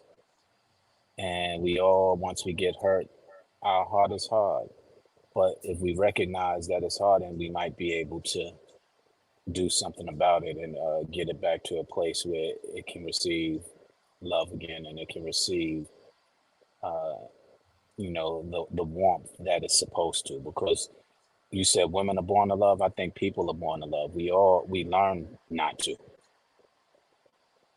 We learn a lot of those attributes that are selfishness. We learn bitterness. We learn prejudice. We learn a lot of different things, but we all were born to love. There's not a child that I've met that is not smiling and enjoying and understands nothing but embracing you because you are someone they're connected to.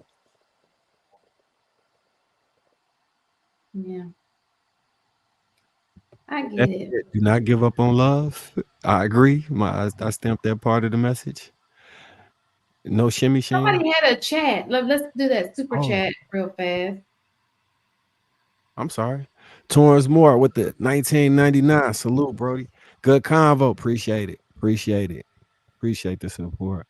The RBN with the 5. Shout out to RBN. Black History Month is on Demon Time. The Black Eagle, Joe Madison and Carl Weathers, back to back. Joe Madison and Carl Weathers. I didn't know Joe Madison passed. I just heard about Carl Weathers. Oh, that's what he was saying. Okay. I didn't know what that meant. Carl Weathers passed away today, and I guess Joe Madison as well. Mm-hmm. Rest in peace, then, brother. Hold on for 2 seconds. What time do you guys start on Fridays? We start.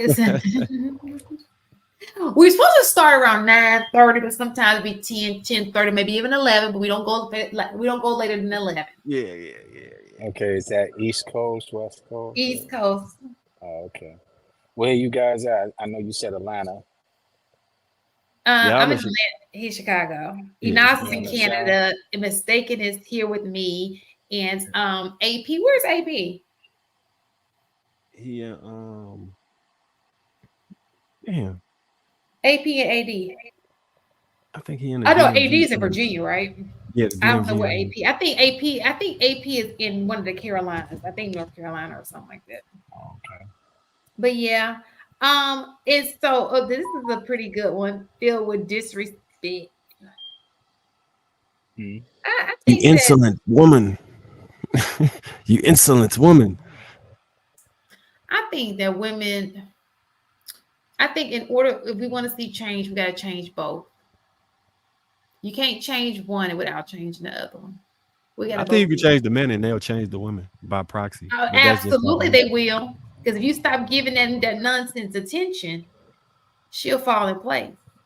Well, what's interesting about The nonsense only sparks or gets is the way it is because it gets attention. It's working into somebody, right?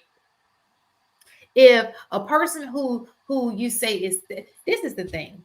People are like, well, is she getting married? But who is getting married? Even the good girl ain't getting married. You know? You finna leave? Oh, wait, we gotta close it out then. We gotta get I'm about to go on the whole subject. Y'all can keep talking. That's why I was gonna let it run. You can't leave me. You can't leave me. That's one of the little 80s dances. You used to have people dancing like this in the background of your rap. No, I was probably dancing like that, but Yeah. If you get the IG, what you call it, you can see if you can make it on the tunnel. Okay, so real fast, and then we'll be done. I think that both need to change, but I do agree. If men don't understand the power that they have, if you change men in the way they think and they move a certain way, and women will fall in line. They absolutely will fall in line. Right now, men are changing. They very much so. And but there has to be a so you have to change with the reward at the end. You can't change and then say there's no marriage, there's no benefit, because then women's like, well, there's no benefit. Like, what's so it's kind of like you're changing, but you're taking away the incentive. So what's the point in making her change if she gets nothing out of the deal? Well, the problem is she gets a lot of things, but she doesn't value what she gets. Like what? Like you get a lot of balance to your disarray when your emotional disarray. You get a lot of balance to it, and that can serve you well. But unfortunately, you okay. So women like so we always talk about what men like. Women like security. There's nothing that's the utmost thing that it's universal. Women like security, and it's not about financial security. It's just security, emotional security. Being the security of being in a relationship, knowing that he is there for her, right? So when you take the security out of it, what is she gaining by you just saying, I'm gonna be phone bone you. I'll be here when you answer the phone. Like what's the perk? What's the incentive here for her? Well, first off, when you said security and you said not financial, that might be your opinion, but it's not the popular opinion among society. Women do like, so that's the perk. Like so women do like financial security. Ideally, women like financial security, right? But let's just be real. It's a lot of women who are in relationships with people who are not financially secure. Okay, so she's giving the man who's not financially secure an opportunity. All right. No, she's not. Why you feel it's an opportunity? Because he's not financially secure? No, what I'm saying to you is there are men who are not financially secure in relationships.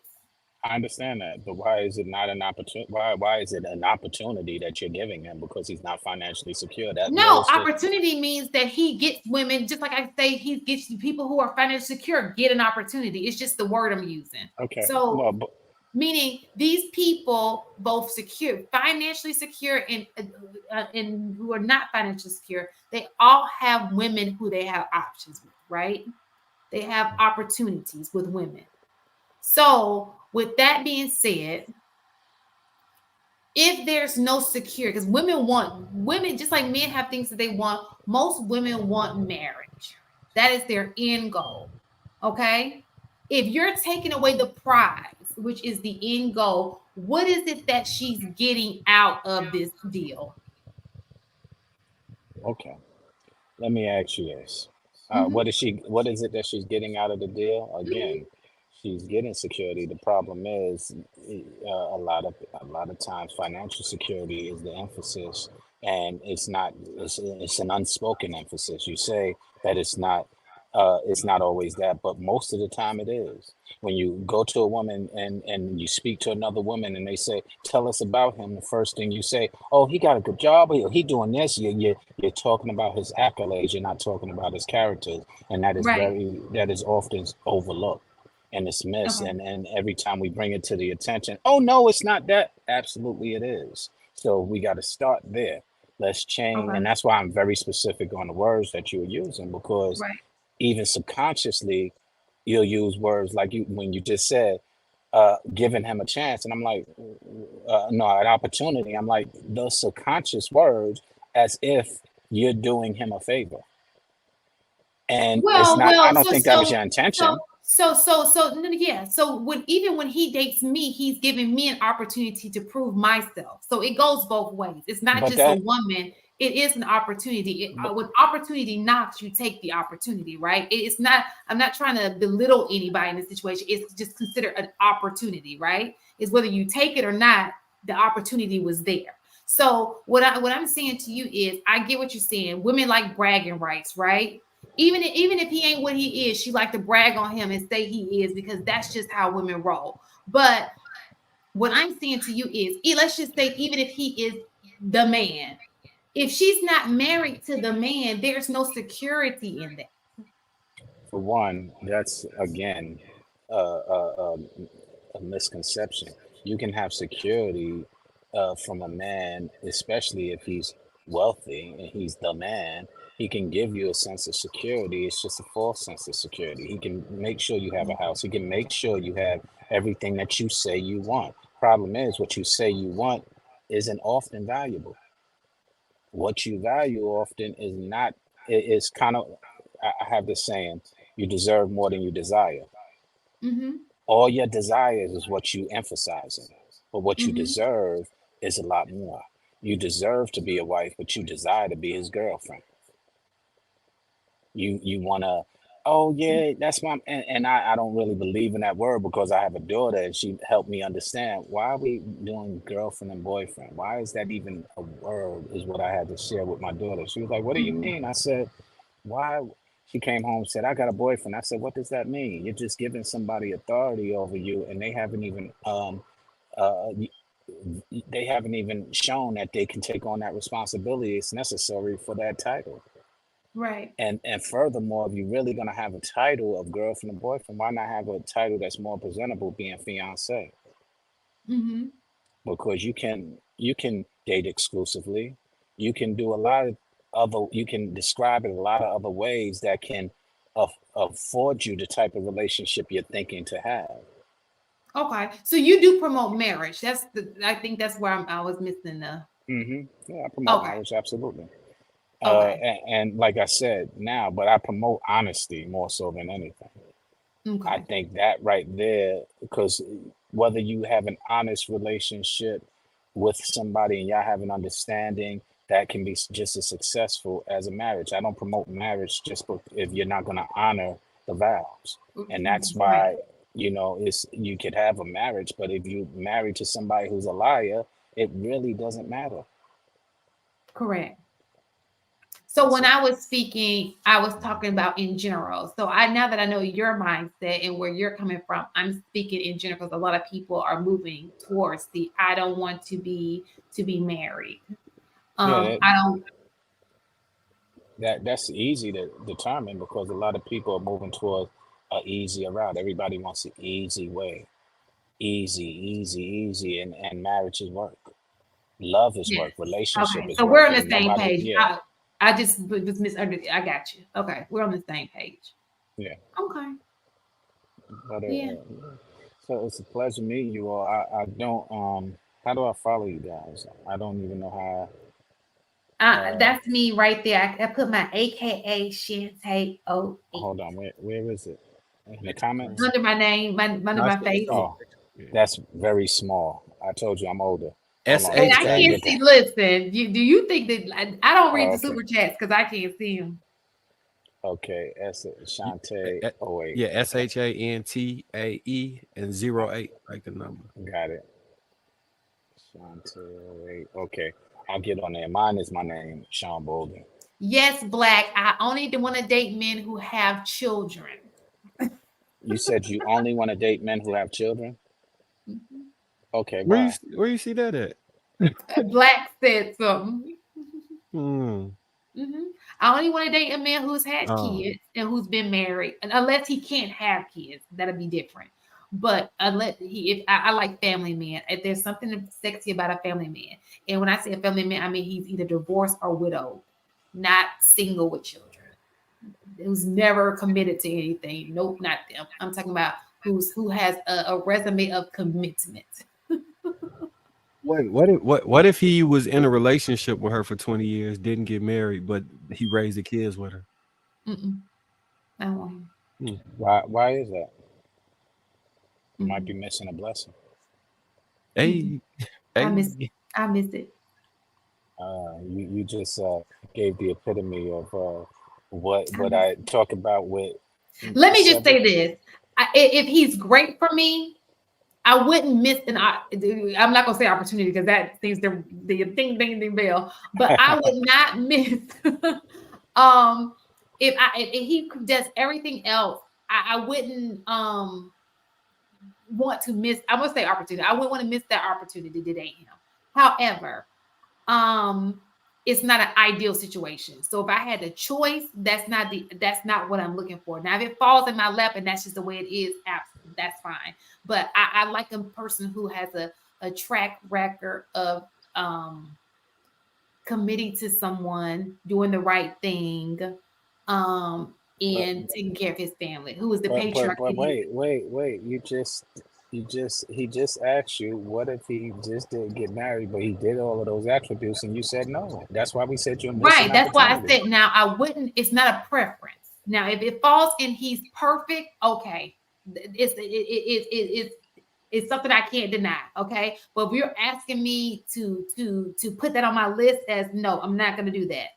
You know, No, if it happens, I'm not going to knock it. But if you're just asking me off of it, and this person is just a fantasy person at this point, right now, what I go for is a preference. Now, it's not the end all be all, but it's a preference. A man who has children, and a man who has been married, he's a widow, or he is divorced. So if he was divorced and his marriage failed, you would go with him over a person who wasn't married but had success. Well, if he had real success he as wouldn't a have been single broke. man. Yeah. No, he had success in a relationship. Wait, define how you.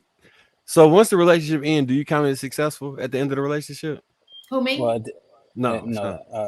It depends on, it could have ended the same way she decided. The person passed away, so Okay. that could be one of the things that his long-term relationship had happened. And So my question would be, if he was with her for 20 years and she passed away, right? And in between that 20 years, if he was able to stay with her for 20 years, unless she was the one who did not want marriage, I will be wondering, because this is my thing. If she birthed your children, she did the utmost respectful thing for you, and you didn't even want to marry her. Like you didn't, because I think that there's an honor in wearing a man's last name. I think it's the most precious gift a man can give a woman.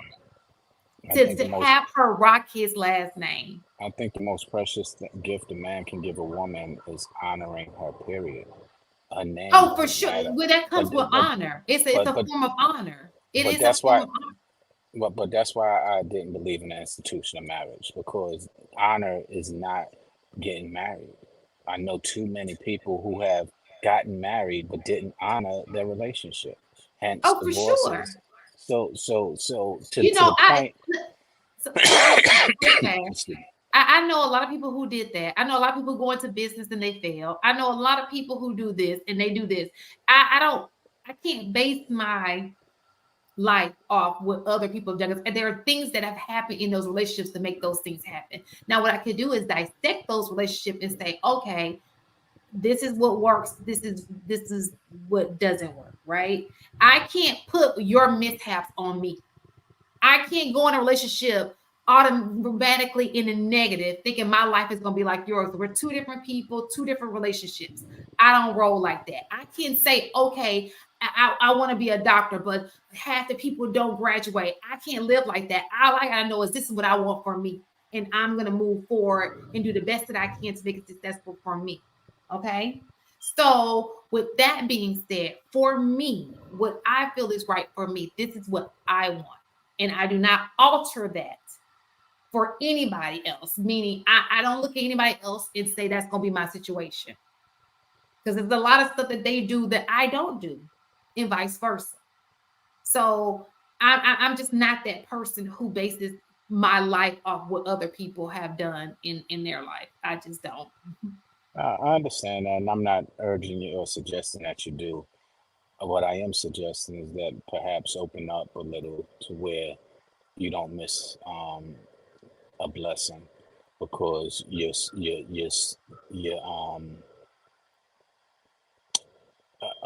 being a little too stringent. So again, it's simply said, find an honest person, whether they had a past relationship or not, and failed, and so on and so forth, can benefit you. But if the reasons why they fail, like you said, a divorced person, suppose that person was divorced because they were just horrible.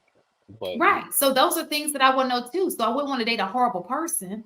So of course, I'm not saying that you can just get in a relationship with me because you're divorced. That's not what I'm saying. I'm saying that that's the path. And of course, not all of those people are 100% good. So then you dig a little deeper to find the person for you, right? That's just it doesn't mean like, oh, it's fair game for all these divorcees. No. That's not what I'm saying either. okay. So obviously, I want to go into the character, how you are as a man, how you do your part. Did you what your character is like from those men? Okay, that's what I'm saying. No, I get what you're saying. I'm just guess from my standpoint, who's never been married but always on the relationships, it's making no sense to me. Yeah. But I get it. I understand it. But like I said, I guess that's my personal because with those standards, you and I could never be. Right. Oh yeah, and that's okay because I'm not for everybody. But But you might be. No, I'm not for everybody. I already know I'm not for everybody. No, not for everybody, but you might be for somebody that you overlook because of your preferences of what you desire. Possibly. I'll say it again. You deserve more than you desire. Right. And so, right, I do deserve more than that, and I think it's too. I've done the wrong way. I have done that. I've been the loyal person in a long. I'm the person who's in long relationships. Right, they never work great for me. And so I've been there. And so at some point you have to change it up a little bit and you got to require something different. And I don't believe that one should, now that I'm getting older, I do believe, I try to live right. I believe that blessings come to those who, and I'm a Christian. So I don't want to live up with a man in sin, even if we go before God and it may not be legal as far as, United States legal. I don't care about that. I do care about God. And so that's important to me. That may not be important to somebody else. That just so happens to be important for me. And so even when I'm with, so and this is another thing. And I have thought about maybe a life partnership. And like I said, just like a little ceremony, not necessarily, it don't have to be written down like marriage certificate. But I have thought about life partners, right? But even when you choosing a life partner, it has to be somebody you know who is in it for the long, who his values align with my values. You know, we're on the same, our vision is the same. We you know, we move the same kind of way. We're the same type of thinkers as far as the way we look at the world. That's important for me. And that's a very important characteristic that's changing the dynamic of what you originally said. Well, that's what I find. So when I say I like divorce, I'm finding that most people who are in these situations usually do align more so up with me than people who are absolutely not. And the reason I say that, because if I were younger, I would say, okay, The Bachelor is cool. But I'm at an age where I date older men, older than me, which means they're probably in their they're 50, okay? And you couldn't find anybody to be the head of household in your 50 years of living, and you are in control of marriage. That's, to me, that's a red flag. Now, like I said, is it the end all be all? Absolutely not. But from where I'm starting point, I prefer to know that you're commitment minded. You've shown, because at this point we got a resume, we got enough experience under our belt, and I wouldn't mind him looking at my experience, just like he looking at how my body count. I tell him the relationships I've been in, I'm looking at his experience as well. It's gonna look a little different. Are you a commitment phobe? If this woman did this for you, why didn't you commit to her? Like, I'm gonna look at the same thing that you can look at me and judge me, and I'm gonna do the same thing for you to make sure we are perfect fit. That's all I'm saying. And no, I get it. I'm just saying that, yeah, why I say it's where I'm having struggle is because you said commitment, and commitment is all that I'm referring to, and how you're going about identifying commitment because they were in a relationship doesn't mean they were committed. And that's my point that I'm making to you. I understand those qualities of commitment and they're necessary, but you don't find them because of those type of people that you're describing.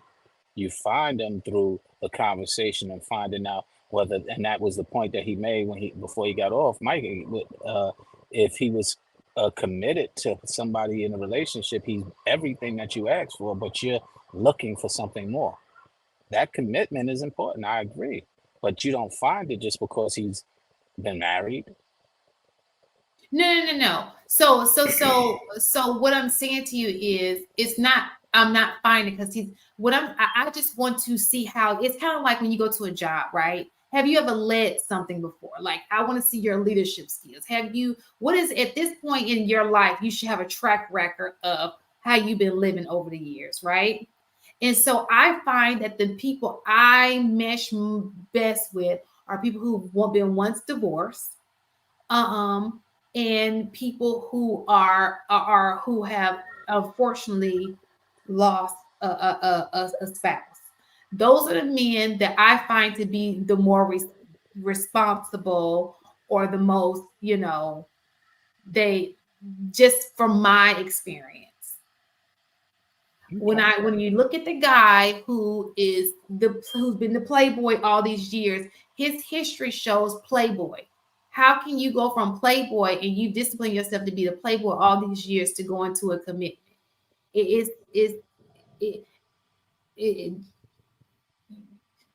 No, I'm not willing to take that chance. Sorry. I'm not suggesting that you do. I understand that. Again, if I and the widower, I wholeheartedly understand. The divorcee, questionable to me. And I understand in your circumstances, you might have run across a few that have meshed well with you. I know quite a few, and that's the reason why my position is my position. I know quite a few from the standpoint of being friends to them, and there were reasons why they got divorced. And for sure. Yeah. And again, that's not me saying every man who's divorced gets a chance with me. I'm not saying that. But what I have learned is I go for the guy who, so there's another tier, there's another step to this. He's divorced, but what did you learn from that divorce? What are you going to do different? What did you make? What mistake did you make in that you have changed about yourself? Because you saw that is what messed this up. You know what I'm saying? So it's out of experience. It's kind of like me. If he looks at me and he looks at my history, it ain't perfect. So what have I learned from that makes me the person that I am now, right? So that's pretty much what I'm looking for. And luckily the person that I'm with now, he does just that, like he's learned from, he understands it was his fault and he's learned from that. And he wants to move a little different because that wasn't his intent. You know what I'm saying? So I like that. Like we go through things, we learn from them, and what are you doing now to make yourself better? Like how you move forward on the better, Well, at this point, then it matters not, because you found your guy and God bless your relationship, and I hope that y'all get married soon. You said what now? I said. Well, we're trying it out. It's new.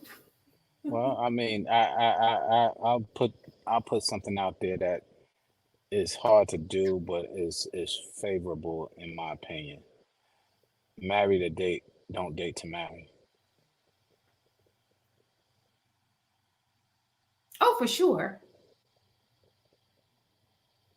But my end goal is not to be shacking up with you. I mean, what's your definition of shacking up? Shacking up is yeah. My end goal is not to be shacking up with you. Well, I agree, but here's something. We've made casual sex a popular thing, and shacking up is casual sex. Mm-hmm. And so, but we don't really look at it that way because it's become so I agree. normal to just have casual sex. And I think that lends to a lot of the relationships that we're failing at. So when you said shacking up, that's what triggered in my head. Like, okay, let's define shacking up and let's put a little bit more intention to it. And that's why I said, marry to date, not date to marry, because dating to marry usually goes the other way around, where you wind up shacking up outside of living with each other, and you start becoming intimate, and that just clouds your better judgment in both cases. Sure. So, I agree. I am advocating that, and I don't like saying it because it becomes a very significant responsibility, but yeah, I advocate it. Significant. I advocate it. So again, what I said is, you have found this guy is new. It's not really new. I've known him for years, but this part of the friendship is new. Okay, well, again, God bless that, and it sounds like you found your person. And after all of them years, if you don't know no better, it's on you. I know to take it slow. Okay, I mean, don't take time for granted either. Well, that's why you develop. You can't take. You're right, but that's why while you are taking it slow, you create memories. You don't put your life on pause. You create memories together. So if anything, you at least leave with memories. You don't stop what you're doing. All of the memories that you're creating are memories lost for your actual husband.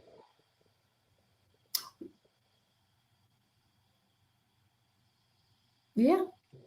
So, but look, let me just tell you about this. This is the thing, right? You're absolutely right. And it's an unfortunate for both men and women. When you give people a chance, you could be risking the fact of time lost from finding the person that you can. But when you're somebody like me, like I can't multitask in that area. So if I give you my full attention, I'm gonna give you my full attention. I know some women are able to do the juggle thing. I ain't a juggler. I understand. I don't even know how to do that. It does not work well for me. I'm not suggesting juggling at all. I'm suggesting that again, the concept of, and I said it a few times, I say it again, marry to date, not date to marry. What you're talking about is you're dating to marry. And I That's get my it, end that's what goal. most people do, but what and it came from older generations, marry Mhm. to date, because that is the honor right there. You're like, all right, let's do it. And you are intentionally, but everybody, because they're so skeptical and so afraid and so that they got to figure out whether it's right. They just got to know. And a lot of times that process is, if the person has intention, if I have intention that, hey, I want to be with you, and you have intention that, hey, you want to be with me, we work everything else out. That's true. We go ahead and we be together and we work it out. We figure out where our mishaps are, where our challenges are, where our discrepancies, our personality clashes are, and but we go with the original intention of we want to be with one another, and we figure it out. Unfortunately, that's a thing of the past because people just don't trust each other no more. So you got to build trust, and that's why I don't really embrace Well, that I don't think whole. that I'm trying to build trust. That's not what I'm doing. I'm Well, just trying you've to. known them for years, but Mhm. tell me what you consider not trying to build trust if you've known them for years and you're still sitting there like, well, we're taking it slow. What are you building? What do you call it? Well, when I say I'm taking it slow, it's not a. I think that I think it's more so I'm not rushing the process, right? Um we're moving into a different part of life, meaning we were once really good friends. I've known you for over half of my life.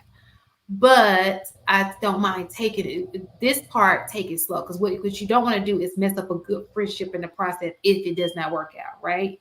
So it's just a little added layer to the Uh, I, situation. I understand, but do you understand how much you're moving in fear and doubt? And fear and in doubt. Yes. Do you Oh, for realize that what you sure. just said? Well, that's what I'm advocating to let's release and get out of that. Why you it, that's the Well, that's building just of yes. trust. To know why I do that is just to know the kind of person I am. I do that with everything that I do. I do it with a job. I do it with my kids. I don't trust everybody with my children. I do it with every single piece of my life. I don't. I'm a slow. Even when it comes to cars, if you want me to change a brand, I'm like, you want me to leave my brand to go to? I'm a slow person to change. People may say I'm a little old fashioned. I am a slow mover of change. That's why this whole generation of way people doing things right now, I'm still stuck in the past. I can't get with it. I'm just a slow, I'm No, cautious. I mean I get it. I'm probably slower than you, quite frankly. But part of the process of my pace, like I've lost plenty of women because I'm a slow person, and that's because I'm trying to get to know you. Because unlike what you said, when I do know somebody for a long time, I'm trying to get to know you. But at the same time, a couple of people that I've met recently, I'm like, I'm just looking for the qualities, and in conversation, I can find those qualities pretty easily. The qualities Yeah. of, again, being honest. Mm-hmm. That's But then too, like, is stepping out the person that I'm with now. What I have learned that people usually don't show their face until you've been with them for a minute. So I got to make sure I know exactly what I'm getting into, and I'm okay with taking my time to get But there. didn't you say you know Um, this guy for half of your life? I said besides the guy that I'm with right now, what I've noticed in the Okay, past. okay. But you gotta remember I knew him in a different capacity. I wasn't That, around don't, him all the that's time. even better. That's even better because you didn't know him, so you should know his core characteristics. And that's what I like. So I know his And right, core. So that's the most important is the core, and everything else are little things that you can adjust to or you can learn, you can work around. He knows your core. That's Yeah, why he's there's interested. something there. And it's more to the story than I'm willing to Oh, okay. share on the Okay. Well on- then, God bless you guys is all I can say. Thank you. That's all And, I ask. yeah. Please, God bless us. And you said you like Guy, right? Guy, the singing group, Yeah. Teddy is my daughter's godfather. Okay. So don't be afraid. Don't be afraid. Don't be afraid, Shante. He's my child. So I know Guy very well. Well, Damon, Aaron, and Teddy. Okay. Like I said, I know Teddy and Damon much more than Aaron, but yeah, I know them. I don't know them as well as you do because they're not any of my children's. But I've been around them quite a few times. Yeah. Yeah. Interesting dynamic, huh? Who says if can you read? You can't see that comment because I can't. Let me see if I can blow it up. Which one? I can read Okay. whichever one. Which one you referring to? If you were married now, Shin, would you still do this? Would I still do what, Black? Can you put down what you're trying to ask me? This is very rare that I stick around this long. Look, this is don't expect this next week, the week after next. Don't expect this. Well, you said you took a nap and you got energy, and I always take a nap, but tonight I just got in it. I think it was all this coffee I just drank. So I'm so this is my thing, y'all. So I'm trying to start anew, and I think that some of the food that I used to eat will weigh me down and make me more tired. So now I'm more on a healthier kick. Even my coffee is black. So I'm more on a healthier kick. And I think it's giving me a little bit more energy or a little bit more, a little less downtime. I guess getting a phone call. So if you were married, Shan, would you still do the YouTube shows? I think that's going to depend on if my husband is comfortable with that. I would do it if my husband were comfortable with that. If my husband is not comfortable with it, I would not. I would drop it. okay, that's yeah, understandable. Hold on now. I'm looking for your name and I don't see. Is it Shan? What do you mean? Because I say Shantae 08. Shantae 08 is my SHANTAE, right? 08. 08. I have that. I'm looking that up. And the first thing that comes up is Shan. You both follow this. Let me see. I'm looking that up now. So I'm gonna tell you the same thing I tell everybody else. I don't post often. So if you think you're gonna get constant entertainment from me, it's not gonna happen. I rarely think of Instagram. Now I may post this weekend because I have things I'm doing this weekend, but I rarely post. And that's a big if I post this weekend. Because even if I'm doing things, I still don't post. I just don't understand how people have time to be doing all that. But I'm just giving y'all that so you can follow me all you want, but you may get a post maybe once or twice a month. I'm trying to follow for the purposes of being able to come see when the show is coming on. Okay, sure. So do you see and I have like a little white, like a cream I dress on it. in the profile pic? I didn't see anything with a cream dress. Looks like that. Hold on, I'm not looking. I'm on Instagram. Give me a second. Does it say Shan? No. Okay, there it is. Okay. You have 74 posts? Yep. Okay. Oh, you got Stephanie, Mr. Leggo. Okay. Yeah, we're like a big family. You got Stephanie and Aaron. Okay. I know Aaron and Stephanie from his social media tutelage, so to speak. So yeah. Yeah, but this is the page that I'm on, Black. The other page, I don't even know when I did that. So I had a page that was bigger than this, right?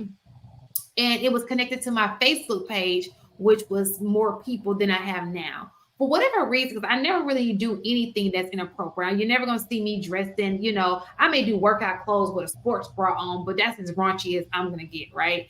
And for whatever reason, they flagged me. And they took away my Instagram and they took away my original Facebook. So this is my start over. And it hurt my feelings. I had pictures on there, like memories, and I don't have it anymore. And I'm just like, oh my gosh, that was the worst thing that Facebook, it just made me mad. Anyway, this is my new page. And I this believe is I just followed you. Did you see that? let me see. Oh yes, I do see you. Oh, okay, I was about to say because if I didn't, then I need to go back and unfollow. No, that's me. That's me. So man. I guess Marky Mark is out of the picture.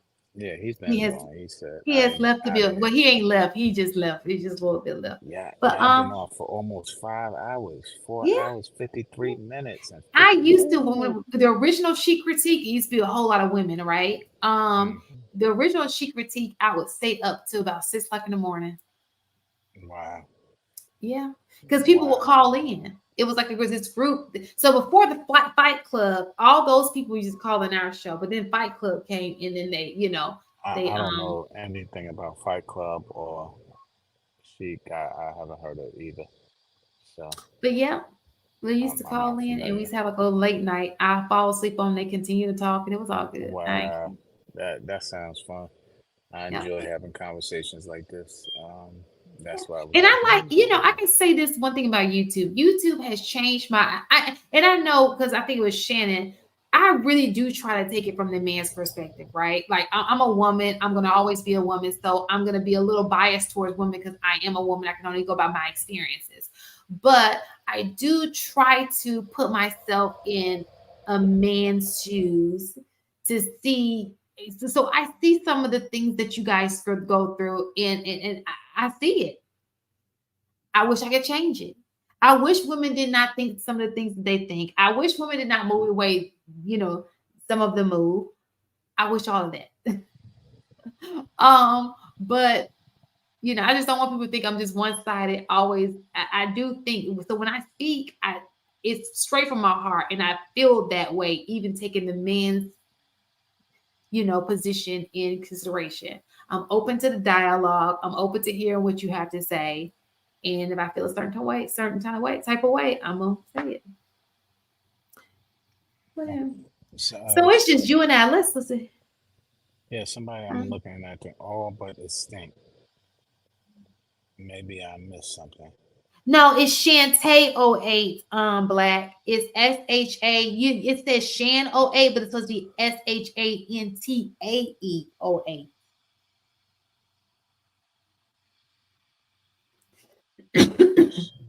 I put it up there under my. You see it on the screen. Oh, but you know what? Sometimes I don't know if it just didn't show the whole thing. But it's Shantae. Let me put it in here. And then I'm gonna wrap this up. All right. Okay. So thank you so much, Sean, for coming and continuing the conversation with me. Everybody else done fell asleep on me, done dipped on me, but it's all good. It ain't the first time. Thank you for having me. I enjoyed. I'm glad pleasure meeting you. I'm glad we had the opportunity to speak. Yes. As well as you said Marky. Huh? You said Marky Mark. I call him. His name is Marcus, but I call him Marky Mark. Oh, okay, Marcus, and I didn't catch the other young lady. Enos. Well, pleasure. Then there's two other ones, Mistaken, and then there's AP and there's HD. So it's a couple of people. They're off and on. People come when they can. It's a Friday night. Oh, okay. All right. Well, I want to follow you guys. Should it be here on I guess, how did I find you? I just went on the YouTube and you were there. Here we are.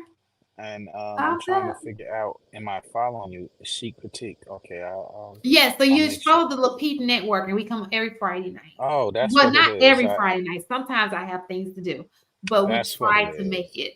Okay. I follow Lapeef already. That's why. Yeah. And we are a show on this network. We are an independent show on his network. Right.